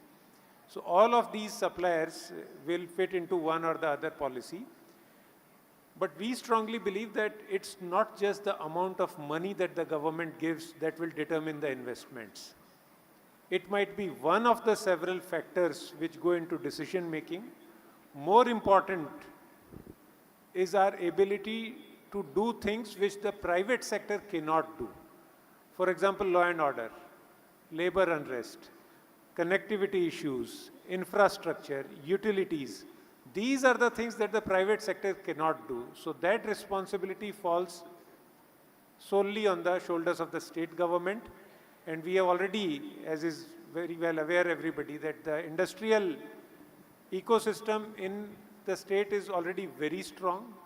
Gujarat, with around 5% of the country's population, around 6% of the country's geographical area, contributes to about 18% of the manufacturing. And it's called the manufacturing powerhouse of India. Now we are the leading state, 30% of exports, 42% of cargo handling, all of the logistics infrastructure, and as several of my esteemed co-panelists have already shared, this semiconductor dream will materialize not because of the efforts of one state, but it will be several states which will be working together. There are the challenges of skilling, which I believe will happen across the country in the best of our educational institutions. I was happy to go to one, IIT Mumbai, and now there are so many IITs and NITs, so we will see all of them rise up to this challenge. So the skilling will happen pan-India. Places like Bangalore, Hyderabad, that is where the design and the entire software and all of that is being developed. There are places like Tamil Nadu which have strengths in the downstream electronics. So it will be all of the states of the country rising together to make this difficult but important dream fructify. Thank you. Thank you, thank you. Let me ask Mr. E.V. Ramana Reddy ji. So, one of the things we spoke about, how to hone the talent by the time manufacturing happens. We have a beautiful, fabulous semiconductor concept where we can give wings to dreams of millions of young Indians. Okay? Now, one of the things that come in the way, unlike some other industries where the entry barrier is little lower, here to design a specific IP or a chip, you are using something we call EDA tools. Companies like Cadence, Synopsys, Mentor Graphics. These EDA tools cost you more than crore or sometimes multi-crore rupees just to get your idea converted into something which you can see. And then the second problem, if you get over the first one, is getting these prototypes manufactured as a test chip. You have to pay millions to the global fabs, and we have to wait until we have a wafer fab in India. And third is, even if you get the second hurdle done, you have your chips coming, but to test them, each equipment costs you again crores. So these are the three mega hurdles that every designer feels before reaching manufacturing. These are the three hurdles to become the fabulous leader from the country.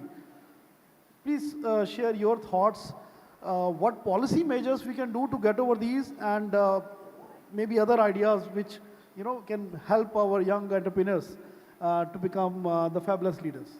Yeah, we realized this around 3 years back. So as mentioned by UP, actually we used to set up a lot of centers of excellence in AI, IoT, ML. So they were functioning, but as I said earlier, Bangalore is very rich in design-linked companies.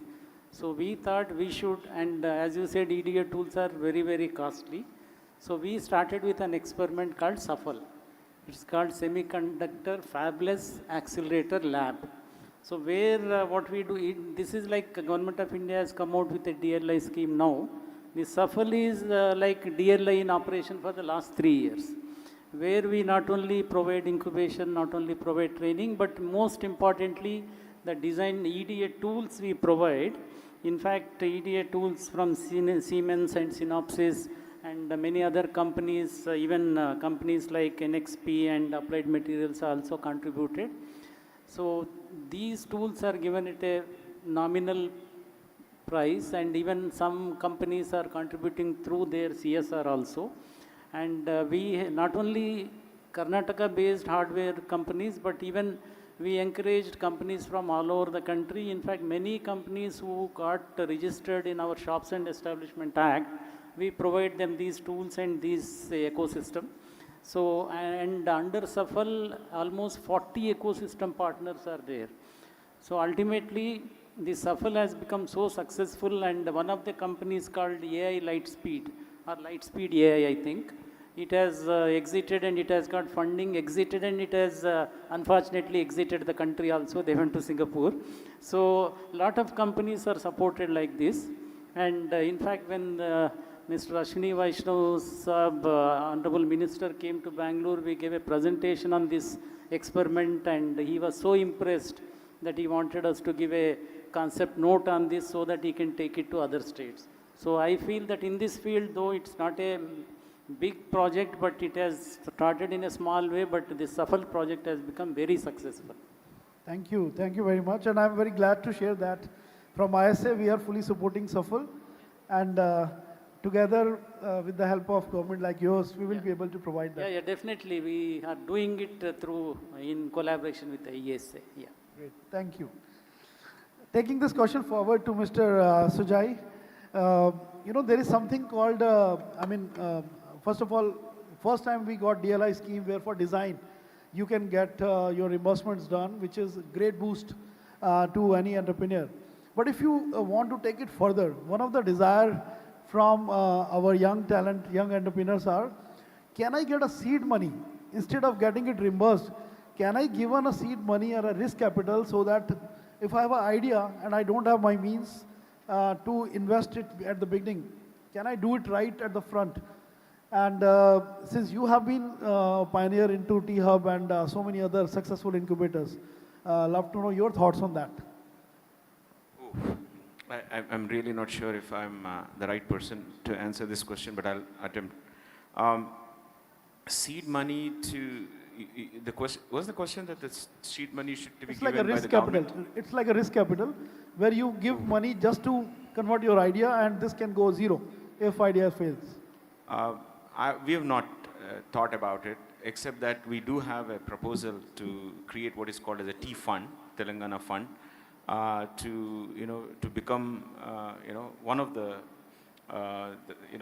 firms to provide the seed capital. But I would still believe that entrepreneurs have to cross this hurdle of raising the money from wherever it comes, either it is from the angel investors or from the government or from the venture capitalists. I personally believe that that's actually a good process to, for the serious players to pursue their pursuit. But having said that, what we are doing at T-Hub is we are lowering the barrier. So basically what we are trying to tell you is, as a startup, you don't have to worry about too many things. We provide a platform for you to meet the VCs. We provide the platform to work with academia. We provide the platform to work with Center of Excellence. We provide the platform to get access to tools like the EDA tools or the SolidWorks. So, and then we also give a platform for them to get access to market. So I think this is what we have been doing at T-Hub, and also at T-Works, it's like providing all the tools and the software free of cost to any startup to get going. So for example, we have the Mentor Graphics signing up with us, SolidWorks signing up with us for the first time, wherein the startups who are associated with us would have access to these tools without having to go through the process which they go through. So I think what we are doing in Telangana is trying to reduce that barrier to entry quite low, but I'm not really sure it can be made zero. So yeah, thank you. Thanks for sharing your thoughts. Let me go to Mr. Akshay Tripathi. So continuing on your Center of Excellence in Semiconductors, there are also some news about a very high level of commitment that the next semiconductor big news in terms of investment is going to come to UP. Would you like to share any open secrets on that? Thanks a lot. Yeah. I hope you would understand that I won't be able to name it. But on this note, I would like to congratulate Gujarat for Micron. And on this line, I hope maybe in a span of 2-3 months, we'll have a big announcement. And we are working with not only one, around 3-4 serious proposals. And I believe some of them in the previous sessions have been on this stage. So that much I can say. And we are currently in the process of their application and everything. But again, ideally, I would have liked to use this stage to make a detailed presentation about the policy incentives and everything. But due to the paucity of time, maybe it wasn't possible. So my team must have distributed the presentations to all the tables. And I hope to see further interest at our stall. So, I mean, your question needs a very small answer. Very soon we'll have an announcement. So on the screen we have, I've touched upon this in the first round.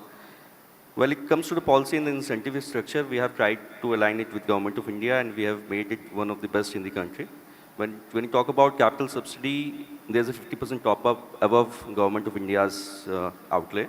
So that takes it to 75%. When it comes to land, we are offering land at the rate of 75% rebate. And you won't believe this is being offered at the upcoming Jewar International Airport. So post-2024, you can land at that place from any international location, and you can get to your premises within 10 to 12 minutes. And it's not mentioned on the screen, but if someone finds it feasible to move towards the eastern or southern part of a state, we are offering through policy land at the rebate of 90%. Other provisions are standard things. I mean, but through our provisions, we have also tried to ensure the quality of power through dual grid. And learning from Gujarat, we might go back and take it to 3. So that's what, again, I would thank you for this event and the learning experience we had. We all are learning in this process. Even in the previous stages, I got with the luminaries on the stage, I believe it was IMC last year. I said we all are vying for something which is coming in India. So instead of having I mean, even if we are having a healthy competition, I say that we should go beyond that. We should, instead of healthy competition, we should have a complementing competition. So at that note, I would like to thank you, and I hope we soon meet while we announce something big. Thank you. Thank you. And my last question to Mr. Jagdish again, that finally the foundation is going to be the skills, our human talent. So once we have the whole ecosystem for semiconductors manufacturing and design, we will have to have the skills, design skills, testing skills, manufacturing skills at our level, from operator all the way to a skilled labor. Do you think in a short span of time with our ambitions, India will be able to do that? Sanjay ji, this audience today is the proof that India's time is now. Any doubters that there were on a Sunday evening to listen to states make their case for a semiconductor ecosystem, a full audience is a proof that India's time has come and it is now. So, to answer your question on skill, this is natural for any new industry entering into a country. Skill is a challenge, but we should draw confidence from the fact that every new industry that's entered the country has flourished and that skill gap has always been met. This will be a bigger challenge, we agree, but this is not a challenge we can't overcome. But to draw some parallels, the closest thing we have to a semiconductor industry today is the solar PV cell manufacturing that's happening. There was a skill gap, but I'm sure it's becoming a reality increasingly that we will be able to make solar PV cells. And I'm sure in the future it will become a reality that we will also be a successful semiconductor nation. To answer your question as to what Tamil Nadu per se will bring to the table in terms of skilling, there is something at a very the state level initiative called the Chief Minister's Flagship Nan Mudalvan program, which is a skilling initiative that starts very young, right from the school level, but it goes right up to the colleges, and every graduate and every school student in the state is covered under that program. But we know that the semiconductor skilling is not about the government, it's about bringing industry to the table. So that's where we had the Tamil Nadu Research and Development Policy. While it's a multi-pronged policy, for the sake of this question, I'll just draw your attention to the training subsidy that's part of the R&D policy, Tamil Nadu Research and Development Policy. So for every employee the company hires for the purpose of research and development, the state would give a training subsidy of 10,000 per month in the first year. That's about 1.2 lakhs for every hire that the company would make for the purpose of research and development. And from that, I think the skilling initiative would come. I'm sure this is something not the state can solve on its own, and industry will step in, and that's how the state is bringing to the table. Thank you. Thank you. Thank you so much for your description about great challenge and the honing background we have. And I think with that, I can successfully say that we have the 5 states representing here, but this is actually representation of whole of the country. That with the policies, with the leadership from Honorable Prime Minister, with the vibrant policies that MIT is driving, including vision for this whole program, Semicon 23, along with all the states running with the progressive policy. Nobody can stop India. It is India's time. It is India's decade. And I'm sure that 10 years down the line, if we all are in the same room, we can say that India will be among the top 3 semiconductor nations in the world. There is no doubt in my mind, and I'm sure you all feel the same way. So thank you so much for listening to us. And thank you to my fellow panelists for your valuable time. Not sure if you have time for any Q&A. So we can do that offline, as our panelists will be on the floor itself, so we can have the break time for a personal questions. Thank you so much. Thank you all the panelists for showcasing that the state governments are also with us in this mission, the mission which is going to be definitely a successful one. I request the gentleman to kindly step forward for the group photograph, please.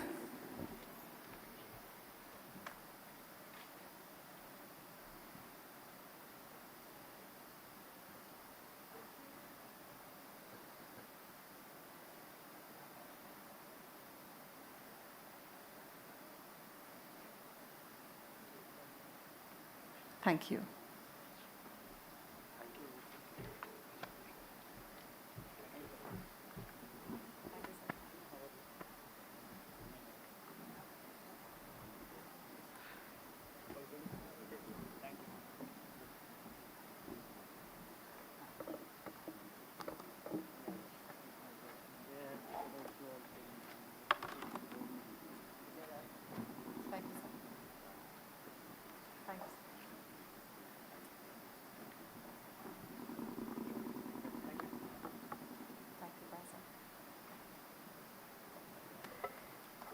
Next, we move on to our next session on the global semiconductor talent capital. As capital and technology intensive semiconductors are, the manufacturing requires the extensive skills and expertise. Growing demand and conducive semiconductor manufacturing ecosystem are opening plethora of opportunities for semiconductor professionals. For this, we have a panel discussion on implementation of SemiconIndia FutureSkills Talent Roadmap for making India as a semiconductor talent nation. For that, through the video conferencing, we have Dr. T.G. Sitaram, AICTE. We welcome you, sir. So you need to unmute yourself, please. Can we have a big round of applause for Professor T.G. Sitaram? Namaste, sir. And we also have from Global Foundries, Shri Binod Nair. Welcome, sir.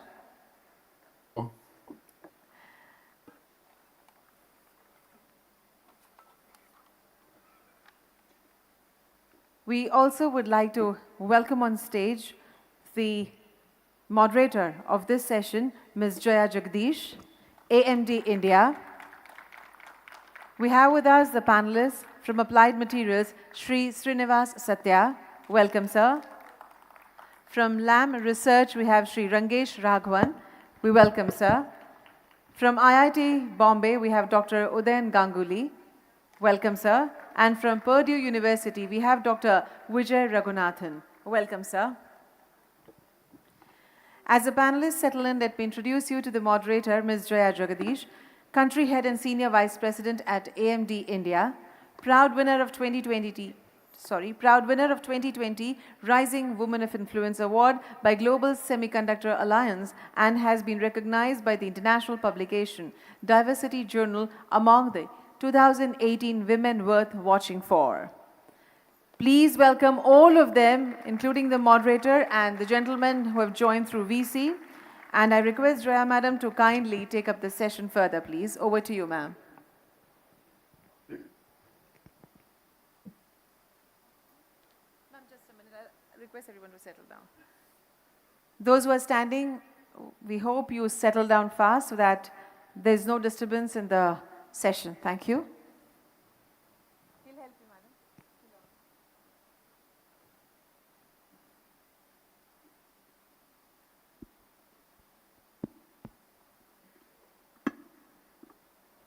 Thank you. Hope I'm audible. I guess I am. Thank you all. It's indeed my pleasure to be part of this panel discussion as a moderator. The topic that we have today is implementation of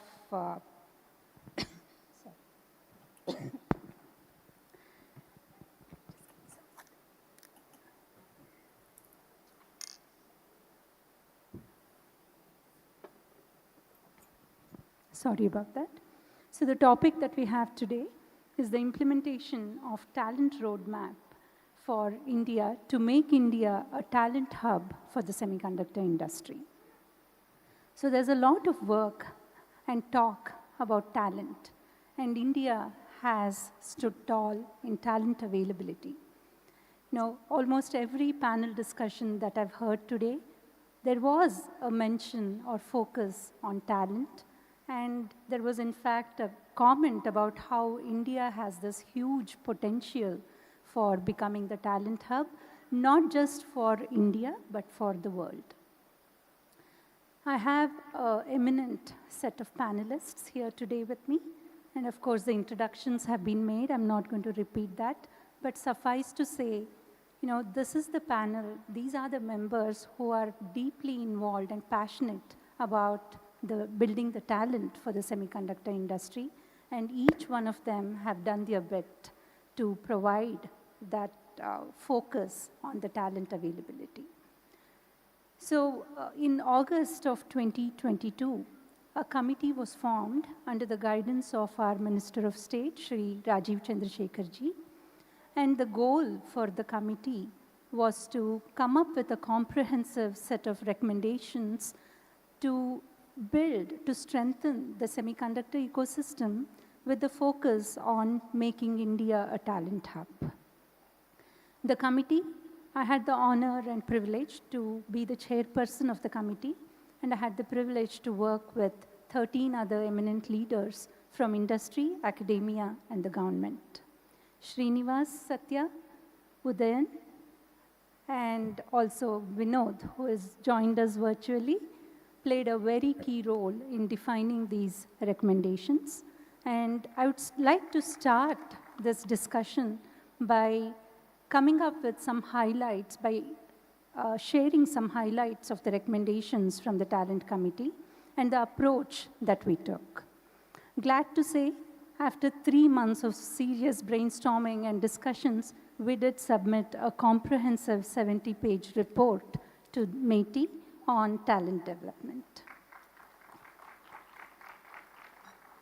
So want to share a little bit on the approach, and I'll cover the design aspects of the talent development. And I would like to request Srinivas, Binod, and Udayan to share some of their thoughts on manufacturing and R&D aspects. So on the approach that we took, we looked at the entire ecosystem and divided that into design, fabrication, and R&D. Each one of these play their role and are extremely important in the development of an ecosystem. When you come to design, the first part that we did was to look at the semiconductor roadmap for India. So we work very closely with our government partners to look at the various potential investments and growth that can happen in the industry and put together a roadmap for the semiconductor industry in India. And after that, our job was to look at the demand and supply. You know, demand was what we got from the roadmap, and supply was something that we found was in abundance.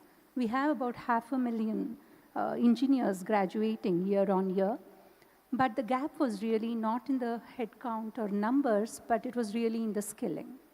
So our job was well defined. We had to come up with some long-term and short-term plans to fill these skill gaps. On the short term, before short term, I would like to address the long term. Long term included curriculum changes in the engineering courses. And that was something we came up with a list of coursework that is needed to make VLSI a major elective. And glad to say AICTE chairman, Anil Sahasrabudhe was also a part of that committee, and he made major contributions in defining this curriculum. However, any curriculum changes will take about 4 to 5 years to really fructify and come out. So we have come up with short-term plans, which includes reskilling and upskilling courses in each of these sectors, and including lab exercises. One thing, having been in the industry for almost 20 years in India, one major gap that I have found personally is, you know, from academia to industry, when students join, they take about 3 to 6 months to really get productive in the companies. So this was mainly due to the practical exercises or lab exercises that are not strong enough to give a picture of what the real work is in the industry.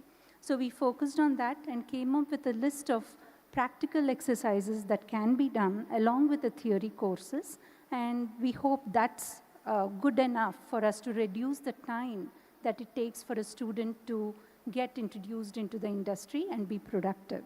So the time will definitely help if we can shorten the time from 3 to 6 months to about a month. And that was the focus, and we've come up with a list of recommendations for that. The report is extremely detailed, and we have a list of every coursework, lab exercises included, and it's difficult to really cover the entire thing, a 70-page one, in this few minutes. But suffice to say, it's a very comprehensive report, and we have made a sincere effort to cover all aspects of training. Now, over to Srinivas, Udayan, and Binod to share your perspectives on manufacturing and R&D. Thank you, Jaya. Good afternoon, everyone. I'll take the ball from Jaya and elaborate a little bit on the recommendations in the report on the manufacturing side of it. But before I do that, I just want to make one comment, which is on the timing of when this committee even got constituted.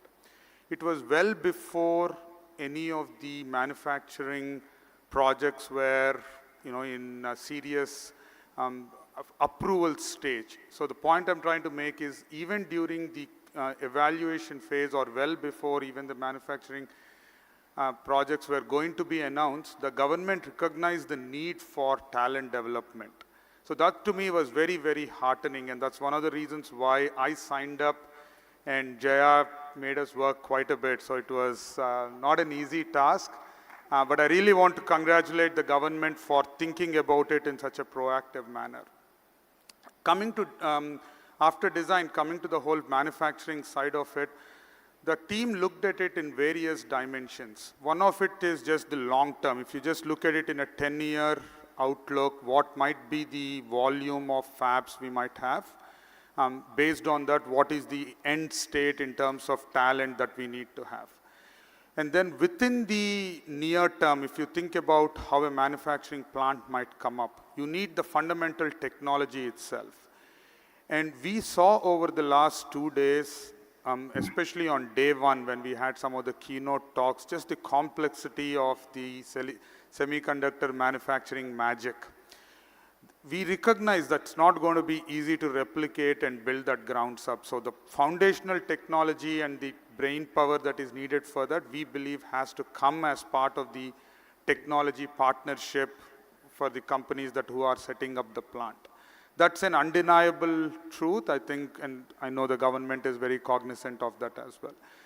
But setting that aside, when you think about the horizon of manufacturing, you need a different kind of a skill set during the fab startup, and then you need a different kind of a skill set, or it's not entirely different, but there is a change in the composition of the talent that you need in a fab.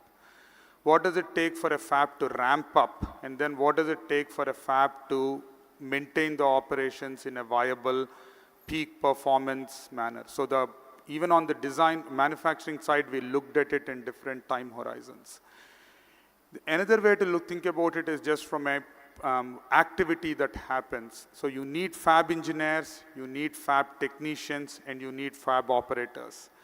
Roughly, it's maybe a 50% of the direct employment in a typical fab or an ATMP plant or a display fab. Probably 50% of it we estimate to be the operators and the technicians. And we cannot underestimate the importance of that workforce. They are the ones who are interacting with machinery which is millions of dollars, keeping them performing at the cutting edge of performance to get the right yield and the right device performance in there. So there's a big mix of talent that is needed just within a manufacturing plant, both from a time horizon and within each time period, the mix of it. So the recommendations covered all these different time horizons and the job roles. And the recommendations varied from what are those foundational courses we need to strengthen in the curriculum. Even things like statistics and physics, let's not underestimate. You really need strength in those. We do think India has it, but certainly there's more we need there as well. And then some industry-specific courses that educational institutes need to take on, which are more geared towards the manufacturing technologies that we need to do. And then there is no substitute for practical training, which has to happen at whether it's universities or dedicated semiconductor talent development centers. There are different models that are possible. We have to give the students the opportunity to get their hands dirty and learn some of those things by themselves. And also then finally, industry attachment. How can industry, some of us are here on this panel as well, how do we step up, pull in some of these students into industry-like environment as part of their course curriculum itself, get them to be more excited and get them some of those industry-ready skill sets. So the team has come up with recommendations and specific courses and time durations along each of those categories. So those are the things, a brief summary of what the manufacturing side has to do for talent development.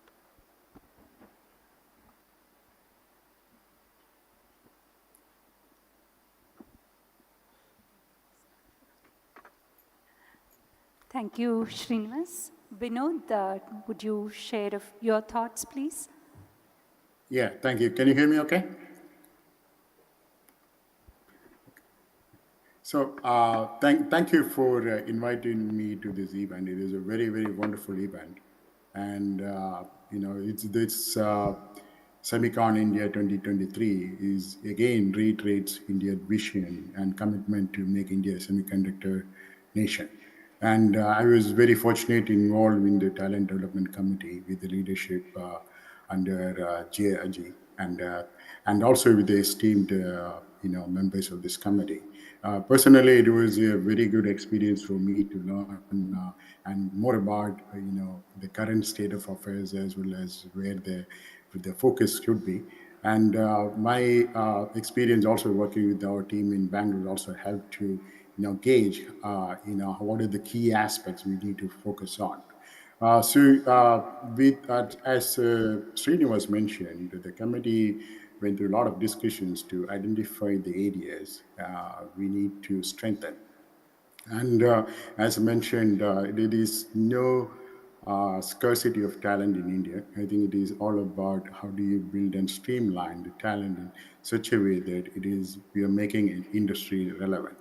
And as Jayaji pointed out, in the design, probably it will take several months to get somebody from a graduate to a contributing engineer in manufacturing because of the experience required in advanced fab. It may take a little more longer too.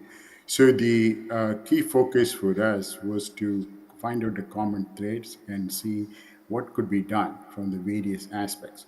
So we looked at ATMP, foundry as well as display and came out with a very detailed recommendations as mentioned earlier. And so the key threads, if you look at this manufacturing, and this common is about three aspects: technology, engineering excellence that is required for a problem solving because high volume manufacturing required a real-time problem solving. Then also excellence in high volume manufacturing. So when you talk about manufacturing, we are talking about quality, cost, and productivity, which always compete with each other.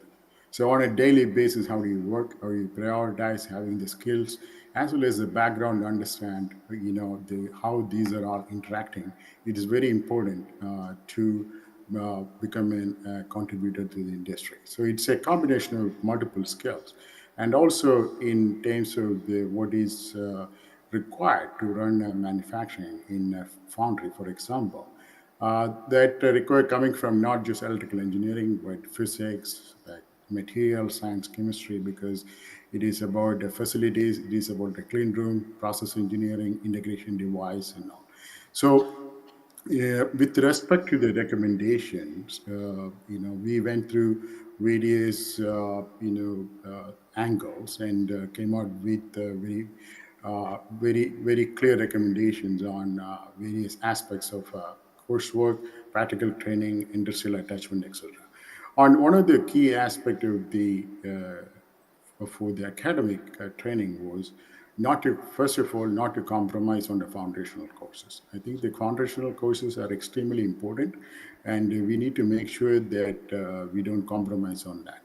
And with respect to that, we also need to ensure that our trainers, like for example, our academic fraternity, is also trained for the training these students.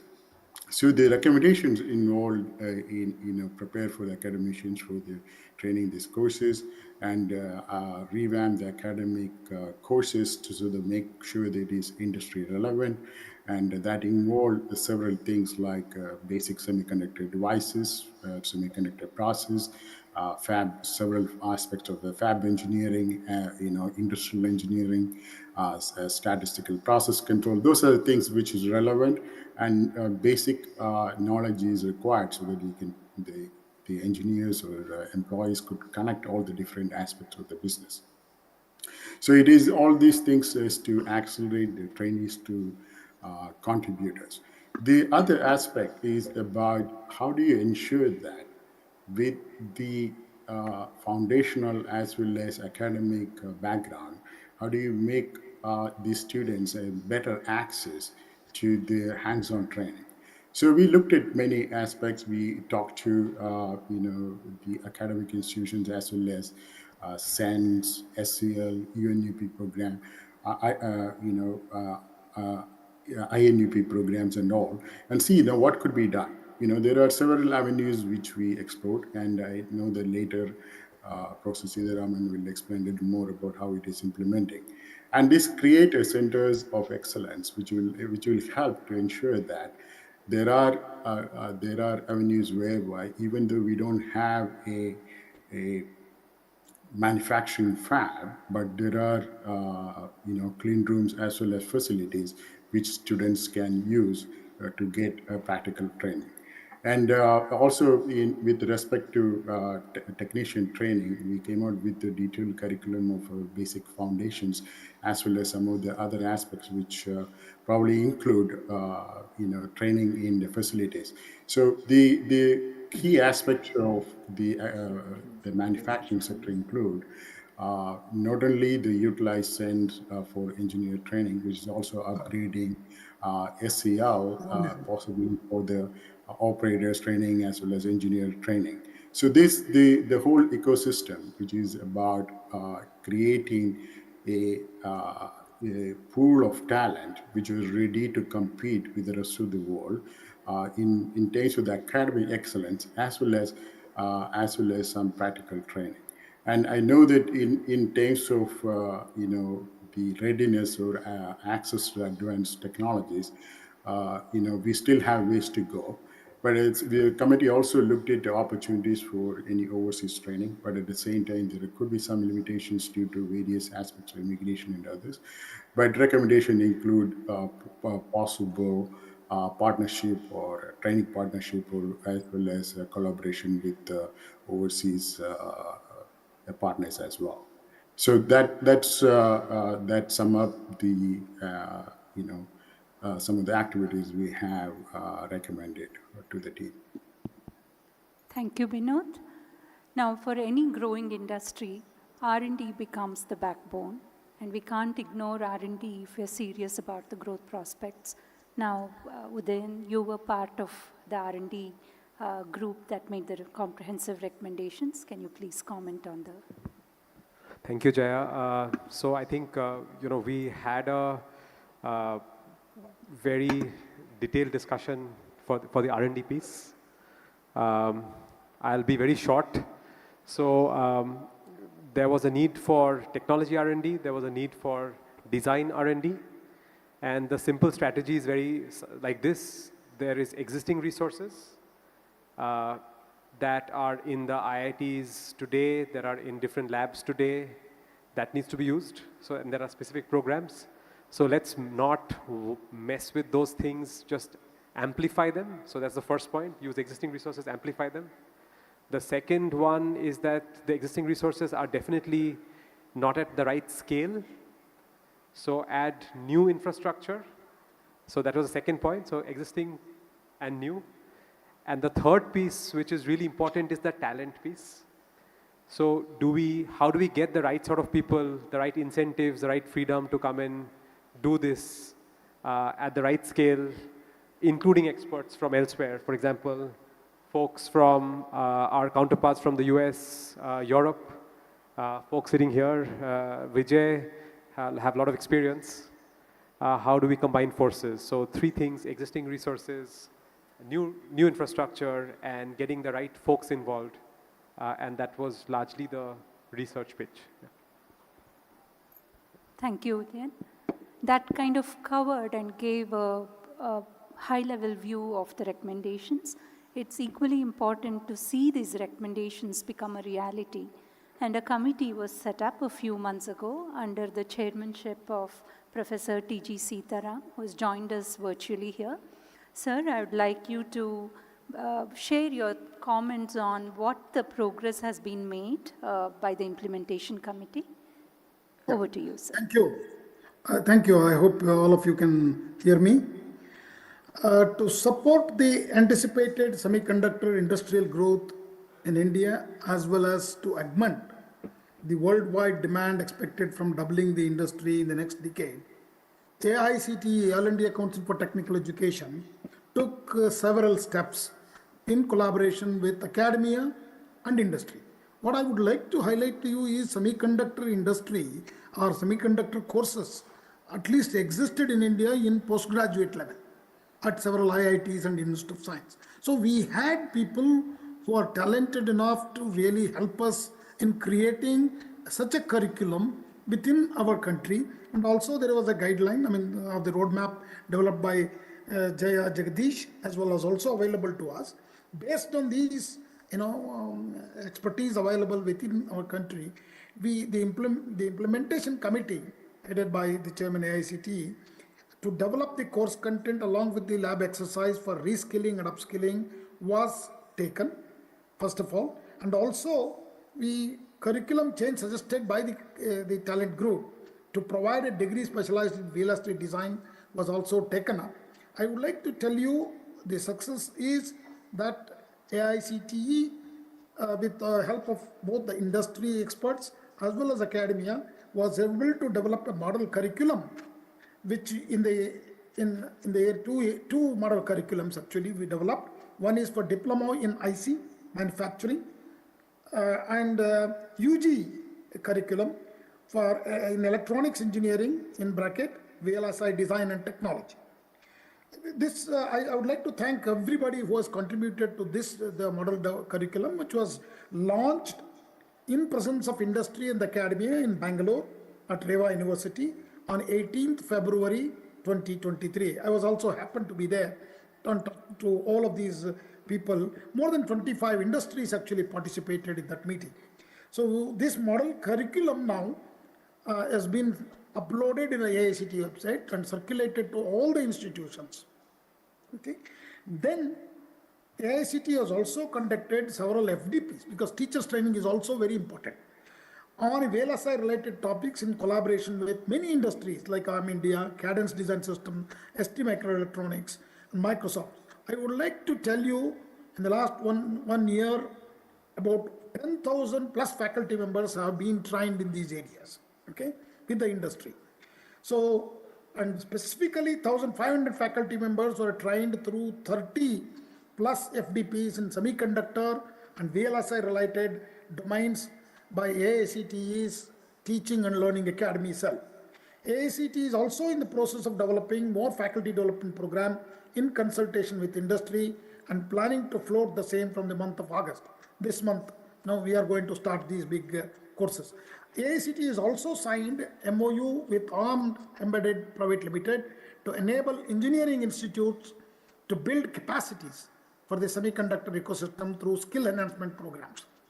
And in other steps, what we have done is, we have also, in 2022 itself, we have signed an MOU with AM Education Industry Electronics, organized a contest also for the Investors Challenge 2022, resulting in faculty members and students team converting their ideas into prototypes.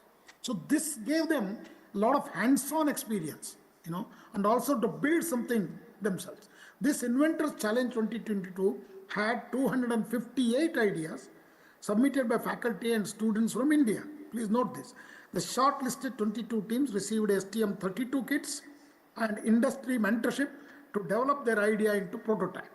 7 teams showcased the prototype to evaluators, business groups, and guests at ST Greater Noida campus on 5th December 2022.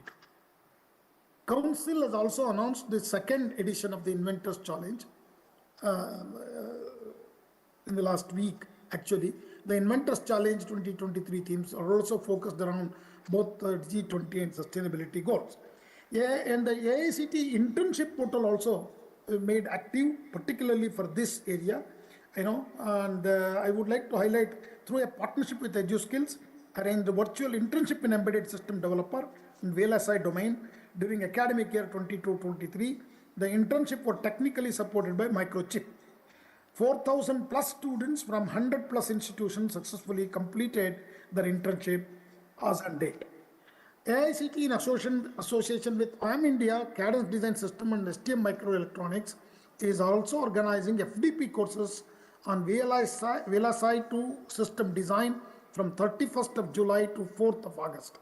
More than 7,000 registrations have come, and these courses will start from tomorrow, actually, to be precisely. So in addition to that, what we did is, as a regular process, I don't know how many of you know what AICTE does. All India Council for Technicalization is also a regulator.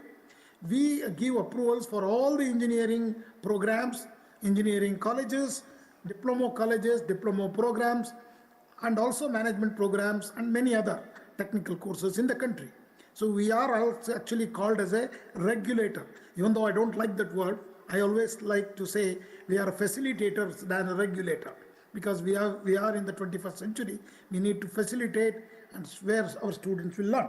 So in this process, this year, every year actually it happens. This is a religious festival at AICTE that every college has to register, pay fees, and get the approvals, showing that they have enough teachers, enough facilities, enough infrastructure, and also intent to register for a new program like VLSI.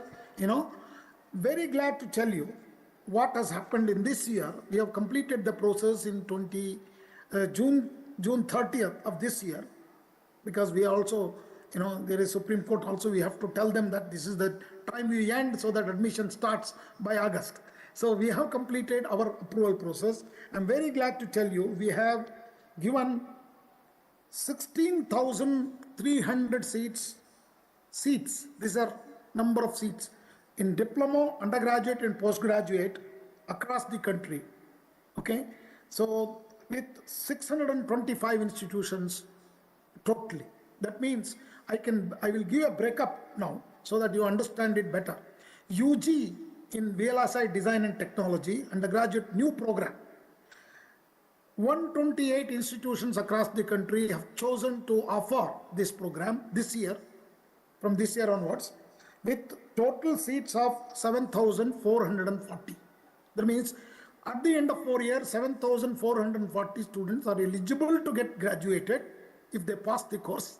Okay, and the other one in diploma, that is a very sad state. We have only 4 institutions have come forward. I think we need to do more on that, with 210 intake. But what is interesting is our postgraduate is strengthened because of all the buzz about the semiconductors in the country. So we had 439 new institutions with offering 8,600 seats in ME and MTech program with different areas of specialization in semiconductor and VLSI. So this is very, very interesting, and these are all actually on top of conventional electronics program. Please understand, these are this year effort because of your talent group recommendation. These are additional seats we have given to the institutions. They are not part of the existing programs which are running on electronics subjects. They're on top of this. So this is clearly shows that there is a clear interest in the students already to offer for undergraduate in engineering in semiconductors area. So that is a good sign for all of you, particularly the industry people.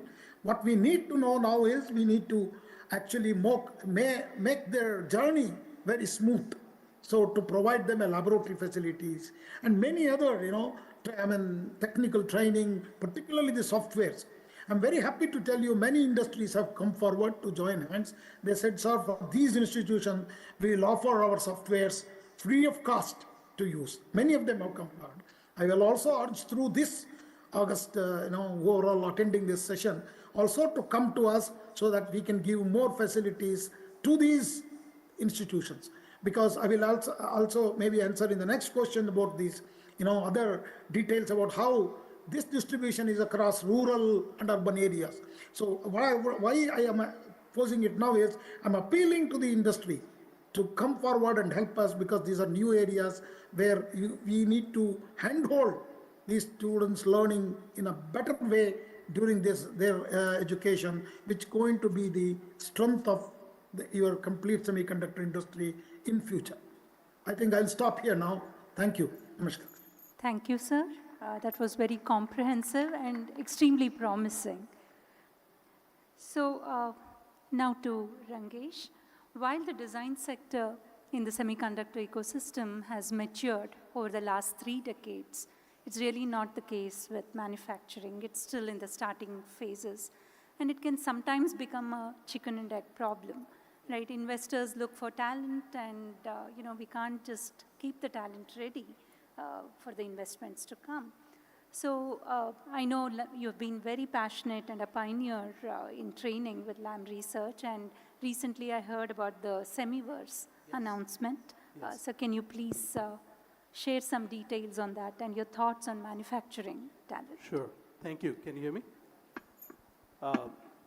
In terms of, first of all, I'd like to congratulate the committee, chairman of AICT, et cetera, for an outstanding work product at a speed that I think is really, truly outstanding.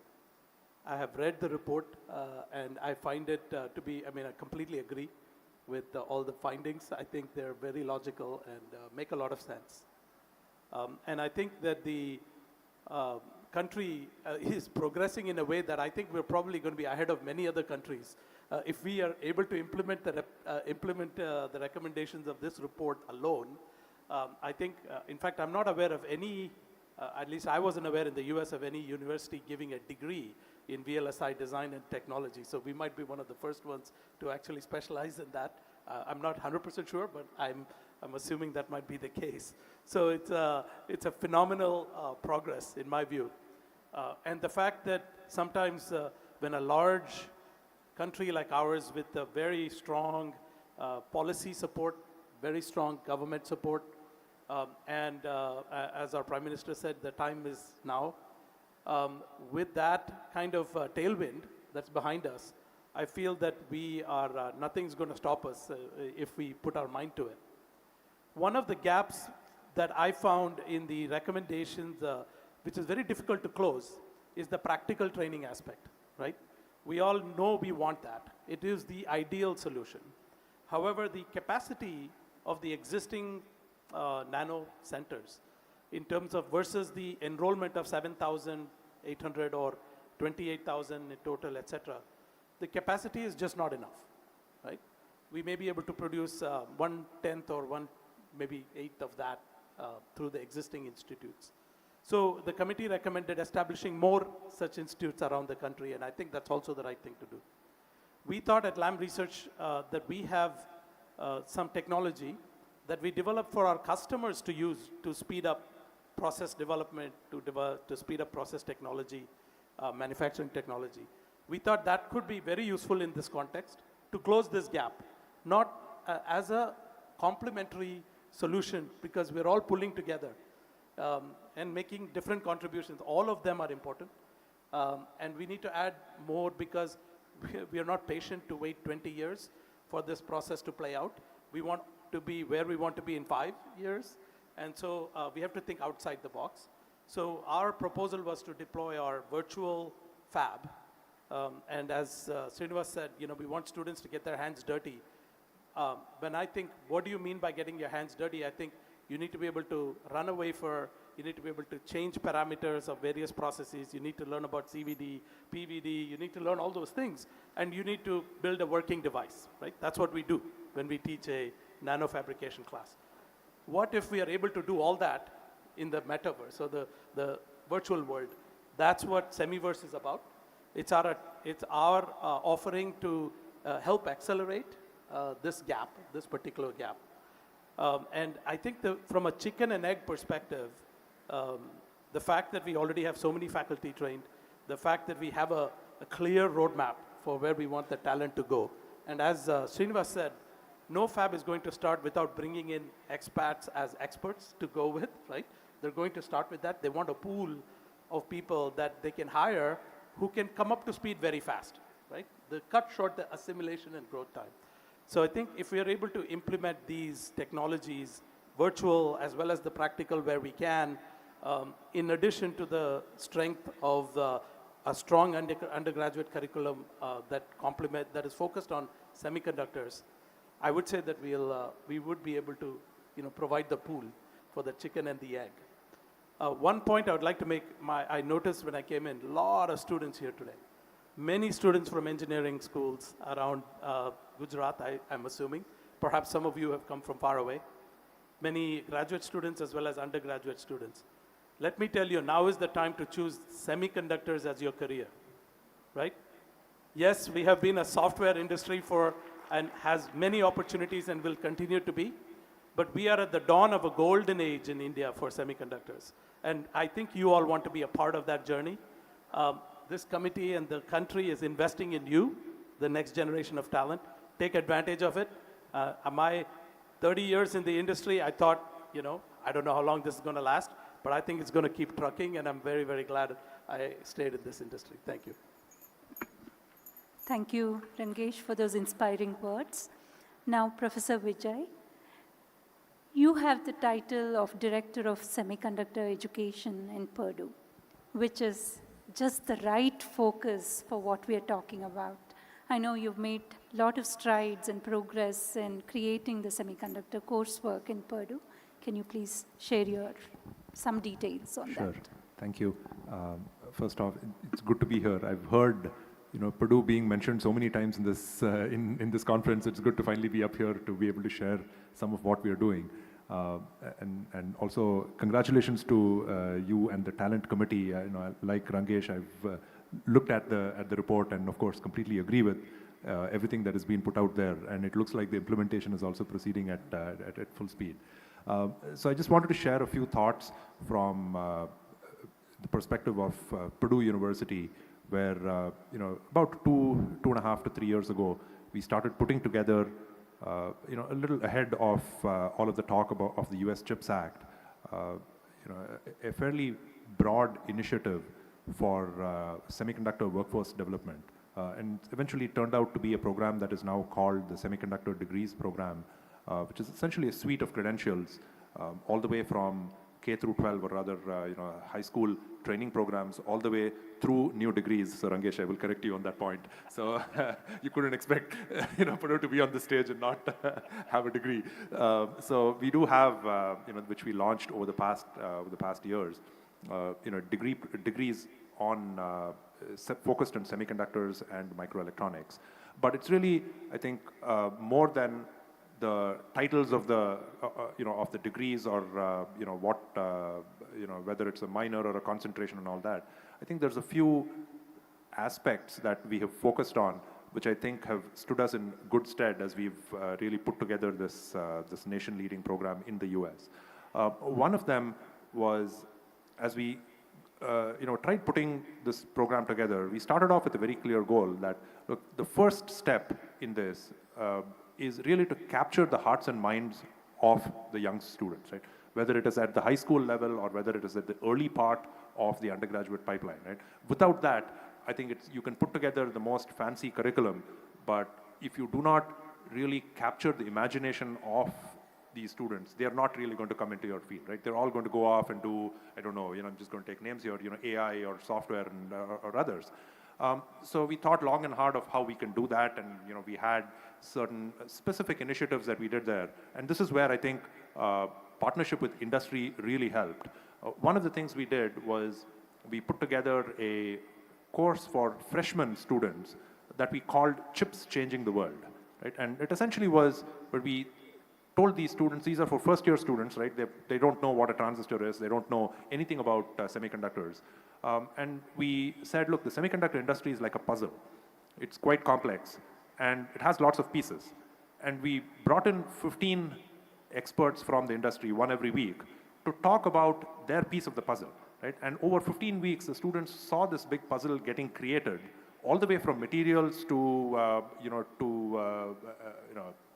design, to EDA, to systems and applications, right? And at the end, the students really left with a real appreciation of, oh, you know, this industry is so broad that the message that we wanted to reinforce at the beginning, which is no matter what your actual branch of engineering is, right? You could be an electrical engineer, a mechanical engineer, a material scientist, a chemical engineer, an industrial engineer, even an aeronautical engineer, or computer scientist, right? But there are long, rewarding, and productive careers waiting for you in the semiconductor industry, right? So that's a message that I think, you know, as you're trying to inculcate the ecosystem, that's a message I think that needs to be reinforced over and over and over again, right? And then you will naturally see that talent flowing in. The other thing that we put together was very, you know, tried solving a very specific problem that we have in the semiconductor industry, I think globally, which is the fact that in our industry, industry internships do not happen in the early part of the undergraduate pipeline, right? there's very little ROI that a company will have from bringing in a first-year student at the end of their first year into a company for 3 months, right? And so we understood that that is just a reality. It's not so in the software industry because these kids have all been programming from middle school, so they are considered as having 8 years of experience by the time they're in the first year of undergraduate. So we addressed that by putting together a program which was essentially what we called an academic internship. So we told the students, come spend your first summer with us on the Purdue campus.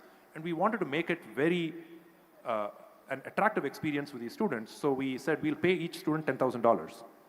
Right? And thanks to many of our industry sponsors, we ended up with about 12 industry sponsors for this. People would say, look, this is an experiment worth trying.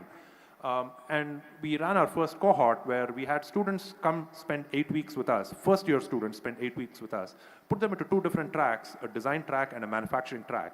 And these students actually, over the course of 8 weeks, had an intense boot camp-like experience, both hands-on as well as accompanied by some intense lectures, where the manufacturing track students, for example, got a chance to go into Purdue's Burke Nanotechnology Center, which is sort of the largest academic clean room in the US. It's 30,000 square feet of class 1 clean room space, right? And they got to process a wafer. They got to do CVD. They got to do PLD. They got to do etching, right? And they put together some simple device structures, did material characterization, did device characterization, right, at the end of the 8 weeks. The design track students, on the other hand, knowing pretty much nothing about even digital logic or system Verilog or anything, went from there to the end of 8 weeks. We had teams which really pushed and made simple clones of 8080 microprocessors or 8051s or Z80s and stuff, got the entire thing up and running with well over 90% of the instruction set running, tested it, sort of verified it, and chips are being sent out to Silicon, getting manufactured on Skywater 130, and they will have Silicon back in September. Every one of these students is going to have a piece of Silicon in their hands that they will then show to a prospective employer, saying during their interviews at the end of the second year, this is what I did at the end of my first year, right? Now let's talk. Right? So I think it's these intense programs where, right, I think academic institutions, instead of rather than waiting for industry or coming to our industry colleagues and say, look, you need to offer more internships for our students. Really, there are some of these other modalities that you can explore where you can put together some of these programs in academia.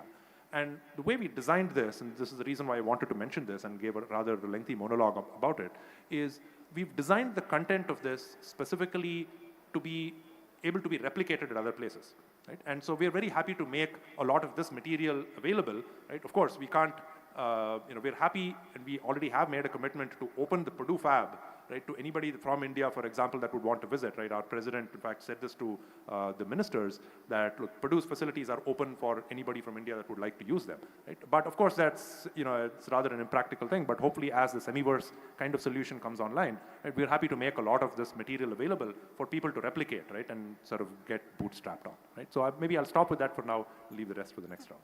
That's great. There is no better way to inspire young minds than actually having them hold a chip in their hand that they have designed. And thank you so much. Udayan, IIT Bombay has also done a lot of work on creating the talent pipeline. Can you please share a few thoughts on that? Yeah, thank you, Jaya. So, Vijay, wonderful, pioneering effort.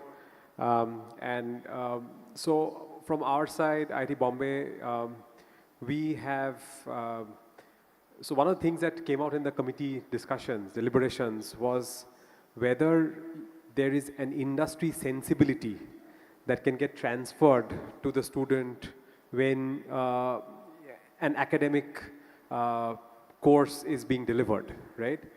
So historically, these courses are done by faculty, but what we did was a pilot of, say, a 5-day course.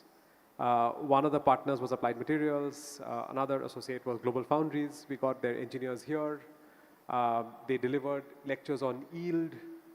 And come back to fabrication, some amount of design, and sort of completed the whole cycle, starting from some specification to getting a chip back, yielding, packaging, and so on and so forth, right?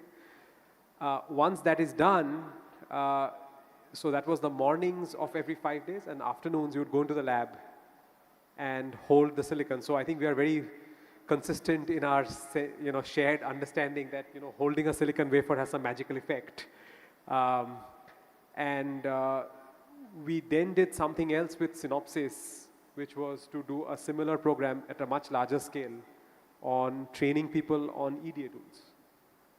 So this idea of breaking down complex ideas to simpler ones for students, but then letting them talk to experts for the experts to share their fascination, I think is really the center of this. And what Vijay talked about is that, unless people are fascinated, you are not going to pick up and invest your entire career on it. And I think we really want careers to, prosper in this field. Thank you, Udin. One last question. With SEL now coming into METI, funds have been allocated. What is the roadmap to use SEL facility for training? Srinivas, if you can comment. Yeah, I'll make it very quick. SEL is a phenomenal facility. It has a running manufacturing line for India purposes. It's under mighty governance now. Fantastic for that. Multiple folks here talked about the hands-on training. If there is funds in SEL and there is the right kind of a governance for how we can run that, it's a great facility to bring students in, maybe not the undergrad kids, but definitely the graduate students, get them to spend time, do the experiments, run the tools. Some things will break when they do it. We need the right funding to ensure that we can account for those as well, because these tools do break down and you need the funding to keep them operational. In that sense, if SEL gets that right structure, the right partnership with the institutes, and as well as the industry as well to keep those lines running, it can be a fantastic place for us to train the people for the hands-on skill that is so badly needed. Even with virtual reality and all those things, at the end of the day, you need to do those things on the tools itself. So that's where SEL can play a real big role. Thank you. We can probably go on for another hour. I mean, that's the level of details we have, but unfortunately, I'll have to end the session. Thank you, panelists, for your great discussion and insights. While we all hugely believe in India's potential, it's really up to us to make a difference in providing the right skills to our students. So let's work together. We're embarked on a very exciting journey. So let's continue to make the progress in making India a talent hub for the world in semiconductors. Thank you. Thank you. Thank you.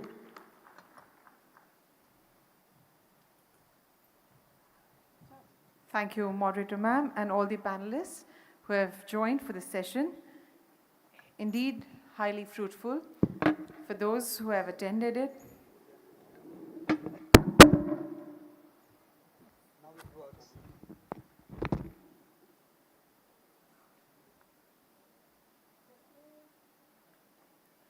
we also thank the gentlemen who had joined us through the video conferencing. And our next session is on creating a globally competitive compliance and regulatory framework.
While the manufacturing of semiconductors is creating an exciting environment in the country, it is important to ensure that the compliance and regulatory framework are conducive.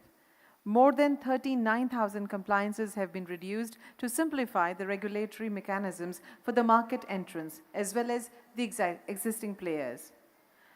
And we will have the in-depth analysis on the same.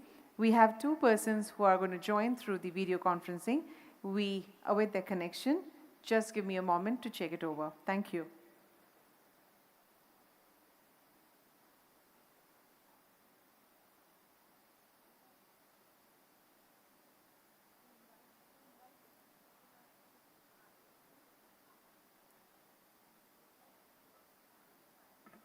There's join? Okay.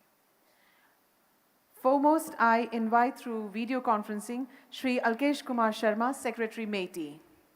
Please give a big round of applause. We'll have the connection. We also have Ms. Pragya Sahai Saxena, Member, CBDT, Central Board of Direct Taxation. Welcome, sir. We have with us the moderator of this session, Shri Rajesh Kumar Singh, Secretary, Department for Promotion of Industry and Internal Trade, DPIIT. We request him to kindly step on the dais, please. We welcome you, sir.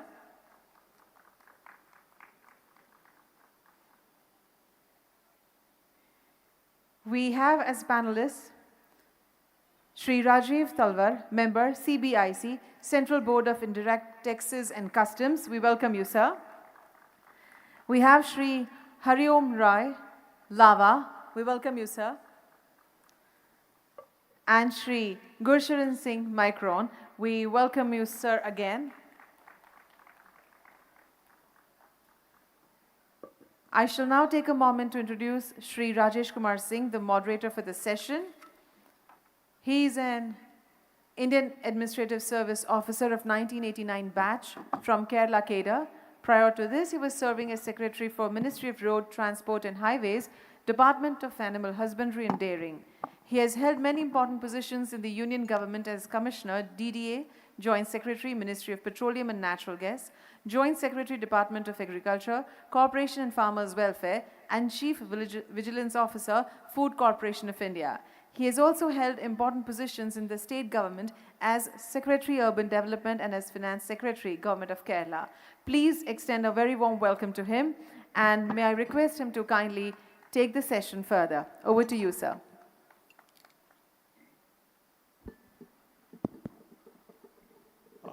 Good afternoon, everybody, and welcome to this session, which is on the subject, creating a globally competitive compliance and regulatory framework for the semiconductor industry in this country. Before I introduce the speakers for today, the panel members, let me just say a few words generally about India's regulatory system and how it has evolved over the years. In my department in particular, we've tried essentially to dismantle the regulatory framework. If you look at our industrial licensing regime, essentially that is over. There's no licensing left except in the area of explosives and arms and ammunition. Similarly, when it comes to the erstwhile foreign direct investment regime, we've dismantled that as well, except in a few sensitive areas like atomic energy and space. And even there, in space, for example, we are increasingly going to liberalize that sector as well for private as well as for foreign direct investment. Instead, the department has tried increasingly to focus on ease of doing business, on ensuring that the reforms that are, the compliances that are required at the state level, at the local bodies level, are increasingly liberalized, provisions decriminalized. We've just had the Lok Sabha pass a bill in which we've reformed 42 different acts cutting across 19 departments of the government to bring down erstwhile criminal provisions into a compoundable offenses and fines and penalties. And our ease of doing business framework across the country for states has created a very healthy competition among states in trying to improve their business processes, provide land, water, other industry-friendly measures for the business community in this country. It has been extremely successful without actually spending much money in terms of inducing them to do so. As you are also aware, India is now in the midst of a major push for manufacturing.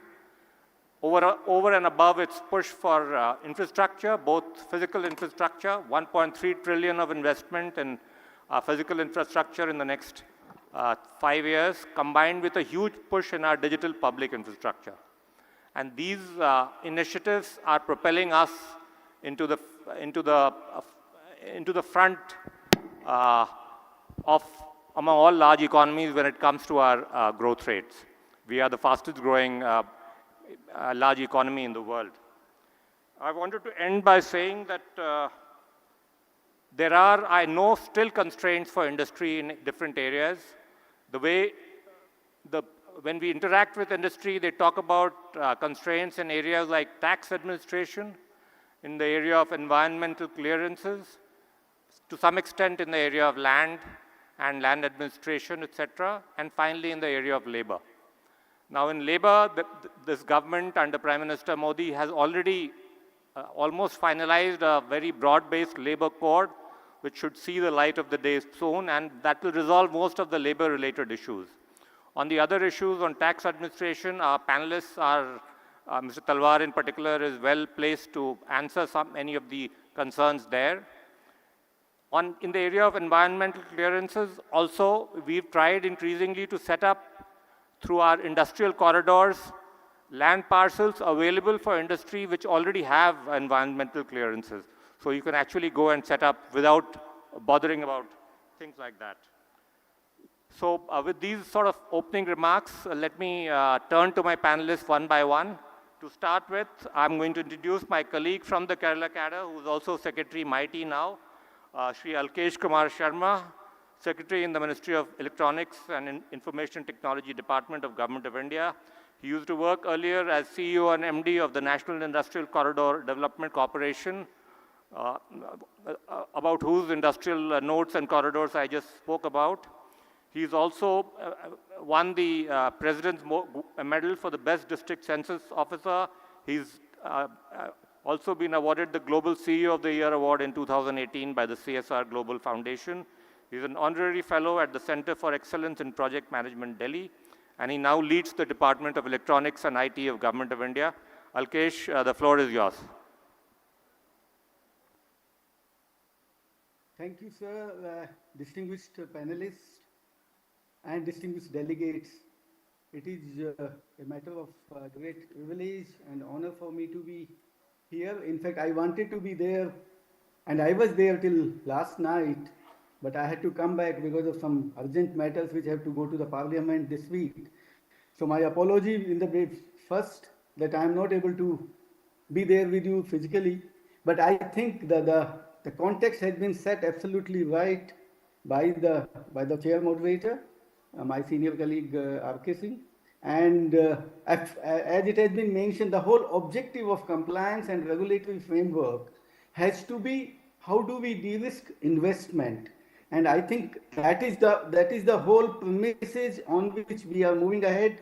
And as has been mentioned, that when we talk about de-risking investment, the major issues which used to come in the past, they used to be about land which should be free from encumbrances.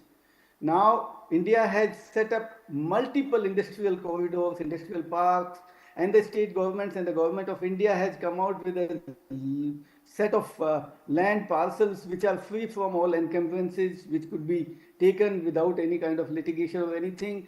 We look at labor, there are a lot of labor-friendly policies. In fact, in two of the states where I was handling electronics products in South India, they have already come out with special provisions for workers to work beyond the mandatory 8 hours. They could work up to 12 hours. We are looking at the environment clearances, as had been mentioned. All these big cities, and the city which is going to be the Silicon City of India, Dholera, where most of the semiconductor industries may find their place, that has already been, the whole 920 square kilometers has obtained environment clearance. So you don't have to go for industry-specific environment clearances now. And then, of course, tax reforms, the taxation policies. I think a lot of work is happening, and I'm sure my colleagues will be speaking about it. So the whole objective of this competitive compliance and regulatory framework has to be that Government of India has to have a whole of government approach, which we already have. There has to be policy stability, and I am sure the example is right before us when people know that yes, for the last 10 years there has been a stable policy, there is a policy regime, there is a stable government, the things become much faster, the decisions become much faster, and there is a lot more confidence and conviction among the implementing machinery and the mechanism. Similarly, we are also looking at a lot of these enabling and facilitative regulatory system. The whole of the system has already been mentioned when we talk about compliance reduction, we talk about decriminalization of many of our acts and laws. That process is going on in a big way. And if I can tell you that the latest bill, which is going to come soon, the digital personal data protection bill, we don't have a single clause where there is any punishment of jail or any kind of fine for violation. So that is why the whole objective is that we should create a business and friendly regulatory mechanism, and that is where these kinds of things have to come. The compliance have to be faceless, so we should make more and more use of technology. The single window mechanism which Secretary DPIT is leading for giving clearances to companies and entities, I think that is started working now. So that will ensure that this is a faceless mechanism.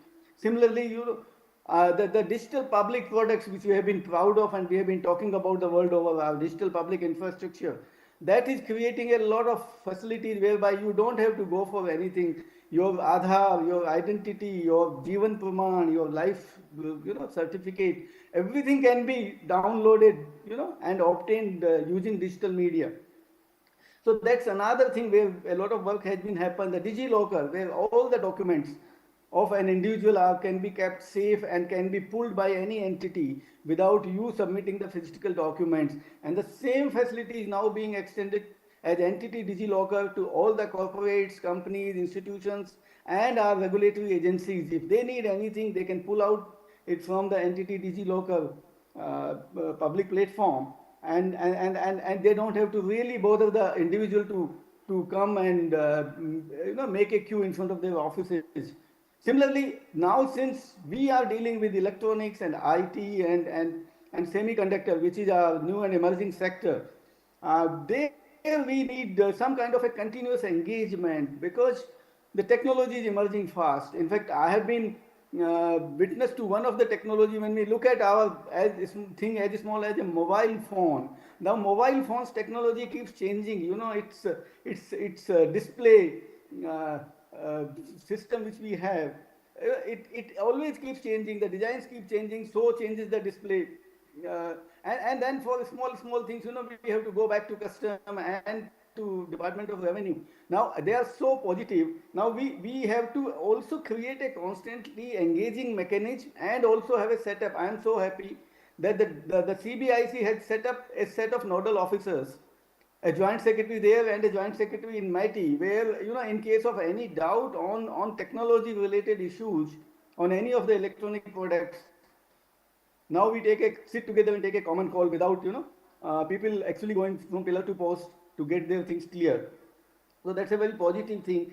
Standard and specifications also keep changing as the technology keeps changing. So I think there again we have a continuous stakeholder engagement. We meet our industry bodies, we meet our technology partners, we keep meeting academia and research institutions to identify what that is likely to come, so that the investor should not face any difficulty. So a compliance mechanism, a regulatory mechanism which is more industry friendly, investment friendly will go a long way in creating these systems. Similarly in DPIT, the IP regime also is undergoing a big change. I am sure there is a lot more resilience which has come now, because again as the technology keeps changing, the IP regime also has to move, keep upgrading and updating itself so that the IPs are given faster. And same thing if we look at our experience of last couple of months, if we look at the Micron when they started setting up when they were given the approval and they wanted to set up the factory, the advanced pricing agreement Mr. Gurushavan Singh is sitting here. This is one of the fastest delivered APA agreement by CBDT in the history of CBDT. Now that is the kind of responsive government, the responsive system we have, and I'm sure the member CBDT will talk about it. It's a record time that we have done it, and now it has set a benchmark. Now all new things will only be being given faster than this. Same thing is happening with custom facilitation. It used to take days now. It has come down to hours now. And our objective, as we are doing a pilot in Bangalore now along with custom authorities, the whole idea is that it should be given instantly. So that, so that is the kind of policy regime which India is looking at. And as we make our mark in the semiconductor industry, and more companies which are looking at India to make India a semiconductor global hub, I think our compliance and regulatory framework, as we are creating a lot of ease of doing business and ease of living for the people there, this will really take us forward, and our whole of government approach will ensure that any investor who comes for setting up anything in electronics, semiconductor, or any other manufacturing industry or anything, they should not face any problem. And I'm sure the other panelists will also be giving us some ideas on how do we go ahead. And METI will be keen to seek your feedback and your suggestions and how we make our compliance and regulatory framework much more agile, flexible, and people-friendly. Thank you. Thanks a lot, Alkesh, for your insights on where the compliance regime is going, how it's improving, and where we need to go. MITI, in fact, is also leading this country in the area of providing online services to the citizens. And that's an area where we've probably done more work than most other countries. And I congratulate MITI for that. You mentioned the IPR regime. Our patent approval process has improved significantly, but it still has a lot of improvements to go. We are doubling the number of patent examiners in our patent office. The recruitment of these patent examiners is currently on. So we hope to bring down the patent approval time significantly in the days to come. I now turn to our second speaker, Ms. Pragya Sahai Saxena, member CBDT. She's joining on VC. She belongs to the 1987 batch of the Indian Revenue Service, and she's member Legislation and Systems of CBDT. She has worked in various capacities in the Income Tax Department as the Principal Chief Commissioner, National Faceless Assessment Center, Chief Commissioner of Income Tax, International Taxation in Mumbai and Bangalore, as Joint Secretary, FT and TR, and as Competent Authority for Europe and America. She was also Joint Secretary, Tax Policy and Legislation in the Ministry of Finance. Pragya ji, the floor is yours. Thank you, sir.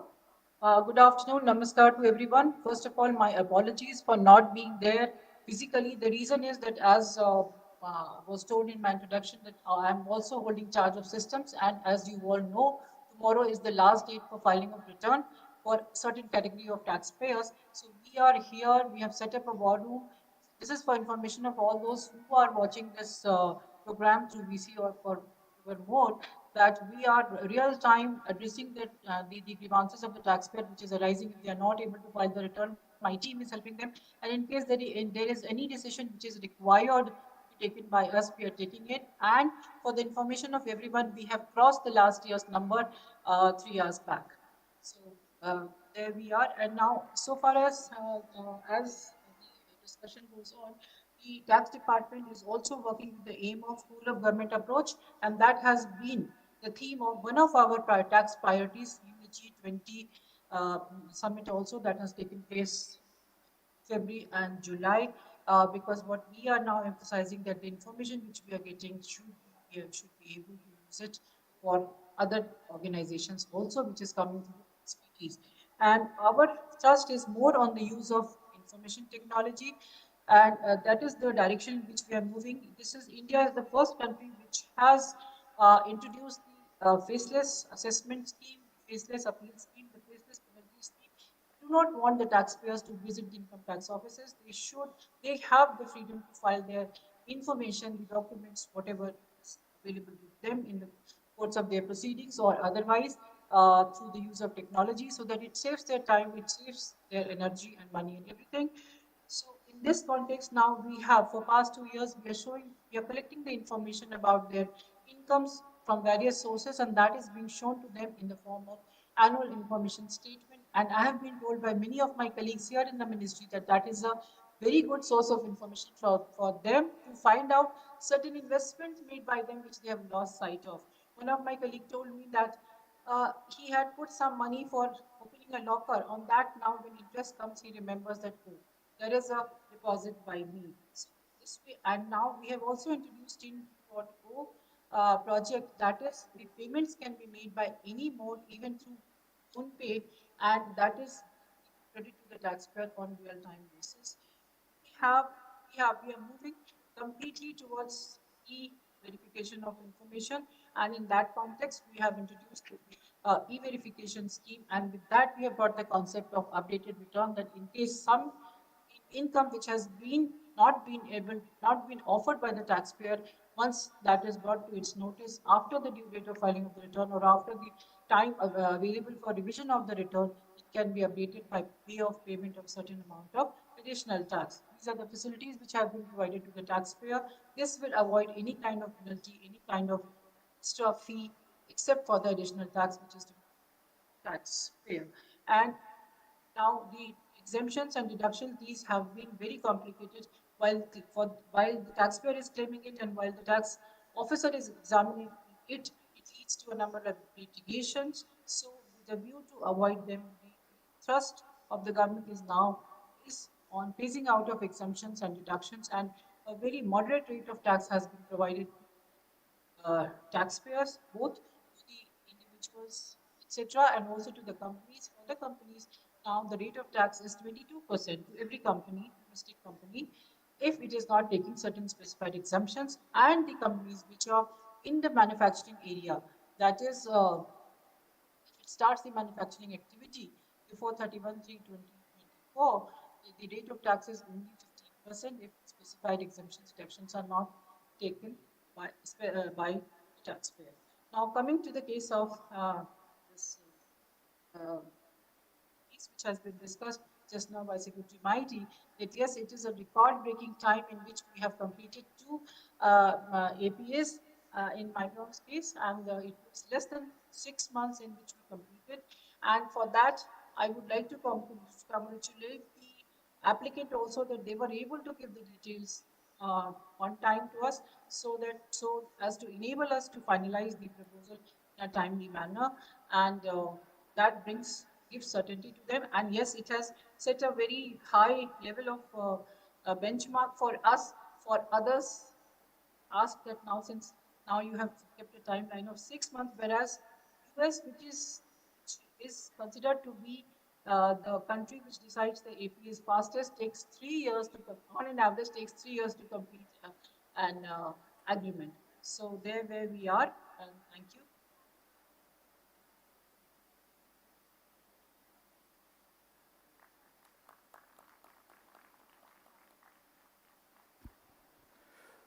Thank you, Pragyaji, for reassuring us that the tax administration in this country is moving towards a more objective, more transparent, and more business-friendly and investor-friendly regime.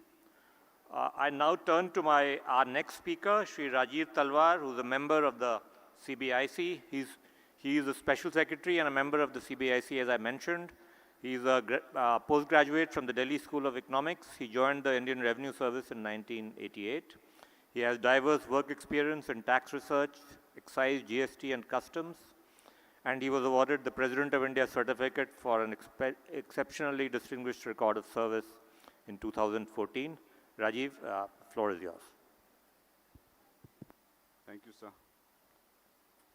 Am I audible? Yeah, okay. Sir, the fact that 3 days of discussions are ending with the session on simplifying the compliance and regulatory framework, it just shows where it all boils down to. I can assure you that the CBIC is committed to this objective, that we carry broad shoulders and we will not be found wanting in the days ahead. Uh, Sir, over the last few years, since 2020, we have been following a policy of trying to go contactless, paperless, and faceless. Contactless because of obvious reasons that we believe that there is a large portion of interaction which is completely unnecessary with the trade. Paperless because it adds speed and use of technology, digital technology. And faceless because it aims to remove the link between the location and the person who is making the assessment of the goods. Unlike direct taxes, the customs law is transactional in nature, and therefore every transaction becomes important in the course of what a company may do to set itself up, in the course of what it produces over the year. Millions of transactions take place, and a customs link comes in each one of them. So these aspects have driven us to adopt a different approach as to how we will handle the future. Apart from doing this, the customs has also been simultaneously simplifying its procedures and trying to use technology alongside in them to make life easier for the taxpayers. My colleague from METI mentioned about the fact that we have been innovating. To give you an example, when METI wanted to pursue the electronic repairs services outsourcing project, one of the main issues which came up was how would the identity of those electronic goods be established. Some of them may be requiring a controlled environment and so on and so forth. Here again, METI, customs, and all the other stakeholders came together. Even the custodians at Bengaluru airport came together to provide a separate facility for such imports and exports. So the point which I'm trying to make is that if we are able to understand one another's needs and we can all sit together and be partners, then we will be able to find solutions. The Customs Act is actually a very widespread document because it just doesn't cover seaports and airports. It covers land borders and so many other ways of movement, transshipments and so on and so forth. And we believe that apart from following and participating very strongly in the one government approach, which my colleague here has mentioned about, we would also be looking at very carefully to follow a one customs approach in handling these issues of the semiconductor industry, electronics industry in the future. We say so because the industry is very new to us and many of our officers may not be attuned to the way it works. Nobody would have imagined what the product looks like or how it came into existence. So taking a leaf, again, we want to pick up threads from wherever we can to do better. Taking a leaf from our interaction with the Department of Telecom, who in the recent past helped us organize sessions with the assessing officers to be able to appreciate what telecom products look like and how they should be handled. We would be looking forward to an interaction with METI and even with the members of the industry, including Micron, to understand what is the stuff that they are going to be bringing in and how is it that it can be handled. We hope that we can fast track this and do all this in advance so that, by the time things actually start moving and product starts moving across borders, we have we worked out certain processes and procedures which can suit everybody while at the same time being consistent with the law of the land in the form of the customs valuation, classification, and other rules. So with those few words, sir, I would like to quote Shakespeare and say that there comes a tide in the affairs of men, which when taken at the flood leads to fortune. I think all of us are all agreed that this is the time and we'll put our best foot forward to support the industry in this. Thank you, Rajiv.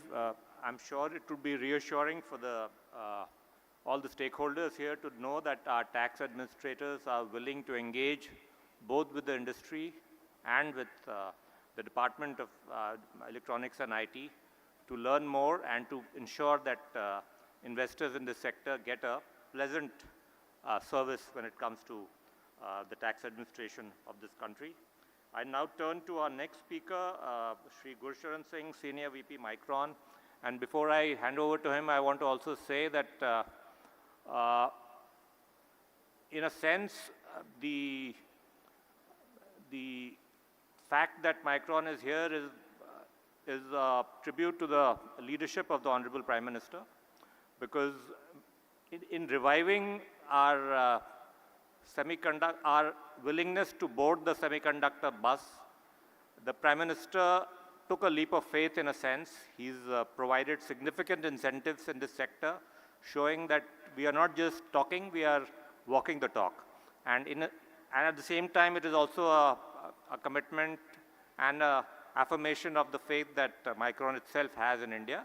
It is led by a lot of Indians. The leadership team is entirely Indian. And we welcome them to India, and we hope this will be the start of a much larger semiconductor ecosystem in this country, with them being one of the first movers. Mr. Gursharan Singh, the floor is yours. Thank you, Mr. Singh. So first we talk about walking the talk.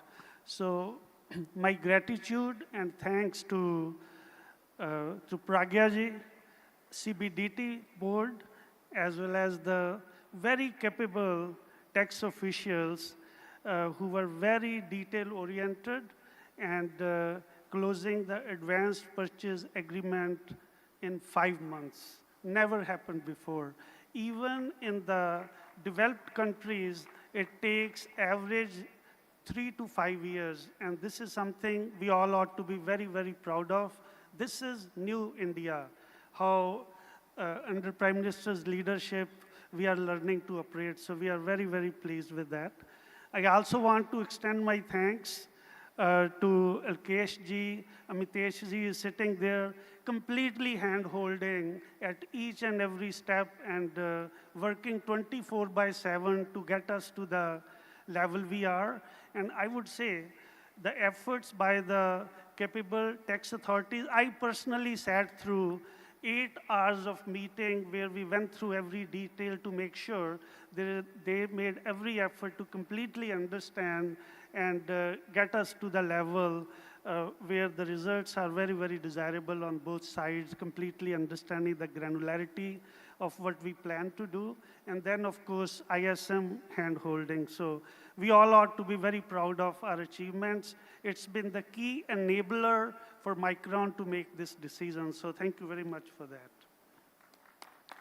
So going forward, I'm going to more speak on behalf of semiconductor industry, where our joint objective is how are we going to create ecosystem as well as the cluster formation where there is environment for other OSATs and other service providers, either it is component service provider or material service provider or supply chain, have an environment for them to be able to operate in a very predictable as well as a very desirable environment. So my ask will be for us to be able to create that environment, we should look into standardizing the practices for customs as well as for tax regime, where the new entrant should not have to go through the APA approvals. Probably the hard lifting has been already done, and we should further extend it to look into standardizing the practices in line with global practices. There are OSAT companies who are operating in Taiwan, in Singapore, in Malaysia. We should study that and standardize where they are welcome to come. And I'm afraid that if these new entrants have to go through that process, it may be a lot more cumbersome and maybe prohibitive for them. So that is something we need to come together. And these APAs are for a period of time, but extension to that in terms of standardizing the tax regime will be very, very desirable for us to create environment for the industry. So thank you very much.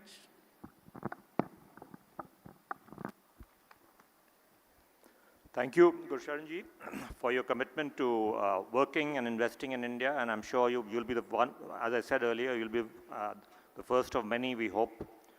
I now turn to our next speaker, Shri Hariom Rai, co-founder, chairman and MD of Lava, one of our largest mobile companies. He's a serial entrepreneur who's founded 3 companies before Lava, all of which became #1 in the country in their segment. It is also the only Indian mobile handset with end-to-end product control from R&D to design to manufacturing. He was co-chair of the Government of India's fast-track task force to catalyze mobile handsets manufacturing and is on the governing board of the Electronics Development Fund and the National Institute of Electronics and Information Technology. Hariom ji, the floor is yours. Please share with us your journey and your experiences, both good and bad. So thank you very much.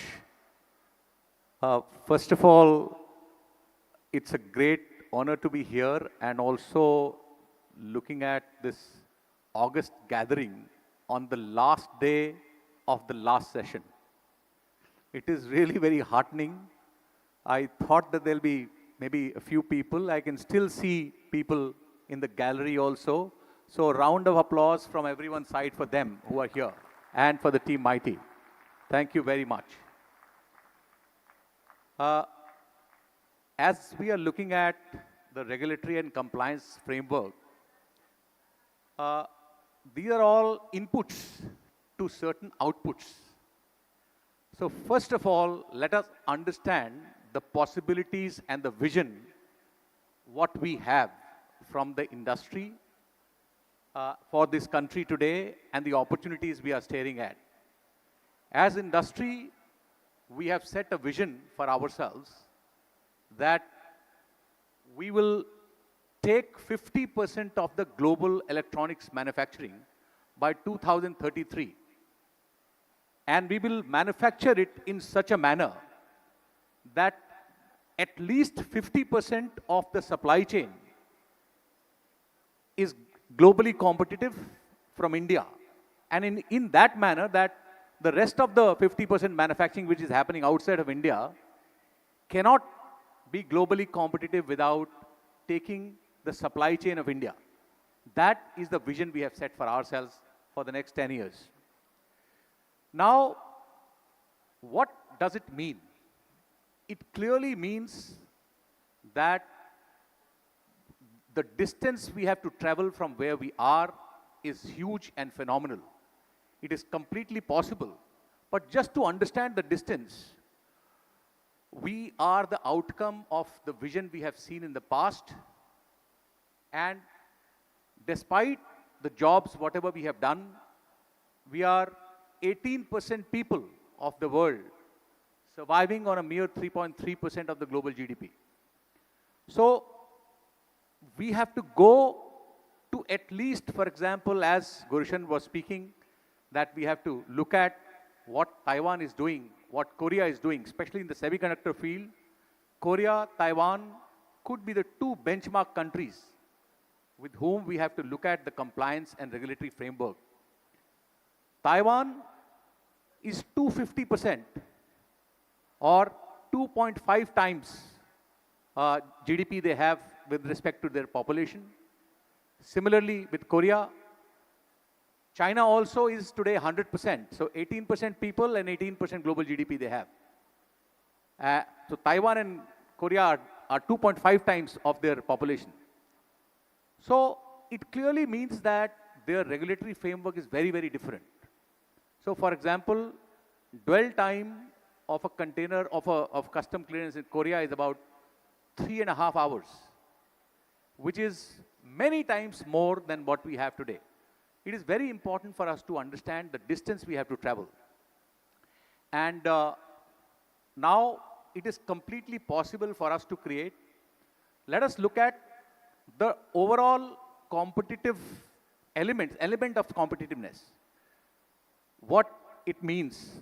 It means when we are talking about the infrastructure which has land and building, what kind of regulatory compliances we have is very critical for us to make sure that all the compliances needed, in this regard are completely at par with Korea, Taiwan, China, etc. So from infrastructure to labor to logistics to cost of capital to tariff to IPR, etc. Put together, our competitiveness has to be there in all the areas to make sure we are truly a globally competitive nation. And the per capita income is hugely in our favor. We are just 17% in per capita as compared to China, 6% per capita as compared to Taiwan and Korea, and just 3% as compared to US and Japan in per capita. The moment we are going to obtain skills and create scale, we'll be the most competitive globally. There is no doubt about it. Now, with that objective, if we are looking at the regulatory framework, our consciousness needs to completely transform and not just change. That's the aspect we have to understand. Whatever we have in the past, incremental progress is very slow. We have to look at radical progress and really transform from where we are to achieve the opportunity we have in front of us. Thank you.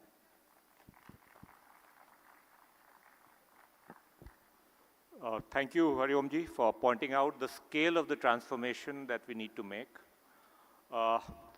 We are at the end of the session. Let me just end by saying that generally across the world, there is a feeling, as was encapsulated by Rajiv here in that poem as well, that this is India's time, that we are at an inflection point where we have, due to our the combination of our geopolitical situation, our macroeconomic numbers, our political stability, our dynamic and strong national leadership, the fact that we are also in a demographic sweet spot because the median age of our population is just 28.2, whereas China is now tapering away at about 39 years. This is the time, the combination of an infrastructure push with a reforms push will take us to a developed country status in the next 25 years, which is the Prime Minister's vision. But it's not a done deal. It requires efforts on the part of all of us. The window of opportunity is there, and we have to seize it, as was mentioned. And we hope that with the whole of government approach that the Prime Minister Modi's government entails, we will be able to seize this opportunity and in all sectors of the economy and certainly in strategic areas like the semiconductor industry.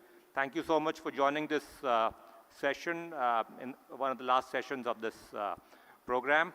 I look forward to seeing you again soon, and have a good time. Thank you. Bye.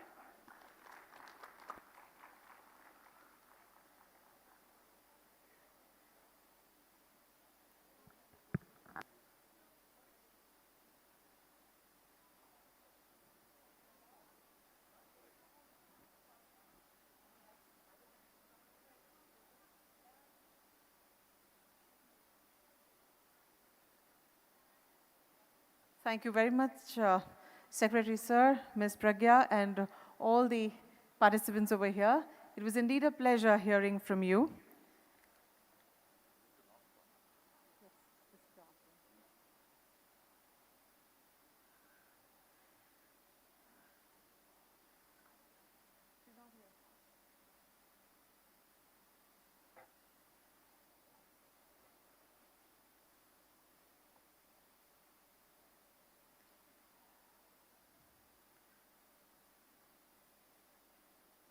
We can just wait for a couple of minutes before we close down.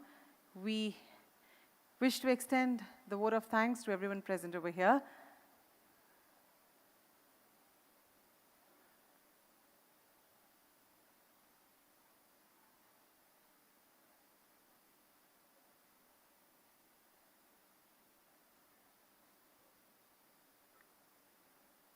She is there. Can you just go and run and call her? She's in the gate. Kindly call her. She's talking to somebody.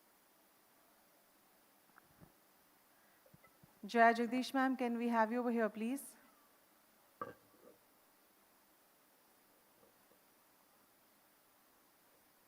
She's there.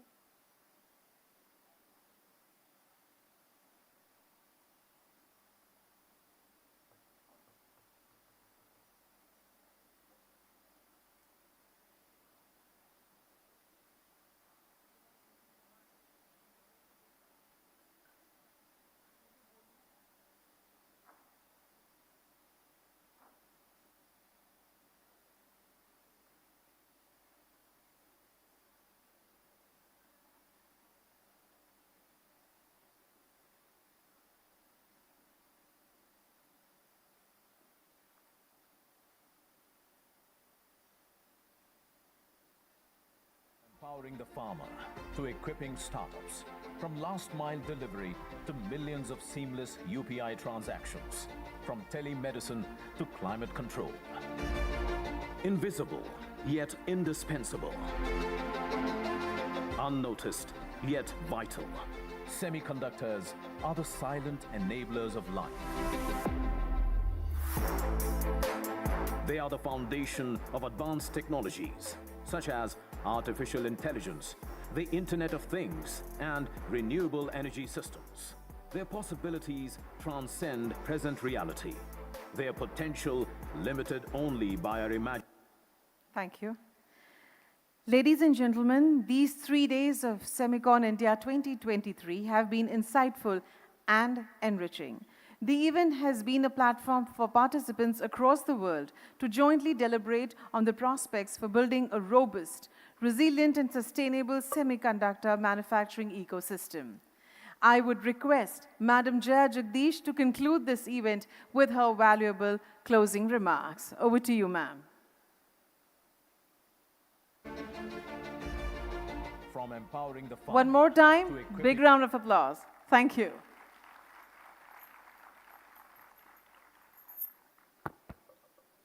Thank you. Good evening, everyone.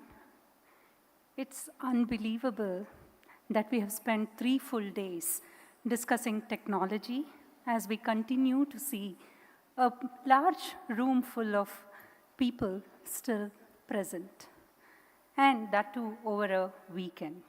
Thank you all for your interest and your passion to be here. I'd like to start with thanking India Semiconductor Mission, ISM, for putting this mega event together and having the attention of the audience captivated by engaging sessions and discussions. Today, we draw to the end of the second edition of the India Semiconductor, Semicon, which represents a sea change since the first edition of the event. As our Honorable Prime Minister, Shri Narendra Modi, noted, in the span of a mere year, the question on everyone's mind has moved from why invest to why not invest. By the time the next edition of the event rolls around, we are confident of seeing another transformation of similar or larger magnitude as India solidifies its position in the semiconductor ecosystem.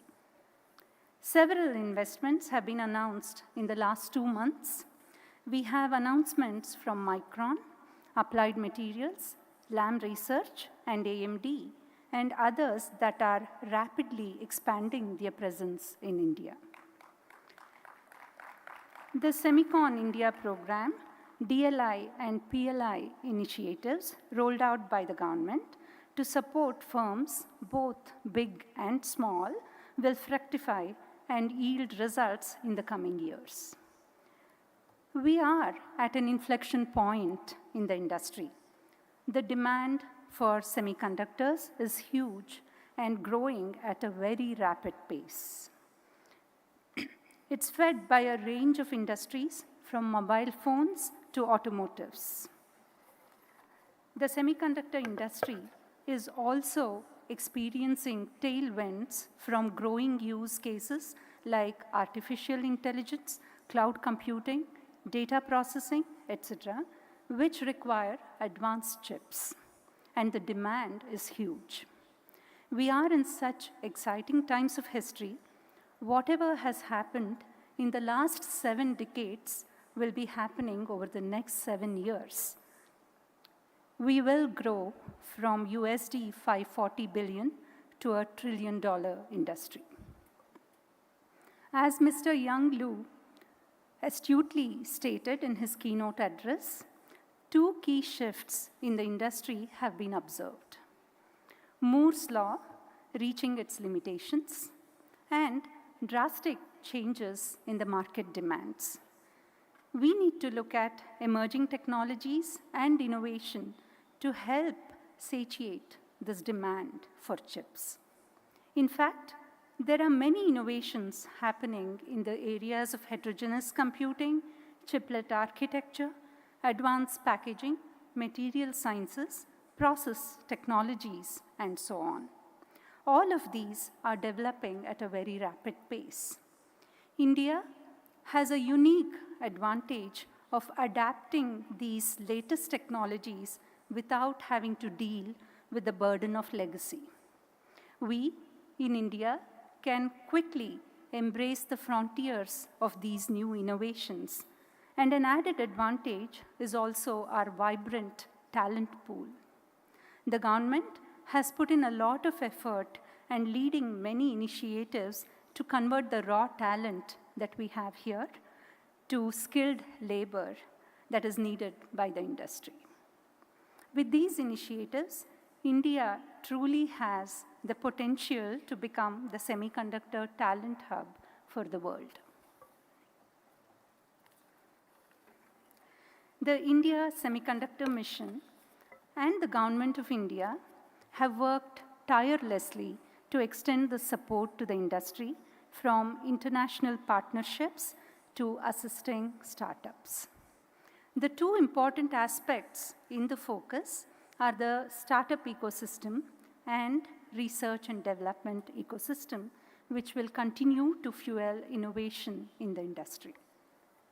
METI has played a pivotal role in developing the startup ecosystem through the DLI scheme, giving them access to crucial tools and funding without which such startups could not have existed. We are delighted to see the efforts of ISM, METI, and SEL towards building a comprehensive roadmap for the India Semiconductor Research Center with participation from renowned academicians and other stakeholders across the industry. We are confident that it will develop into a top-tier institution that is focused on creating an impact on cutting-edge R&D to bolster India's indigenous chip ecosystem. The impact of such schemes cannot be understated.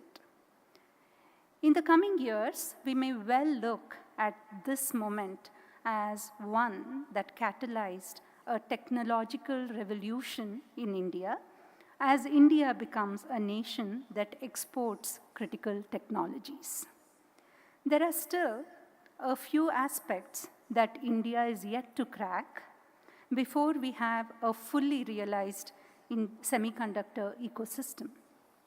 These make a task list for the India Semiconductor Mission in the coming year and will set the tone for SemiconIndia 2024. The theme of the conference is Catalyzing India's Semiconductor Ecosystem and showcased India's semiconductor strategy in making the country a global semiconductor hub. Building on the success of Micron, it's important to get more manufacturing units in India. I hope this event will further catalyze India's semiconductor ecosystem. India also must focus on creating intellectual property. This will require establishing research centers across the country and not merely in premier institutes, and ensuring that these are connected and networked with one another. Industry involvement is also another critical and crucial in education and research. It is important to prioritize sustainability in semiconductor manufacturing. Semiconductor manufacturing consumes considerable energy and water and has significant emissions. Optimizing for efficiency and reduced emissions is hugely important. India offers an advantage here, as over 170 gigawatts out of the total 425 gigawatts installed capacity is from non-fossil fuel sources. To conclude, I'm personally pleased to see that India is playing the role of a great conductor for the semiconductor industry. The policies here are printed in a way to deposit the red carpet to the semiconductor industry and etch away all the hurdles. As our Honorable Prime Minister said during his inaugural address, "Yahi samay hai, sahi samay hai." As we part ways today, let's look forward to come back together for a highly amplified Semicon India 2024. Thank you all. Have a good evening.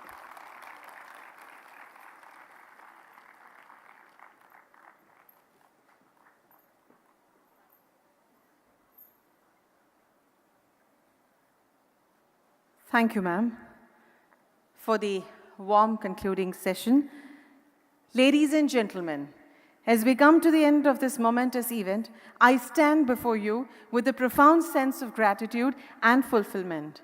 I would like to thank all the distinguished speakers, exhibitors, officials from the Government of India and state government, participants from industry, academia, R&D, persons from media. I also wish to take an opportunity to thank the audience. You can please clap for yourself. You guys were great. Thank you. On behalf of India's Semiconductor Mission, thank you all for making Semicon India 2023 a grand success. And until we meet next, stay healthy, stay safe, keep smiling, because that is not the semiconductor of your life, that is the complete conductor of life. Thank you and love you guys. This is Dwani Dalal signing off. We wish best of luck to everyone for all the future endeavors. Thank you.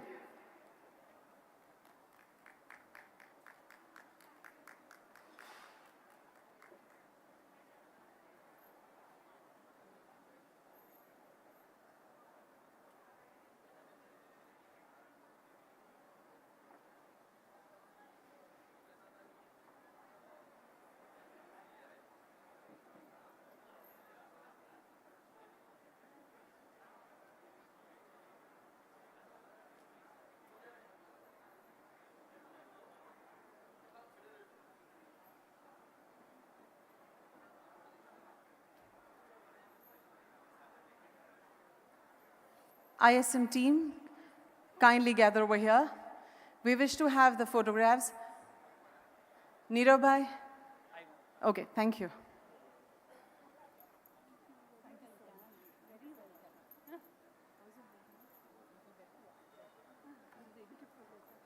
That's what you were looking.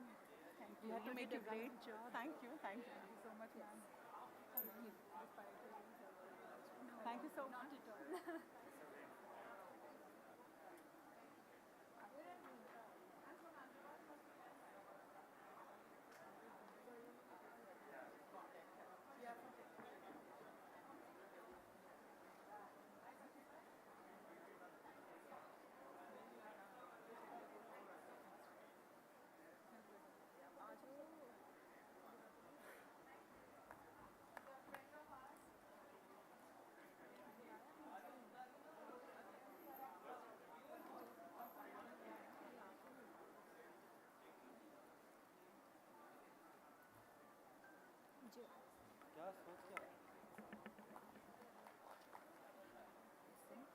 ISM, MIT, NEGD, we welcome you over here, please, with the group photograph.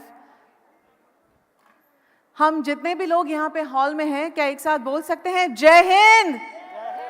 Jai Hind. Jai Hind. Thank you.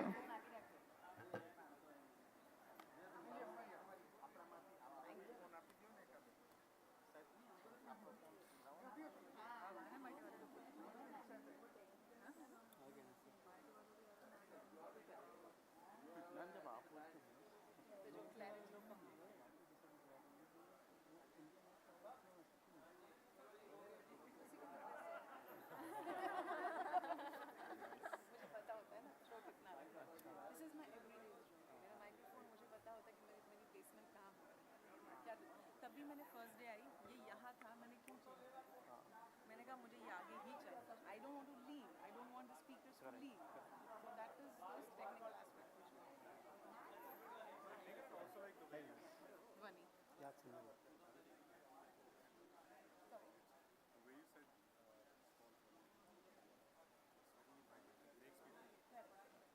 मुझे कल भी किसी ने बोला कल या परसों जहाँ बोलना शुरू करते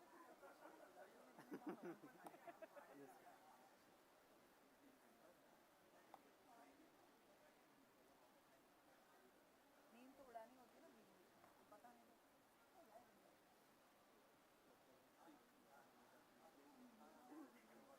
आइए